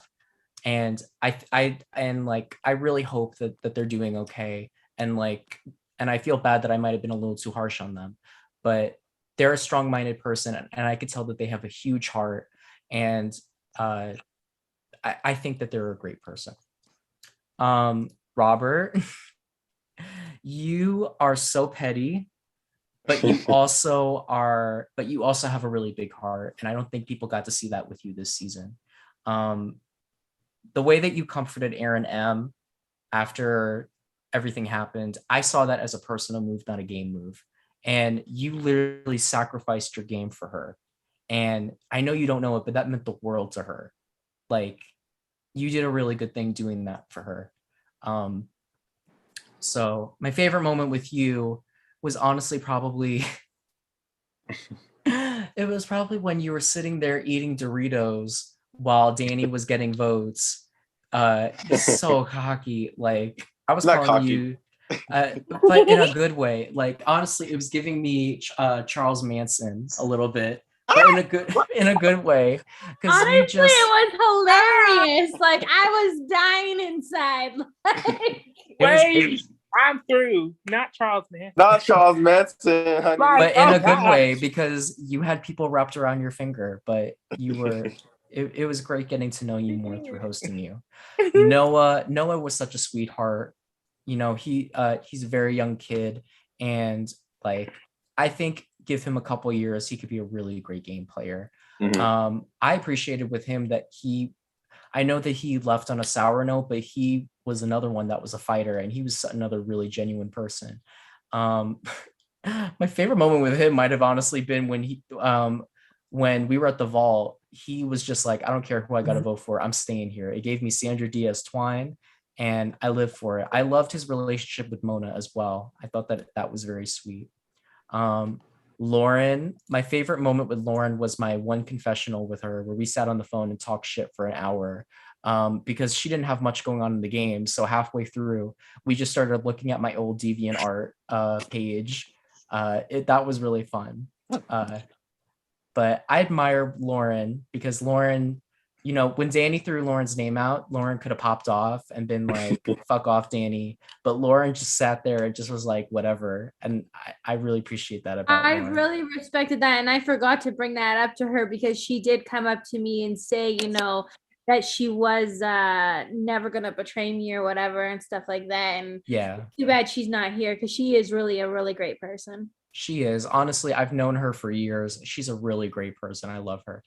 Tyler, what I love about you is how extra Excuse me, you can I are. say this real quick? Yes. 18th place, but keep going. 18th place. 18th place, but keep going. My favorite moment with you was during the lip sync for the redemption. You use those songs to tell a story, an empowering story that honestly, if I do episodes, I would put that right after Circle Night. Like I remember this is a song for the lonely. I have to pull that video up and I'll put it on the Facebook page, but like it was so sweet. You guys have to see it. It was just really great. But you were unapologetically you. And again, you fought to the bitter end and you're able to laugh at yourself. And honestly, like you giving up your spot for Anthony was so sweet. Like I love my Anthony. That's my homie name. Yeah. I think Tyler should be given an invitation next season. I would give Tyler an invitation any day, anytime, any day. We love Tyler. And then Sean. If Robert comes back with me. I don't have any Bro. opinion on Sean. Jordan, I know outside the game. Jordan's cool. And Fever's cool. Can I say one thing for our forgotten outside cast member? My best friend, Luis. I love you so much. And you are the highlight of my life. And I don't want to cry, but like that boy is so amazing. And like he walked into my life 4 years ago and I don't want to cry, but I love you. And I want to give you a shout out because like you are the most amazing person that I know. And I love you so much. And that's all I want to say. Yeah. Yeah, shout out to Louise. I love reading all of Louise's comments in the YouTube and everything. Louise was badass. I loved Louise's comments. Louise should have just played the game. If I had a vote at the end, I was gonna vote for Louise. He was the 19th cast member. Let's also not remember to give it up for Deshaun, Kyle, Caroline, all the alumni was in the chat. There was some diehard fans. Yes, the diehard fans. I was about to say I lived for. Yeah, there shout was out to my best Kyle. friend, Yeah, I was Keone. loving the fans. My best friend Hezekiah, who's watching tonight. I love me some Kyle in them comments. Yes, thank you to all the people that watched this season. I saw that that Jessica girl was liking all the polls and everything. I want to thank all the viewers because we had an average of like 200 viewers this season. That has not happened in Lovely for a very long time. And hopefully we keep it up next season. But Isaiah, Janae, do you guys have anything, any like nice words you'd like to say about the season? Nah, you're all losers. Except for Aaron. Well, technically besides Aaron, yeah. Yeah. Yeah, exactly. Give me a second. I just got home.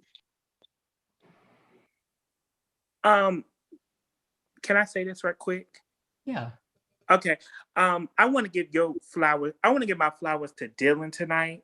Thank you. Dylan, thank you for hosting such an amazing game to all. To how many of us was it? 19. 19 of us. You did it single-handedly with a great prod team. You did it great. You went through a lot with us all, and I just commend you for keeping it up with us, for sticking with us, for cussing us out when we all were acting stupid as fuck. I just tell you thank you, and I give my flowers to you. You keep doing this. I can't wait to see what season 9 brings, the minis, the live season, more. And I hope and pray and send to the universe and send positive energy that whatever you do in life will succeed and you will keep flourishing. Much love to you. Yes. Yeah, you don't have to worry about anything that Twitter says because I think you and your production team are absolutely amazing. I had so much fun playing this game, Dylan. I think you are an incredible human. Same with the prod team, Isaiah and Nay. So amazing. And all the people that came into the game and helped out, also the extra people you had come in. V, is it V? Yeah, V. Miss Lana, don't forget Miss Lana. Oh, Yes, Miss Lana, shout out to Lana. Lana would still be Everyone- here. She's just in another game. So amazing, and you guys rock and kick ass, and who cares? Let the haters hate, because there's always gonna be a hater. Hey. I'm just gonna shake. That is so sweet of y'all to say. Seriously. Listen, no one can take me down. I've had someone literally make a bootleg I Love Money, so like I'm good. I'm good. And I played that bootleg. I Love Money. Yes. Not you playing bootleg games, Jazz. That was my first org. I didn't know nothing about org. Same. That's how I met Jazz's best friend. And see, and then me and Janae met in the another Survivor game, and then Janae played my game. It was me and Janae got history. but see, all bad things have good causes, have good results. Like I would have never met Janae, and I would have never met Jazz if it wasn't for that bootleg game. So, but that's really sweet and warms my heart. It's a chain reaction. Best believe, Dylan, when you host the live action I Love Money, best believe I'm playing. As long as you go to the swamps for me. I'm done. Oh my gosh. Not the swamps. Does anyone have anything they want to get off of their chest? I love y'all. Like I said, so hopefully people can are able to accept my apologies about my behavior this whole org, but I'm glad that everything happened and we were all able to grow from it. Well, then I want to make some last statements then, and I appreciate y'all so much. I want to thank everyone that signed up to play this season. This was one of my favorite seasons to host. It was a lot of fun. There was a lot of blind sides. It's one of the seasons where I know I'll watch the lives back. And what I appreciate from all of you is that you all put your A game into this. I don't think there's anyone besides the first three boots that didn't give their all to this season, and that was something I appreciated. I really do. There's the first season of this game was completely inactive, so the fact that y'all sacrificed 3 hours of your night, 3 days of the week to spend with me and my crazy shenanigans, I appreciate it.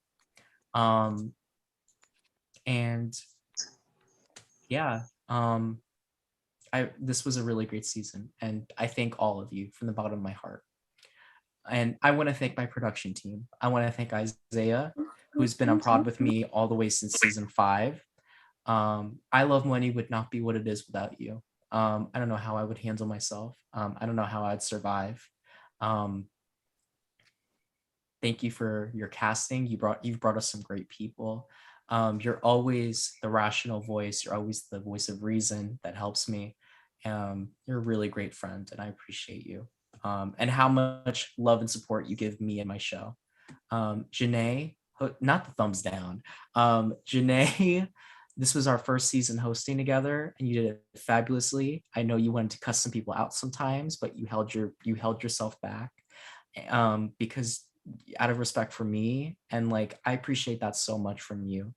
And like the amount of love and energy you devoted to the game, I appreciated that from you so much, Janae. And like I know we're gonna do great things together for future seasons.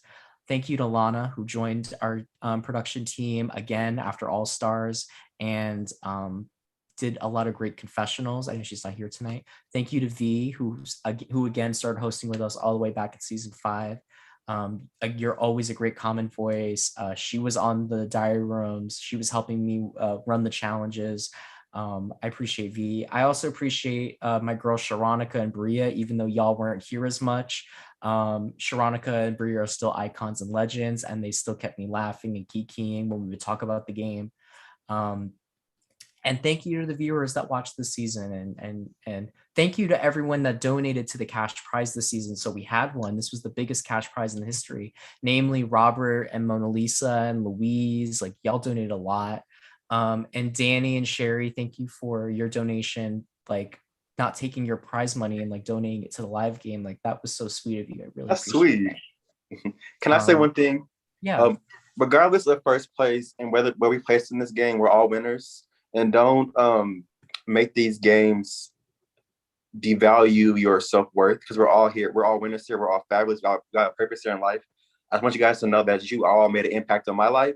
And I think about you guys every day. I'm like, why the fuck am I still thinking about this damn cast? But yeah, y'all made an impact on my life. And I appreciate everyone here. And I do want to be genuinely friends with everybody here. So if y'all want to reach out to me, go ahead, girl. We can talk, Kiki, all that good things. But yeah.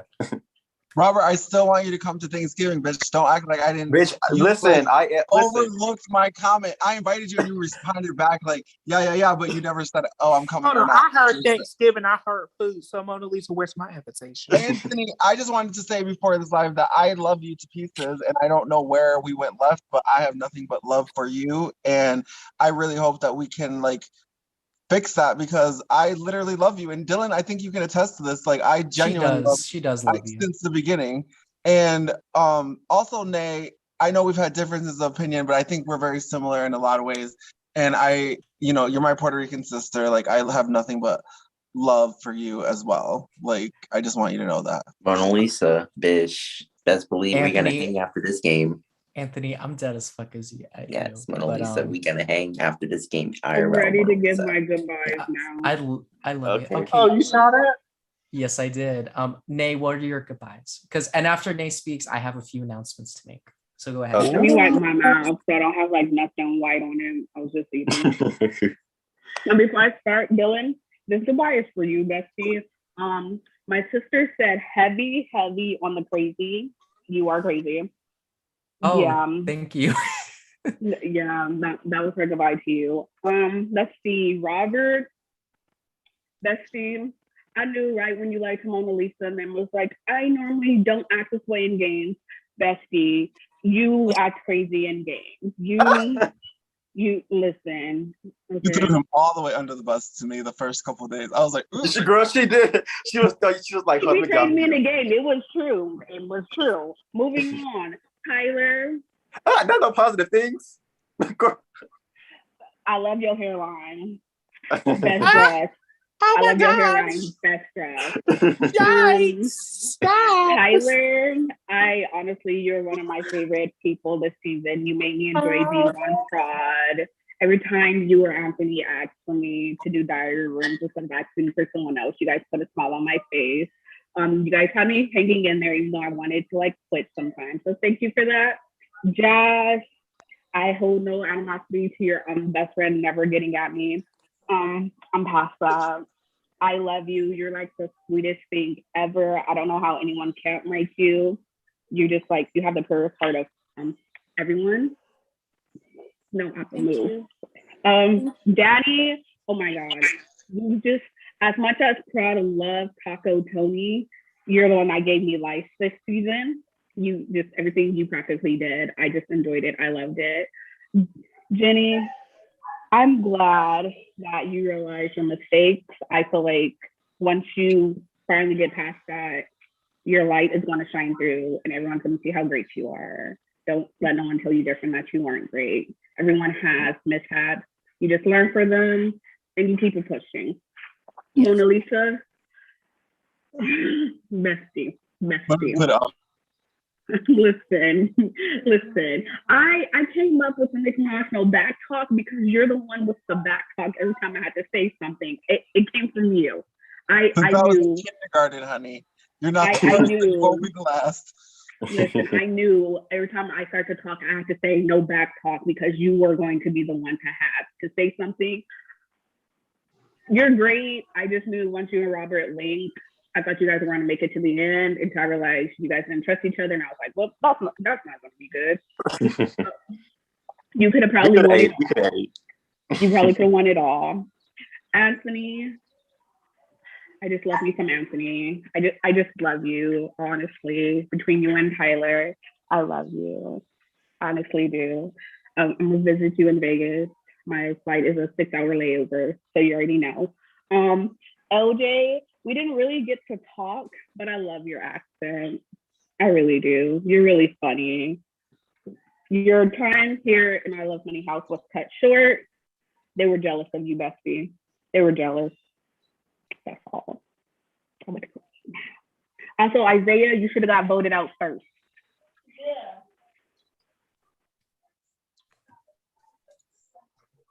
Taisha tried to vote him out first.